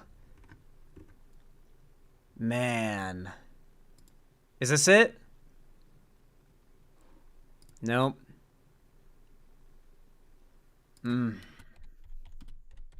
Damn. Oh, does this article mention or maybe link to the original tweet? We really are in this, like, fucked of an information age, by the way. Like, the internet has been ruined to this degree where you cannot find fundamental basic shit anymore, that you know what you're looking for. You know what you're looking for looks like. You can describe in detail in the search bar what you're looking for. Nothing sticks around. Everything has a lifespan of 5 seconds now. This is really bad. This is a big thing, a big reason why Trump won, is the extremely effective memory holding that the internet now does of every relevant thing. It stops mattering and stops being remembered instantly once it's not the current thing. And it's actually, like, really worrying because it just allows... Like, the internet was supposed to do the opposite. The internet was supposed to save the concept of information. It was supposed to make it so that everything was forever. Now it's doing the reverse. It's not only flooding people's attention span with so much bullshit that they can't remember the important things, but it buries the important things, so you can't even seek it out to try and educate people. It's so frustrating. I've watched his Google's getting worse by the day. Like, a couple months ago, I thought it was as bad as it could possibly get, but no. Yep. All right, chat. No link, no playing of the video. So that's all on you guys. It's like anti-Semitic, and get them involved. Okay. He says, wait, you know, fuck Twitch. I can type out the link. Haha! Yes! I can cheat Google. I can force them to let me see the thing I'm looking for. x.com/Dan can't stream /status/184 803 433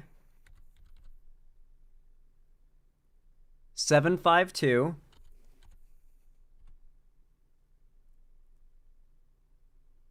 8111. Try not to fuck this up because I can't fix it if I put it in wrong. Okay, this should take me to the tweet. Yes! Dude. Big fucking brain, dude. Big fucking brain. Fuck you, Google. I'll do it the hard way.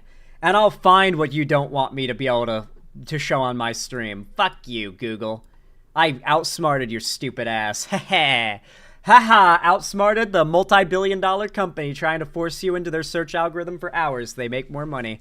Got 'em. And hey, because I typed in the exact link, Google didn't make a fucking penny off of that search.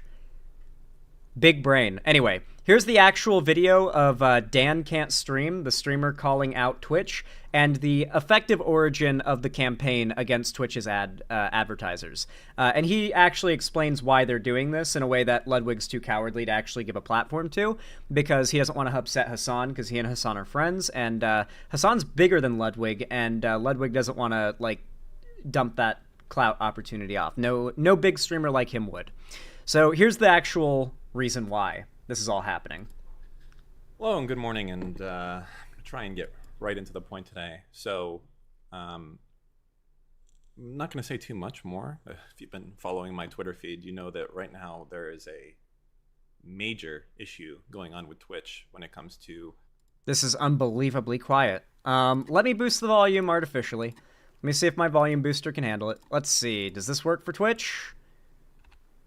Let's see if this works for Twitter. Anti-Semitism and anti-veteran sentiment, and just really anti-USA content in general. And they're protected, the people that are doing this. There's no other way to say it besides that. These people have been reported for things that they've done, and nothing happens at the end of the day. Nothing happens. I feel like for years, myself and others have tried to stop this sentiment from spreading, but it's reported and it goes nowhere. And I have the only thing I can think of at this point, well, the only thing that makes sense is that the CEO, Dan Clancy, and perhaps the entirety of the trust and safety team at Twitch, and please send me email tips if you know who is on this team, is complicit in that they like this content and they want to see more of it. So I'm not going to go into all the instances. Yeah, Twitch fully endorses it, and that's a big problem. I think he plays a few of the clips that are relevant, although because Twitter does not include a little box like YouTube does that tells you like a little screenshot of that point in the video, it's hard to tell where it is. But yeah, basically he does a very like straightforward and well-reasoned like breakdown of why he's doing that. And this basically is all culminated in Hasan's response, which is genuinely hilarious. You can tell Hasan is big mad, big malding. Hasan is threatening to sue creators that have called him pro-terrorism or accused him of engaging in pro-terrorist rhetoric. This is not an actionable thing. He couldn't actually do it, but we're going to get into that more in a moment. Here's Hasan's response to this whole Adpocalypse thing. He's very upset that these ads being pulled has affected his money.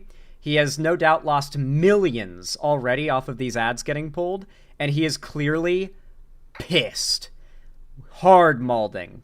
Now that I think about it, I wonder if there's a way I can use this as precedent to go after a media personality that has impacted my real life experiences and has actively tried to, defame me deliberately, engaging in. Oh, to be clear, by the way, suing content creators that talk bad about you, one of the most bitch-made things ever, it's happened to me, actually. Believe it or not, like 2 years ago, I talked about allegations that some prominent, like, trans Twitter user had of, like abuse or sexual assault or something against them. And in response, they went on, like, a genuine schizo rant about me and then proceeded to attempt to file a restraining order against me. And to sue me for defamation It all got dropped, of course, because there was absolutely zero case. But it is genuinely a... Was this the Soul Bunny thing? No, it was someone named Sasha. It's just like... There are genuine cowards out there who are so afraid of someone with a platform holding them accountable that they will literally crash out and publicly threaten lawsuit against other YouTubers. Illuminati style.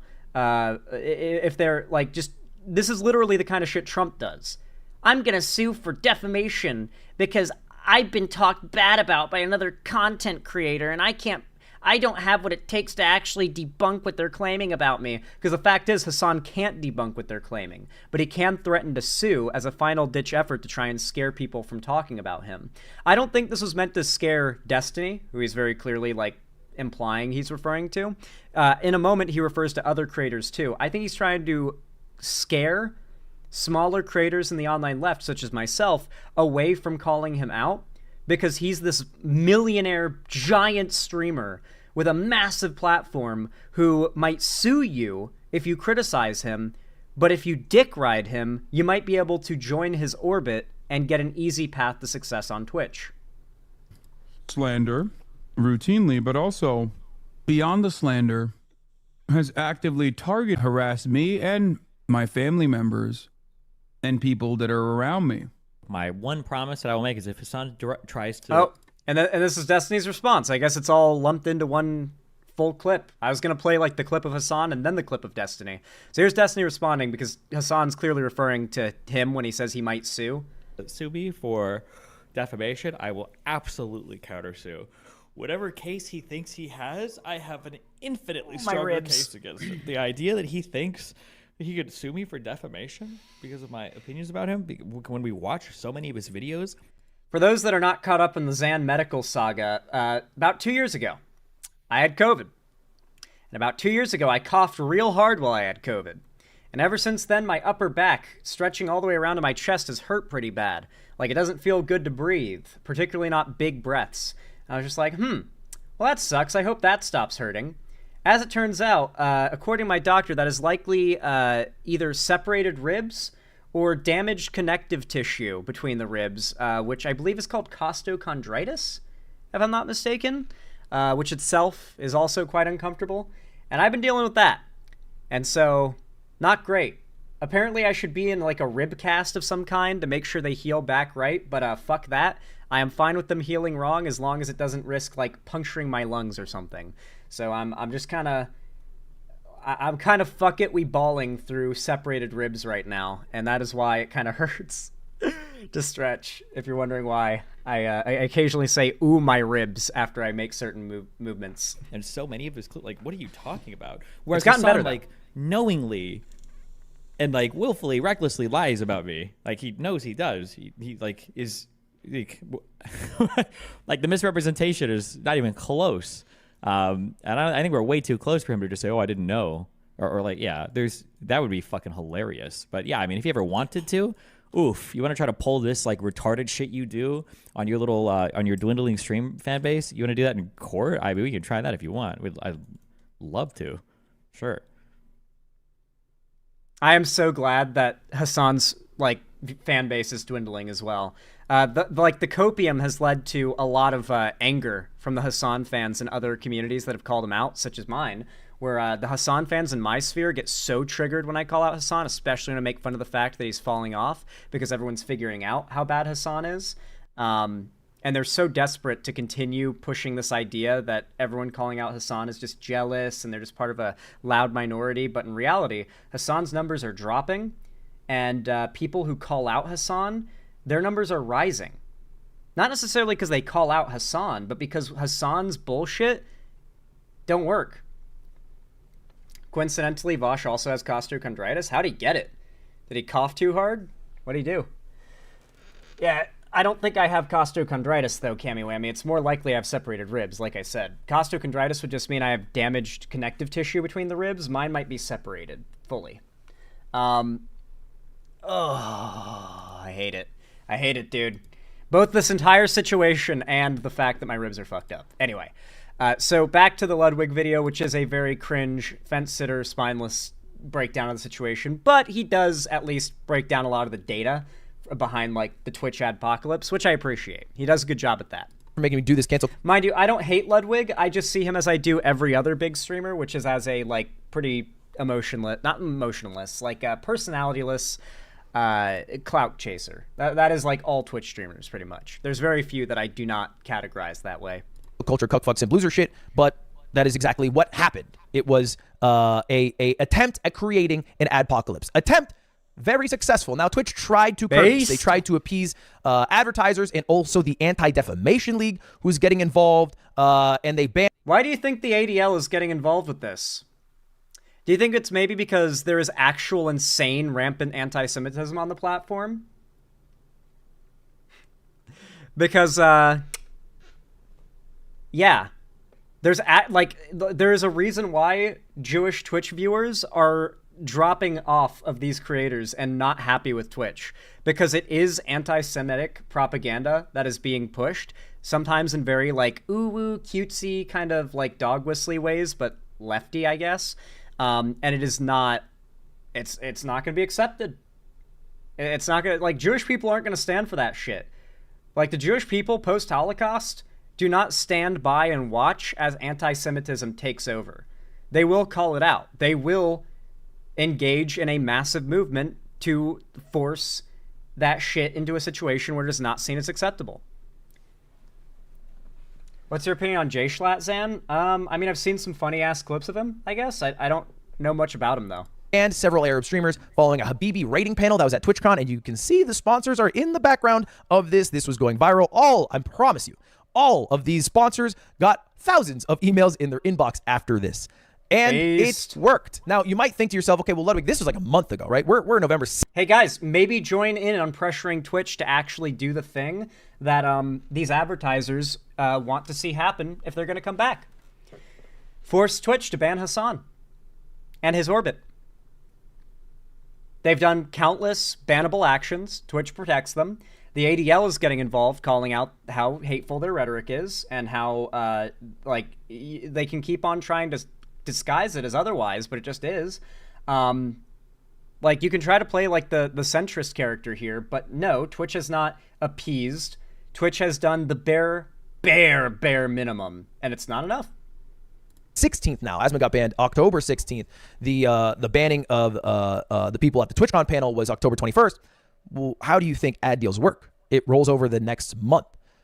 So the reason ad rates plummeted in November is because all those advertisers pulled out for the month of November. And there's no way in that 2-week period for Twitch to resell a bunch of ad slots to brand new advertisers, especially when brand new advertisers are going to see. Well, just like with YouTube, ads will come back. Oh, excuse me. It's just going to take the controversy dying down. If you want that to happen, join in. Make Twitch do the thing that everyone's advocating for. Make them ban the anti-Semites on their platform. See this blowing up on social media and not want to touch it with a 60-foot pole. You get me? All right. So there's currently in Twitch world a piss match, right? I love this because either Hasan has to get banned or the whole website crashes and burns.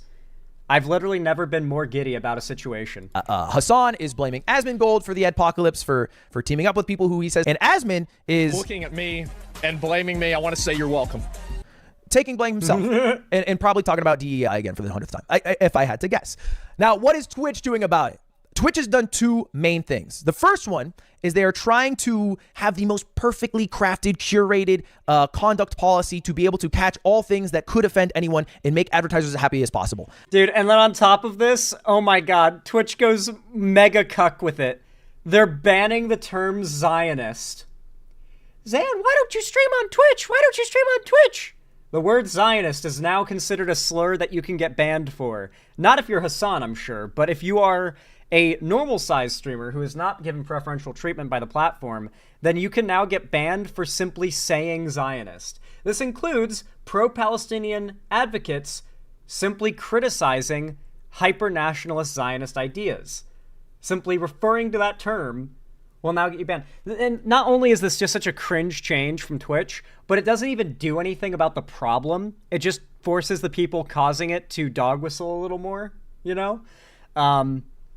And so, yeah, it's just so stupid. Not only does this hurt pro-Palestine advocates, but it also just doesn't do anything to solve the anti-Semitism problem. It's like such a cucked move.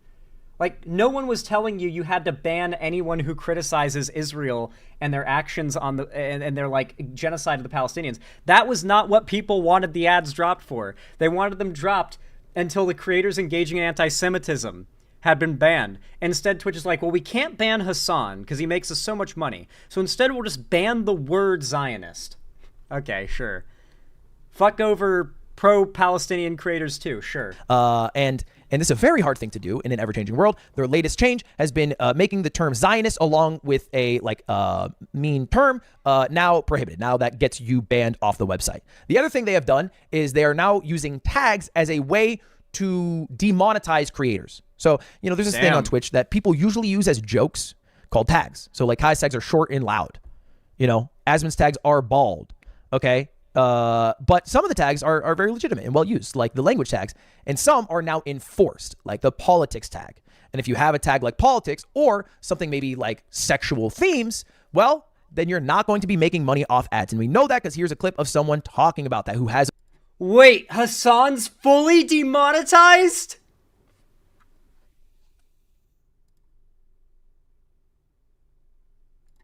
Because I know that the Hasan fans are gonna maul in the comments of this video, I gotta play something. This is all I have to say to Hasan fans. This is me at Hasan fans right now. Coping and seething. You just can't accept what you're seeing. Yes, you're coping and seething. The truth it is scalding, and now you are molding and coping so hard. Coping and seething. You are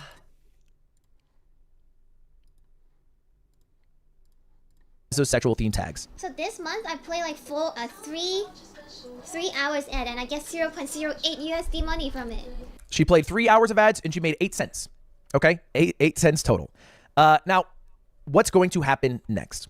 The ad money's going to come back.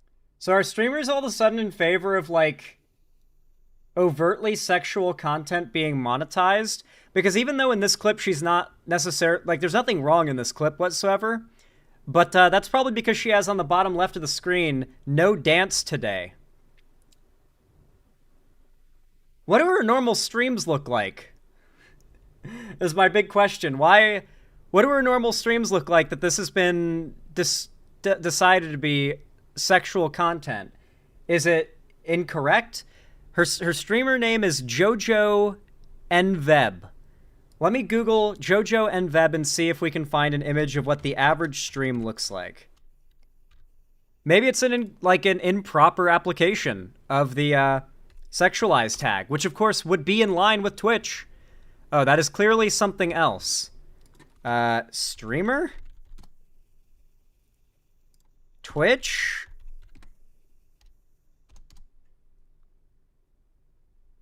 Okay, apparently they're like a very small streamer, it would seem.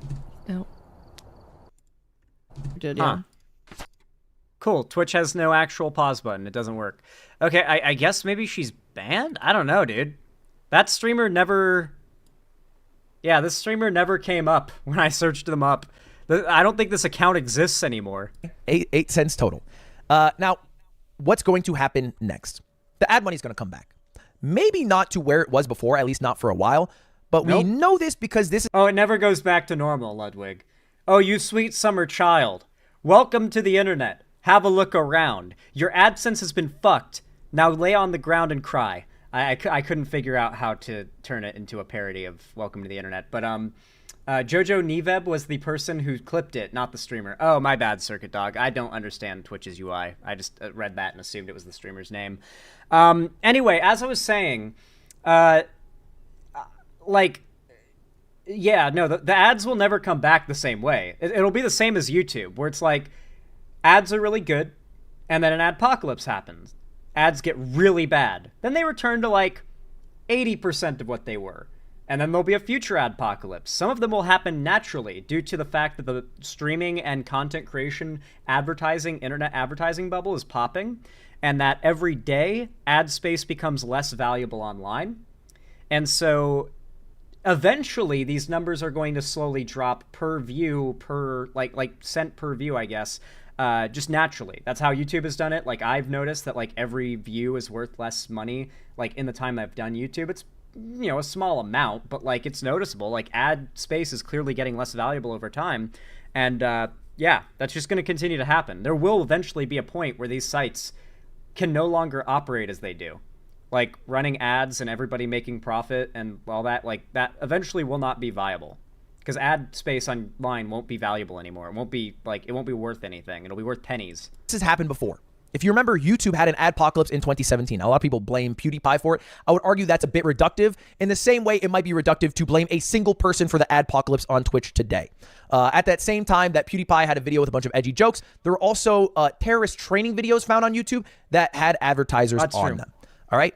But the thing is, it's not like if you go to YouTube, there isn't fucked up shit on there still. You know, there's definitely still stuff. Well, yeah, YouTube also needs to have another adpocalypse. It needs to be pressured into actually moderating their platform and like cutting down on some of the insane far right stuff on there. Like, I'm pretty sure Sneeko, Dr. Disrespect, like all the worst creators who can't make it on any other streaming site, they go to fucking YouTube. Like, YouTube is both for the most normal, like, okay streams and for, oddly enough, the most like you can't get by anywhere else because you're so insane. Go stream on YouTube. They barely apply their rules. If you actually break the TOS, they barely apply their rules, if ever. But if you...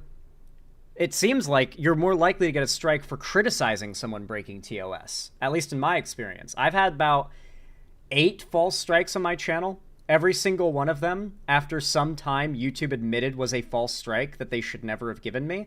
Usually after numerous reconfirmations that the strike was correct, I would just keep challenging and challenging and challenging, and eventually they'd admit it was a false strike.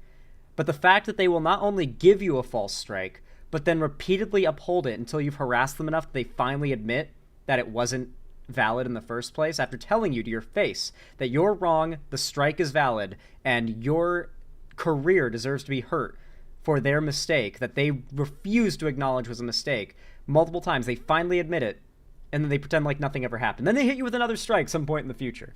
It's like, yeah, YouTube is real fucked in that way. Stuff that advertisers would not want to advertise on. I can look this shit up if I want. All right, you can look this up. If you look up nude yoga, nude yoga. Wait, what? What are the side effects of cocaine? Cocaine, what are the side effects? Why cocaine is so incredibly... Why would this content not... Is he trying to compare educational content about the negative effects of cocaine use to streamers that flash their ass and do terrorist apologia? Is he really trying to draw this comparison? The nude yoga thing's very real. I fully criticize YouTube for their like dishonest application, but this what about YouTube? What about YouTube? Is so fucking cringe, dude. It's so fucking cringe. Listen, man. I don't dislike Ludwig. I don't hate or dislike Ludwig, but he is a Twitch streamer. That is all. Anyway, as I was saying, or I guess as I should be saying, if you enjoyed this segment, please consider leaving a like. It really does help a lot whether you're watching live or when this goes up as a video after the fact. Every single thumbs up is like casting a blue ballot, forcing YouTube to push my content in the algorithm to far more people. And of course, if you want to see more from me on on this platform as well, you can subscribe and ring the bell icon to turn on all notifications, and you can comment as well, as it helps to boost the channel in the algorithm all down the line. You'll make sure to see stuff from me when YouTube notifies you if you ring the bell icon.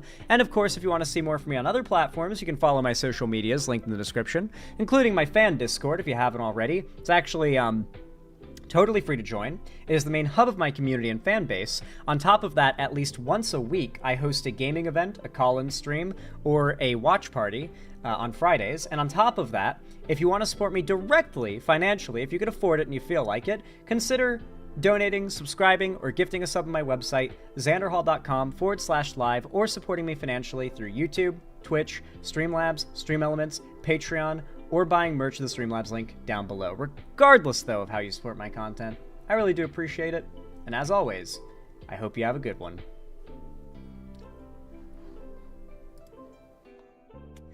Whew! How'd you guys like that segment? I feel like it came out nice. I sure do love me some shitting on Hassan. I can't wait for all the cope comments.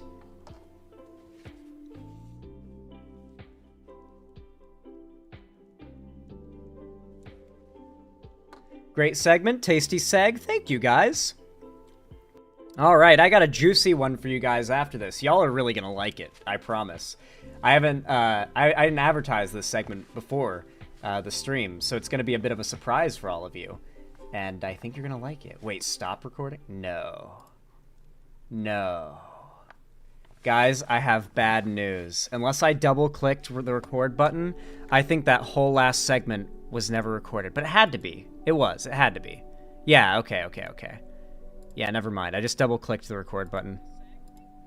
Yeah, I just hit it twice. Never mind. We good. We are not fucked. Okay, we're good. Oh, I got scared, dude. Holy shit, my heart went cold for a second. I'm not gonna lie. I thought that, like, hour-long segment never got recorded, and it would take, like, a day for my editor, Ethan, to download the whole VOD and then cut out the hours of not that segment. It would be, like, a whole day of just downloading, editing, rendering, and then that one video would be done. It would, like, it's a nightmare to pull clips from VODs. At least according to my editor, it's really hard with their internet. Yeah, thank God. I almost killed Ethan. All right. Let me,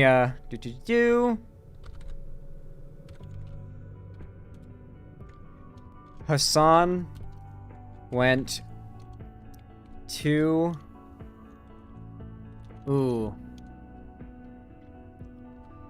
Twitch enabling Hasan causes massive adpocalypse. Twitch enabling Hasan's... Yeah, Twitch enabling Hasan causes massive adpocalypse. I think that's a good title. Just straightforward. Real in your face and straightforward about it. Just Twitch enabling Hasan causes a massive adpocalypse. Hasan committed murder. Parentheses, Twitch ads. True. True. Alright, guys. Really quickly, I'm going to use the restroom. Now I'm going to come back, and I've got one more segment for you guys. And then I also want to do a short today. So stick around for that. It's going to be... I'll be pretty poggers. So don't go anywhere. I'm going to go use the restroom, empty my bladder, and I will be right back. Stay tuned, everybody. I got plenty of entertainment to provide to you guys once I return.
Well, well, well!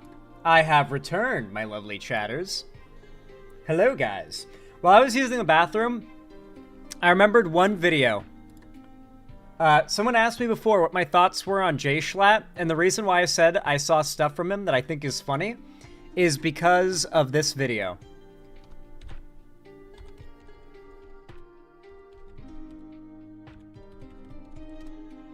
Let me see if I can find it in a reasonable amount of time. Yeah, here it is. It's called Schlatt Didn't See This Coming, okay? Now, for a little background on this video, okay? This is made by... The video he's reacting to was played during a media share as like a surprise, you know, oh, look, a random video playing. He doesn't know what it's going to be. And the YouTuber who makes these videos has made a lot of videos like what you're about to see. And a lot of people have donated them to Schlatt because they're upsetting. You'll find out why in a moment. And this is probably the funniest version, his funniest reaction that he has been sent. This is what I've seen of Jay Schlatt, and this is why I think he's funny. This made me laugh really hard. Ooh. No, no, no! Oh my God! I almost forgot about it. I almost forgot that we were doing this in this video. Jesus. He frames all of them?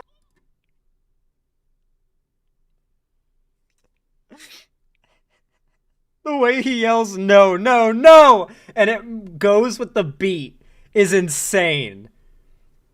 That's what makes that clip work so well, is how the no, no, no leads up perfectly to the beat drop. Rewatch it. Ooh. No, no, no! Oh my God! I almost forgot about it.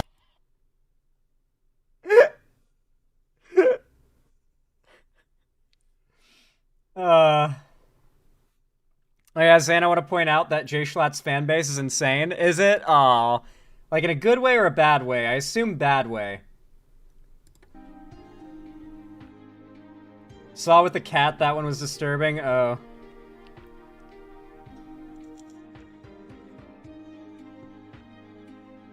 It's a mixed bag? Interesting. I remember Jay Schlatt being shown, or known for running a gag where he gets a lot of 9/11 jokes sent to him. Yeah, he does. He gets a lot of 9/11 jokes sent to him.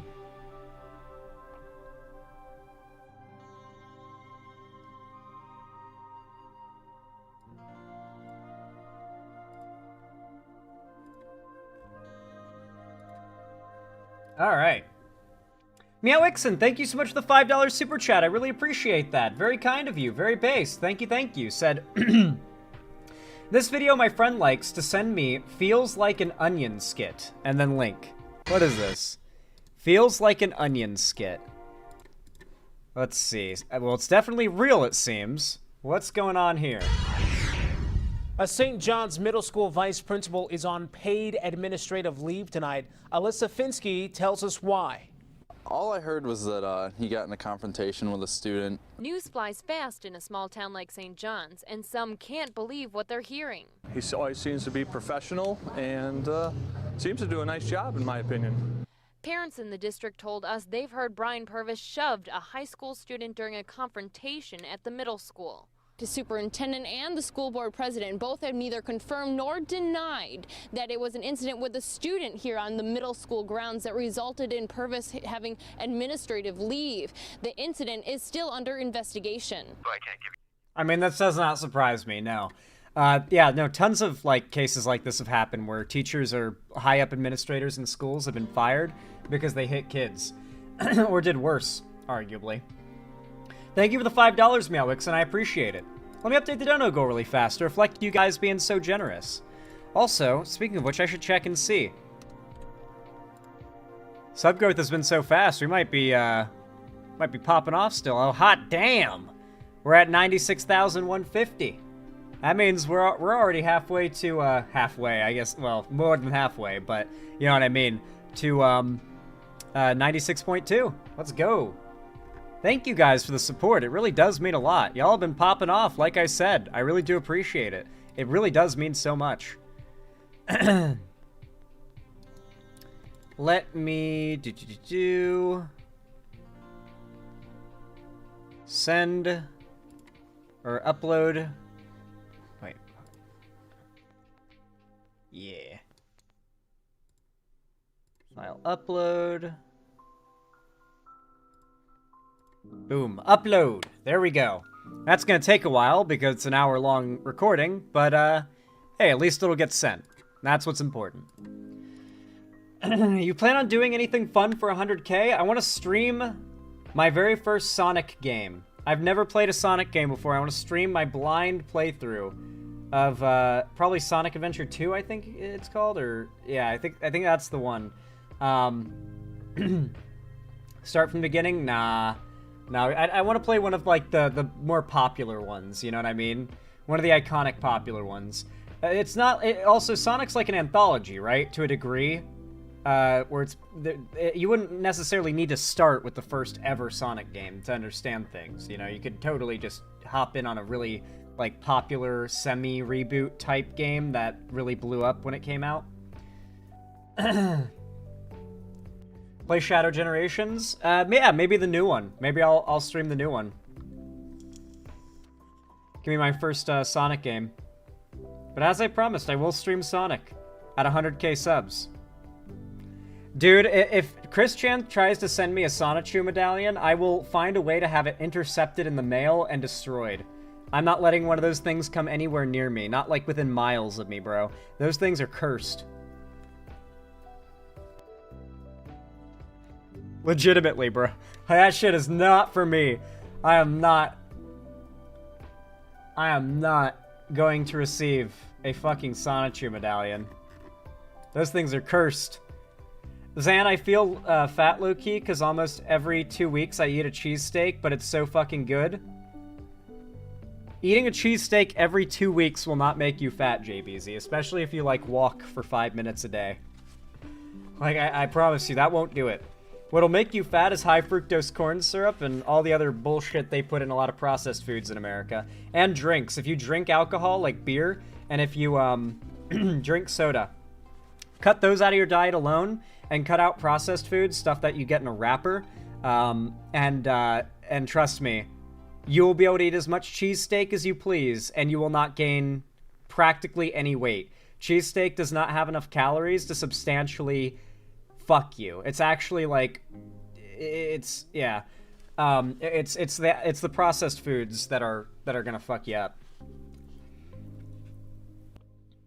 Do not do that, Meowixen. I will react violently. And in self-defense, within my full legal rights, casting curses upon people counts as a threat upon someone's life. I will use the Second Amendment if you try to curse me. Anyway, let me bring up the next segment. Oh yeah, by the way, speaking of the Second Amendment, check out my shirt. 2 known enemies to guns. Rust and politicians. Do you want to know where I got this shirt? I got it at the Rural King, where I bought my gun while I bought my gun. While I was waiting for them to process my background check and everything, I went and I just went and I grabbed as many Pro 2A shirts as I could off the shelves because they were on clearance, and I bought them.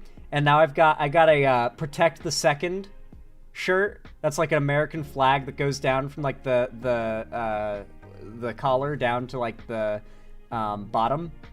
It's like an American flag, and it has text that just says "Protect the Second." Yeah, I bought a few of those Second Amendment shirts. I love them. I want it to be known that I am pro-gun. No chuds are gonna be able to say, he wants to ban guns. Certainly not. I may not be able to show my gun on stream without getting banned, but I can certainly rep.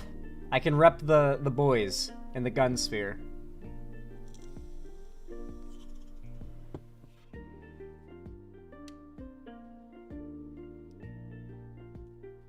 All right.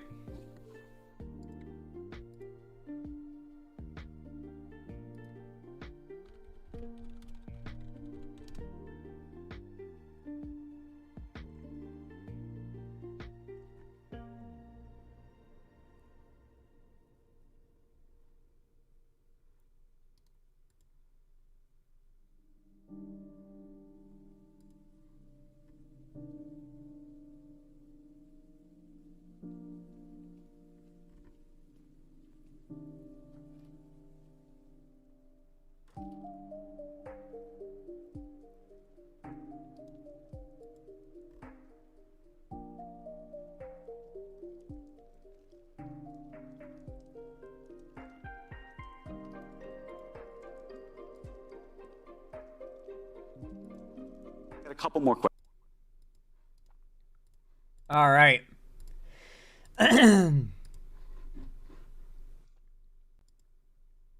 Y'all know what to do when I say action, right? 3, 2, 1, action. All right, everybody. So, the election results have been a massive wake-up call for a lot of people. And I honestly think that the biggest wake-up call has been for the Democratic Party as a whole. There are a lot of things that we can gain as an insight from these election results. We could basically just bury our heads in the sand if we wanted to. We could do anything from claiming that Trump cheated to win and that Harris did actually win, which is massive cope. We could claim that Harris didn't win because she didn't focus hard enough on insert your favorite, most important to you issue here. Or we can look at what genuinely went wrong, introspect, identify the problem, and set forth with trying to solve it. It is doubtless that the reason Trump won this election was the economy. Donald Trump promised to bring the economy to unforeseen levels of success. He has presented basically Trump's promise to cut everyone's taxes to basically nothing and tariff other countries to make federal funds. This is, of course, not how tariffing works, nor is it how taxation works, but the American people here, instead of you paying income tax, other countries will pay a tax to us, which is what they think tariffs are, because they don't know what tariffs are, and they buy it. Right? And they voted for him in droves, despite how aggressively antagonistic his rhetoric was, even towards the groups that swayed towards voting for him. People didn't show up. It's not just that, sicko fit. You have to remember, demographics slid from voting for Biden in 2020 to voting for Trump in 2024. It wasn't just a turnout issue, sicko fit. Mind you, Harris's turnout was normal. You gotta remember, Biden just had the biggest turnout ever. People kept on complaining about how there's got to be 10 million more votes to count, right? And it's like, well, no. Y'all can cope about it as much as you like, but Harris was never going to bring out as many votes as Biden did in 2020. Biden, was overwhelmingly popular outside of the hyper niche lefty sphere online. Biden was overwhelmingly successful in his election. He got the most votes any president has ever gotten, and by quite a bit. The turnout was lower for Harris because that is how, it was on par with Obama's turnout or Hillary's turnout. It was generally normal turnout for a president to win or lose with. It's just Biden who got an insane turnout that once. That's not normal Dem turnout. That's just what Biden was able to do. And I get that, everybody's convinced themselves so much that Biden's so unpopular, but he just wasn't. He just wasn't. He actually just wasn't. He actually simply, objectively wasn't. You fell for it. I'm sorry, guys, but, you fell for it. No one was making money off of riding with Biden. I can assure you I wasn't. YouTube content about how good Biden was doing was not doing well. But what was doing great, what was getting millions of views in some cases, was just shit-talking Biden for literally anything. And so, yeah. A lot of people on the left have been brainwashed into thinking Biden was an unviable candidate. Also Harris was more popular. No, she wasn't. How do you know that? Biden won the primary. He had the incumbent advantage, sure, but he won the primary. How can you say that Harris should have been popular or would have been popular? It doesn't matter. Popularity, or I should say approval ratings, have no bearing on the popularity of what's going to turn out to be the total result of the election. You gotta remember, Trump's popularity, or Trump's approval rating, was record low during the 2020 election, and yet Trump brought out more votes than he did in 2016, by a lot. Trump's approval ratings were unbelievably low, and it still resulted in him gaining support. Biden just gained so much unprecedented support that he was able to win despite that. If Biden wasn't such a strong candidate for whatever reasons in 2020, he would have lost. Trump would have won by just like he did this time. Always understood on an intellectual level that we are fucked, but it is kicking in emotionally to super doomer pilled right now. Don't doomer. Don't doomer. That's cringe. On the bright side, though, this is actually what I want to get to. On the bright side, in the aftermath of this, you know who's been locking in? Bernie Sanders. Bernie Sanders... The working class... I hate YouTube so fucking much. Bernie Sanders has always had a very pro-working class messaging, right? He's always been so very pro-working class. And that has never wavered. And because of that, he has grown to be a very popular, not popular enough to win, but popular candidate among both Dems and Republicans. It seems as though, especially after the economic crash we experienced because of COVID and the war in Ukraine, that countless Americans were radicalized towards far more pro-working class positions. And that rhetoric, even though it was not lefty, socialist, pro-union working class rhetoric from Trump, it was still, you working class people, I will put money in your pockets. And that is the kind of pro-working class that Americans want. They don't want socialism. They want to make more money and to succeed more under capitalism as it is. They don't want any changes to the system fundamentally. They want to succeed in the system as it is. And you cannot sell most Americans on like a massive overhaul of the system that's fair to everyone, but you can convince them that they personally will benefit and succeed under this current system if they elect you. And that is what Trump ran on. A radical improvement to the economy, the same as what Bernie promises, but in a way that is far more familiar and acceptable than the idea of overhauling and reforming our economic and political system. Which is what, Bernie is still quite radical for most Americans. Nonetheless, though, he is out there getting onto platforms and engaging in hardcore messaging about why the Dems failed here and what they need to do in the future to hold power in this country. Hear Bernie talk about the type of rhetoric he hopes to see from the Dems, and then I want to show you a clip of Elon Musk talking about unions and the working class, just to show you what kind of people and what they think of workers are now in power, and who the American people, believing they were selecting the pro-working class option, truly elected. Who they decided against. Let's watch. The working class of this country is angry, and they have a reason to be angry. We are living in an economy today, Donna, where the people on top are doing phenomenally well, while 60% of our people are living paycheck to paycheck. 25% of elderly people are trying to get by on $15,000 a year or less. We have the highest rate of childhood poverty of almost any major country on earth, and parents all over this country worry that their kids may have a lower standard of living than they do. That is the economic reality. And what and this is a thing that I don't know if Bernie 100% gets. These people do not want to hear that you're going to get elected and change the system to make it more fair to everyone. They want to hear that you'll get elected and make sure that they specifically are doing better. They are afraid of change. They don't want any radical overhauls. They just want the system to go back to working well enough like it used to. They want the inflation to go down.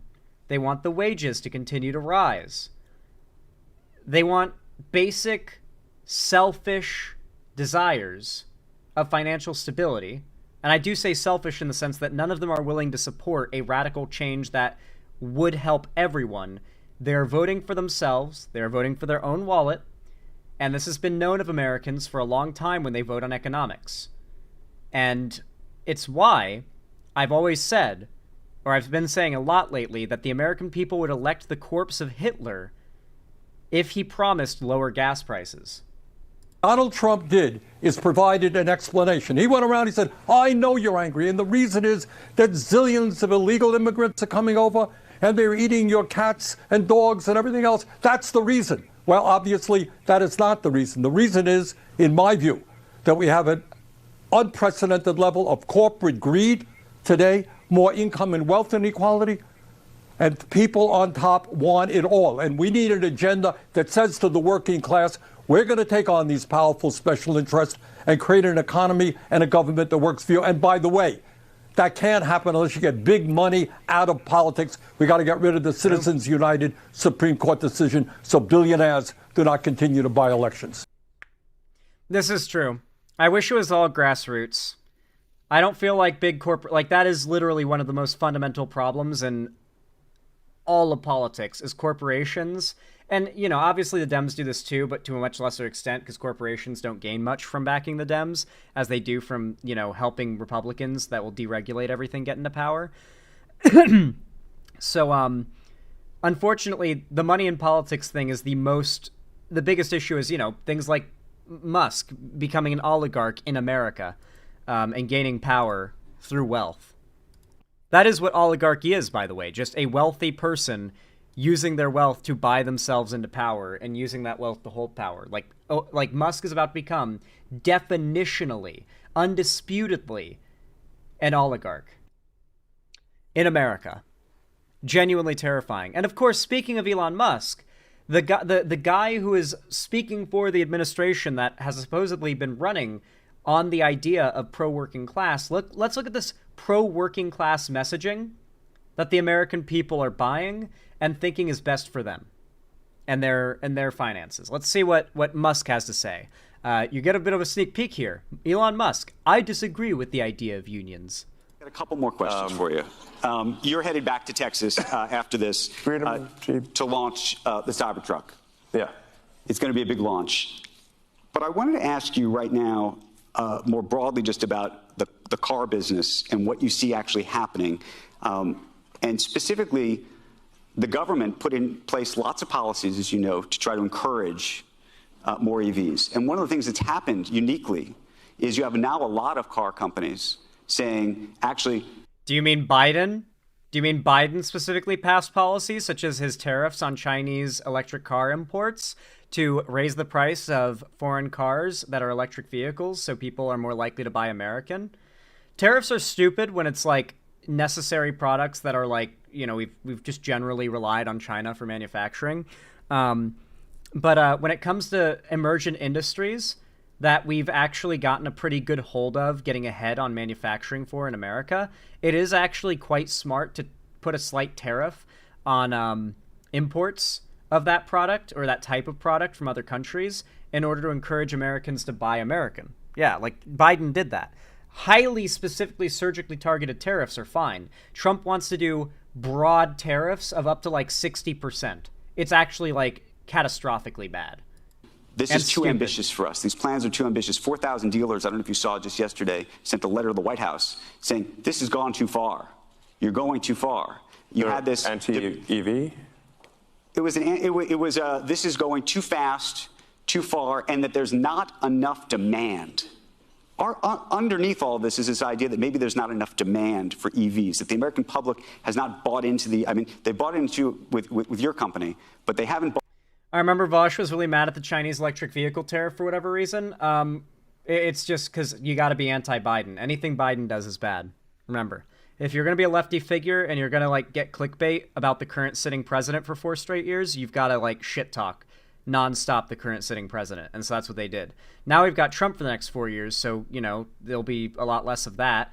And a lot more advocating for whatever Dem runs. But once the Dems take power again, all these figures are going to switch straight back to like over-the-top bad faith attacks on the current sitting Dem administration that are going to massively poison the well of the lefty space that they inhabit against that candidate. They'll probably still advocate to vote for them, but then very few of their fans will inevitably vote for that person because they've been calling that person a genocider or anti-working class or whatever else for years, and now none of their followers want to go out and vote. Bought into it broadly enough. Well, I think if you make a compelling electric car, people will buy it, no question about it. I mean, electric car sales in China are gigantic. That's by far the biggest category. Right. MS March, you couldn't pay politicians more to solve that problem. A lot of the money that, say, like super PACs and big, like, financial, big company interests and stuff are done by, like, they're they're done to fund campaigns. They're not just to inflate the personal wealth of the politician.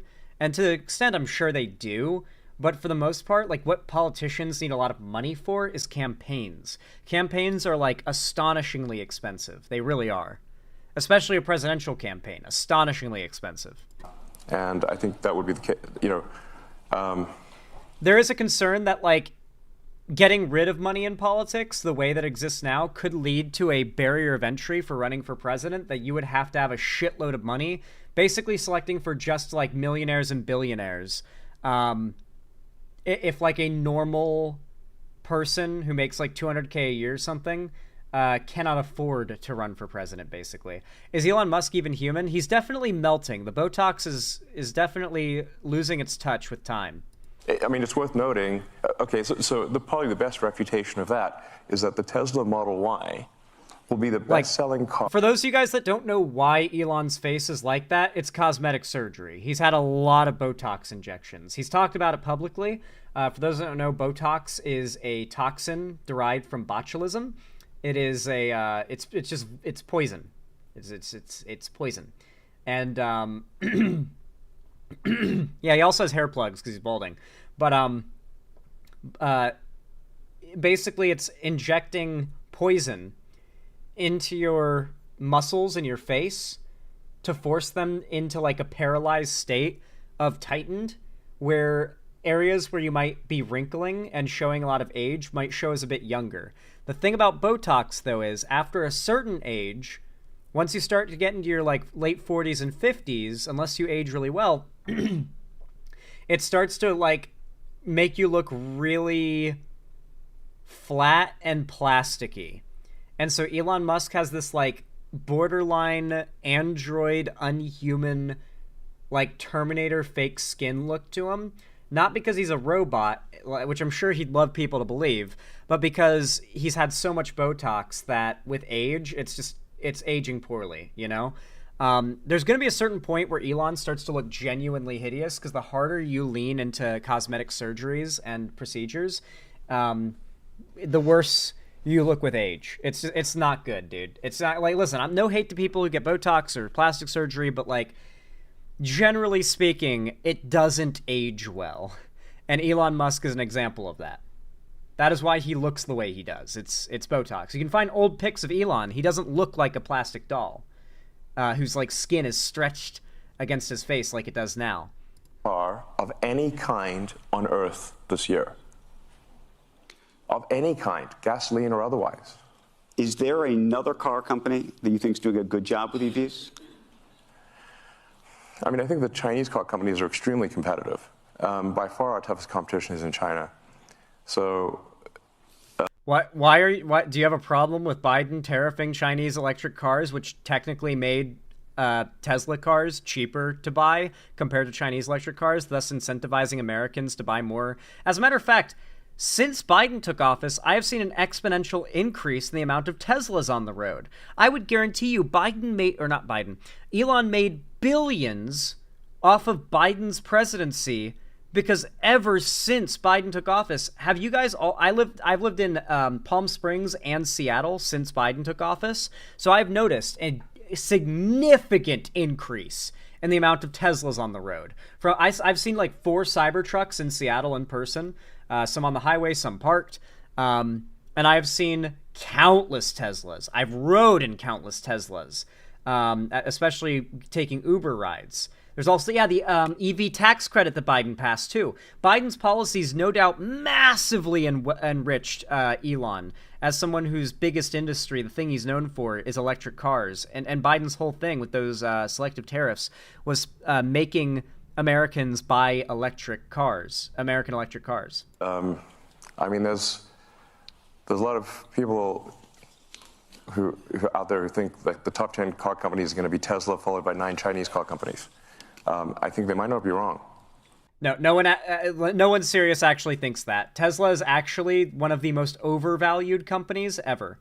Like there is a stat for that, like how overvalued a company is. It has been predicted that like genuinely any day now the Tesla bubble is going to pop and it's going to tank. It's not viable.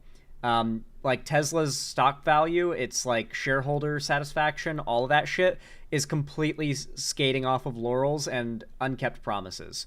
It's not sustainable. I don't think it can be sustained. A lot of people in the car industry, and I'm not a big car industry guy, but I know of like the largest people in the car industry. I'm talking like people that do like no bullshit car review type stuff that are like very respected. They're generally like pretty decent experts on the car manufacturing industry, and they all say that Tesla as a car manufacturing company is not viable long term. Yeah, its stock is tanking. I saw a report. Is it already popping? That wouldn't surprise me. Like, a lot of big deal people in the car industry have been saying that the Tesla bubble is inevitably going to pop, and it's going to be real rough for Elon and his stands. So, China is super good at manufacturing, and the work ethic is incredible. So, the work ethic is not necessarily so amazing. The reason why China is so good at manufacturing is because their wages for manufacturing work are so low. That's why China is so quote-unquote good at manufacturing. They're not good at manufacturing so much as they are so cheap for manufacturing that so many companies have decided to outsource their labor of manufacturing to China, because then they have to spend less money on workers manufacturing the stuff. They just import it. Now, though, we're talking about tariffing those things, which tariffs the company that it tariffs the company retailing. So if you're like Walmart and you want to buy a bunch of Chinese manufactured iPhones, Walmart's the one that gets tariffed. The tariff happens when they attempt to purchase and move through customs the shipment of whatever thing, the stock or of phones, whatever that they are buying. The company, Walmart, would pay a big-ass tax, and then they get to take in the shipment. That sounds funny and base because Walmart has to pay a big tax, but then you remember, what will Walmart do if it suddenly gets to be more expensive for everything from iPhones to fucking towels to buy them in bulk from manufacturers to now sell as a retailer? What happens when they get taxed a shitload by the government more just at that start? They're going to pass the cost down to us, the buyers, the market, the people who buy the things. Obviously, these companies aren't going to take up to 60% tax tariffs on the chin. They're going to pass that 60 to 40% price increase down to us. Maybe they'll take a little bit of the hit, but more likely than not, we're paying for most of that. If you think inflation was 40 to 60%, you're delusional. It was not that bad. Average inflation under Biden was 12%. Trump's promising tariffs of 40 to 60% across the board on foreign imports and inputs. Inputs are the raw resources that we need if we want to do U.S. manufacturing. We don't have all the raw resources we need to bring manufacturing back to America. We need to import raw resources if we're going to do that. And that's going to be another level of expense, since we're going to have to buy when these manufacturing companies want to buy an input or a raw, like, fundamental resource to manufacture something, then they have to also pay a tariff at the customs area, like when the stock enters the country. And that's going to pass down to us at some point at the end of the chain. None of these big corporations are going to take the cost of these tariffs and the tax. It's a tax. That's what a tariff is. It's a tax on a company. None of them are going to take that tax in the chin. You know, we're like going to suffer consider for it. different leagues of competitiveness at Tesla. We consider the Chinese league to be the most competitive. And by the way, we do very well in China because our China team is the best China. How worried are you that the unionization effort that just took place? He has no skill in anything. He's a failure. Well, I shouldn't say effort, but I've never heard Elon Musk speak and sound like he knows what he's talking about. He's just like, even when talking about who he mains in Overwatch, he's just like awkward and cringe the whole time and doesn't really. He almost sounds like he's faking being a gamer, and I don't believe that he is, because like, for those that don't know, Elon Musk made Amber Heard, his ex-girlfriend, do Mercy cosplay for, no doubt, his sexual satisfaction. If you do not believe me, the Overwatch character Mercy, yes, Elon Musk had Amber Heard, the Johnny Depp lawsuit Amber Heard, cosplay the Overwatch character Mercy for him because he is an Overwatch gooner. This is the picture of her, I think.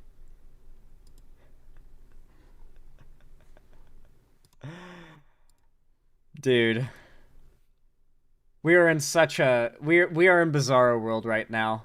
That man's now going to be part of our government. The new wages and the like at GM and Ford are that they're coming for you.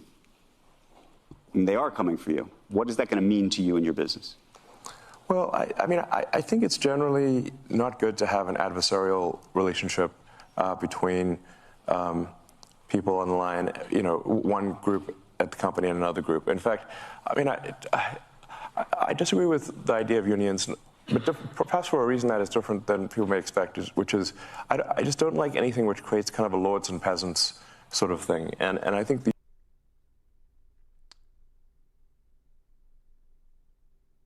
Yes.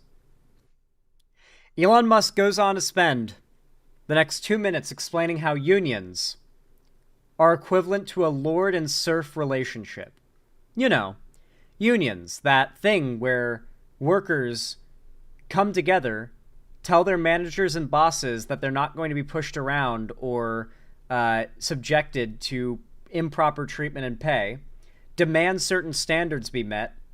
In this case, that would be Elon, and the strikers or the people unionizing would be his workers, demanding better pay, demanding better working conditions, all things that people trying to unionize in Tesla factories have complained about. For those that don't know, Elon Musk doesn't even allow yellow safety lines or any form of safety tape in his factories. They are actually, it's illegal to not have this safety tape, but the only punishment is fines. And Elon Musk just keeps paying the fines because, notably, he does not like the look of caution tape marking dangerous areas in his factories because it looks ugly. And so he's willing to pay the pithy California fine for corporations that uphold or refuse to uphold that standard for their worker safety. Because remember, it's just a fee to admission if it's just a fine. And so Elon Musk just pays the fine. Didn't Elon come here illegally? I think he's a legal citizen. I'm not sure, though. Yeah, and so Elon is basically telling the American people that something that is objectively best for their working class interests is worse for them. The Republicans did not simply win because they ran on working class sentiment. They ran on populism. And populism, more often than not, is a cancer, a tumor on any political ideology it's associated with. I have found that more often than not, populism has absolutely no political margins. Populists get along left or right. Tulsi Gabbard, one of the most populist identified figures in all of our government, obviously also paid out by Russia, has been a Democrat and is now a Fox News host Republican. Populists are not progressive or left-leaning, and they're not conservative or right-leaning. They are simply people who utilize we're talking about America here, so where everybody is a low information voter. We're talking about people here who utilize the low information and ignorance of the average American to spew bullshit at them about how unions are like a lord and serf dynamic and tell them we need to just lower taxes and stop spending money on foreign aid. And people say, rah, rah, yes, that's how we'll get more money in our pockets. That's how we'll fix the economy. And they fall for it. Yes, they did run on a pro-worker message, but it was far from the same pro-worker message that you guys agree with or that Bernie spreads. In fact, it's outright anti-union while claiming that unions are anti-worker. We are not losing on the basis that the Republicans are doing a better job identifying with the working class. That's not what's happening. They have dominated the conversation. They have dominated the media that people actually watch. Obviously, legacy media is dying, but alternative media is where everyone's at. Joe Rogan, for example, is the biggest podcast in the world. I think you have to get down to podcast number 11 in the world's top podcasts before you get to one that isn't overtly conservative or didn't like endorse Trump. I think the world's 11th top podcast is not conservative, and that's the first one. Number 9 or 8 is the Ben Shapiro podcast. Theo Vaughn is number 2, and he endorsed Trump and brought him on for an interview. He's the second biggest podcaster. He's just sort of a douchebag, redneck type guy. The podcast world and the alt media world, where all the people are actually going to get their opinions from, is dominated by the right. And when they go there, what they're hearing is nothing but this narrative that what the left advocates for in regards to the working class is bad and stupid and evil and is actually anti-working class, and they're buying it. Because working class advocates, actual working class advocates, have no realistic way of reaching the same audience these people can. Elon Musk dropped billions on Twitter just to control the platform and decide what messages politically get to succeed on there and get to be seen by millions of people. The fact is, well, yes, the Dems are going to have to engage in much more pro-working class messaging. It's not just that. There also has to be a massive, wide-reaching pull of people to pay attention and find out that the Republicans' rhetoric about the working class is nothing but false promises. Lies to a gullible population that are desperate for financial safety, promising something impossible simply just to get your votes. That is what happened. And so the American people probably don't even know in a lot of cases that Elon Musk said this. But in a lot of cases, they fall for it. A lot of this is we have to reach people. We have to reach people. And if you want to help with that, if you want to contribute your little slice of the pie to that, consider dropping a like and a comment on this video when it goes out on YouTube. And not just on my stuff, but on all of your favorite progressive content creators. Likes and comments are completely free. No money out of your pocket, only a second of your time. You can even just comment something dumb like, who up Xandering they haul? And it will boost everything that you do that on in the algorithm to some extent. And the more people who do it, the more of a boost it gets. A lot of people did it on a recent video that blew up and has like over 100,000 views in 48 hours. It's awesome. So if you guys keep that stuff up, we are going to rocket to the moon. Certainly faster than Dogecoin. Anyway, you can of course leave a comment, subscribe, and leave a like. I really do appreciate it. Follow my social medias linked down below if you want to see more from me on other platforms, of course, including joining my fan Discord. There's a link to join for completely free down below in the description. I actually host gaming events, call-in streams, or watch parties once a week in my Discord on Fridays. So if you want to be part of the community events, make sure you join as well. And on top of that, I announce all my new uploads and streams, so even if YouTube doesn't tell you when I go live or upload, at least Discord will, right? And of course, finally, if you want to support me directly, financially, you can afford it and you feel like it, consider donating, subscribing, gifting a sub on my website, or supporting me financially through YouTube, Twitch, or not Twitch, but Streamlabs, Stream Elements, Patreon, or buying merch through the Streamlabs link down below. Regardless of how you support me, though, thank you so much for watching, and as always, have a good one. Alrighty, guys, what'd y'all think of that segment?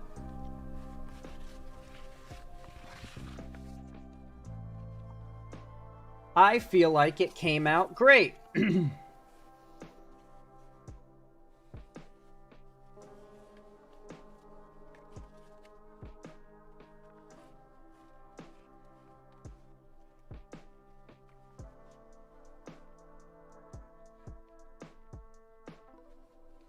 Splendid segment. That's what I like to hear. Very Sigma. That's what I like to hear, guys. Hell yeah. What the Sigma? Anyway, Meowixen, thank you so much for the $5 donation, not super chat. I really appreciate that. Very kind of you. As always, of course, I'll update my dono goal to reflect your kind generosity. Thank you kindly. Ba-boom. All right. Oh, and you sent a YouTube link. Let's check this out. I've heard this one before. It's funny. There's no visuals. It's just the music. Audible Inc. presents Go the Fuck to Sleep. Written by Adam Mansbach. Narrated by Samuel L. Jackson. Okay, I don't want to get copyrighted for that. That'll almost certainly get me copyrighted. I'm sorry, Meowixen. Copyrighted. I can play the opening, but I don't want to play the rest of it because I don't want to get copyrighted. Sorry. YouTube will kill me. I can't risk it. Oh, I didn't know? Yeah, audiobooks, YouTube will nuke your ass over streaming an audiobook. Bigger than shit. Oh, yeah. Is it EP time? Not just yet, chat. Not just yet. Before then, I want to talk about something. I want to do a quick YouTube short.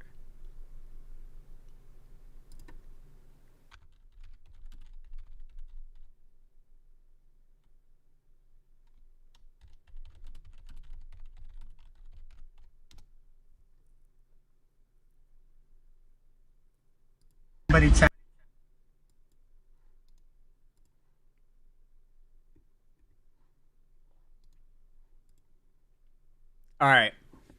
Here we go, guys. YouTube short time. Y'all know what to do when I say action, right?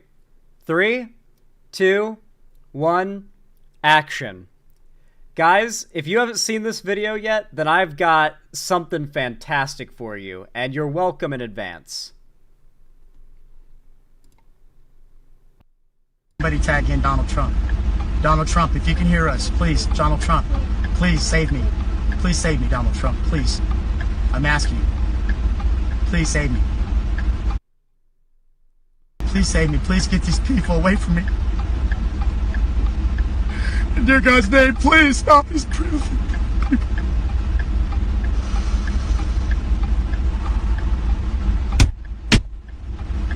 They're breaking.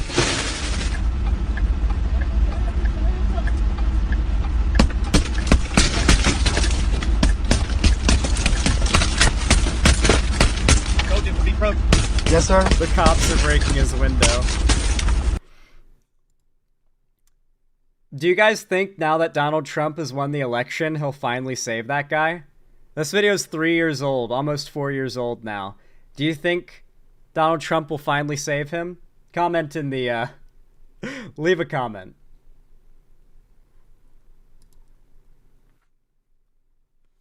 That's gonna be the YouTube short. That's going to be the YouTube short, straight up. Very simple, very straightforward. Obviously, it's just a minute long almost. So, you know, ideal length, very quick thing. I think that'll end up being a really good YouTube short. What was the context of that video? I mean, you could tell those were cops outside, right? There were, like, this guy is in a car. The cops are smashing his window, probably because he did something illegal or bad.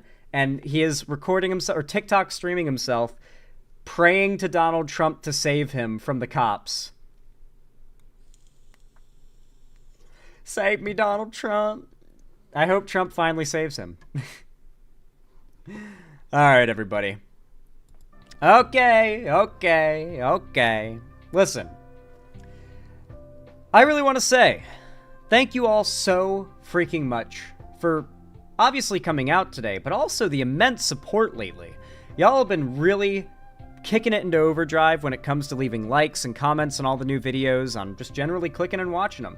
The channel's been blowing up, new subs left and right. It's kind of getting to the point where it doesn't feel real anymore. So I really want to thank you guys for your overwhelming generosity and support, from the donos to the likes to the views to the comments to the subs. I really do appreciate it, especially for the kind words from you guys. Thank you all so much for watching today. That's going to be where I wrap things up for today, but I will be streaming tomorrow, so I do hope you guys make time in your schedule for my stream then as well. I've got some pretty cool things planned for tomorrow's stream. Notably, if you want a little bit of a sneak peek, there's been a lot of discussion about AOC removing her pronouns from her Twitter bio. A lot of discussion about that, a lot of discourse. What could it mean? Who knows? We'll find out tomorrow, as that is what I'll be talking about. So yeah, with all that said, guys, thank you all so much for watching. I love you all very much, and I appreciate your support immensely. And as always, I hope to see you again next time. Doo-doo fart.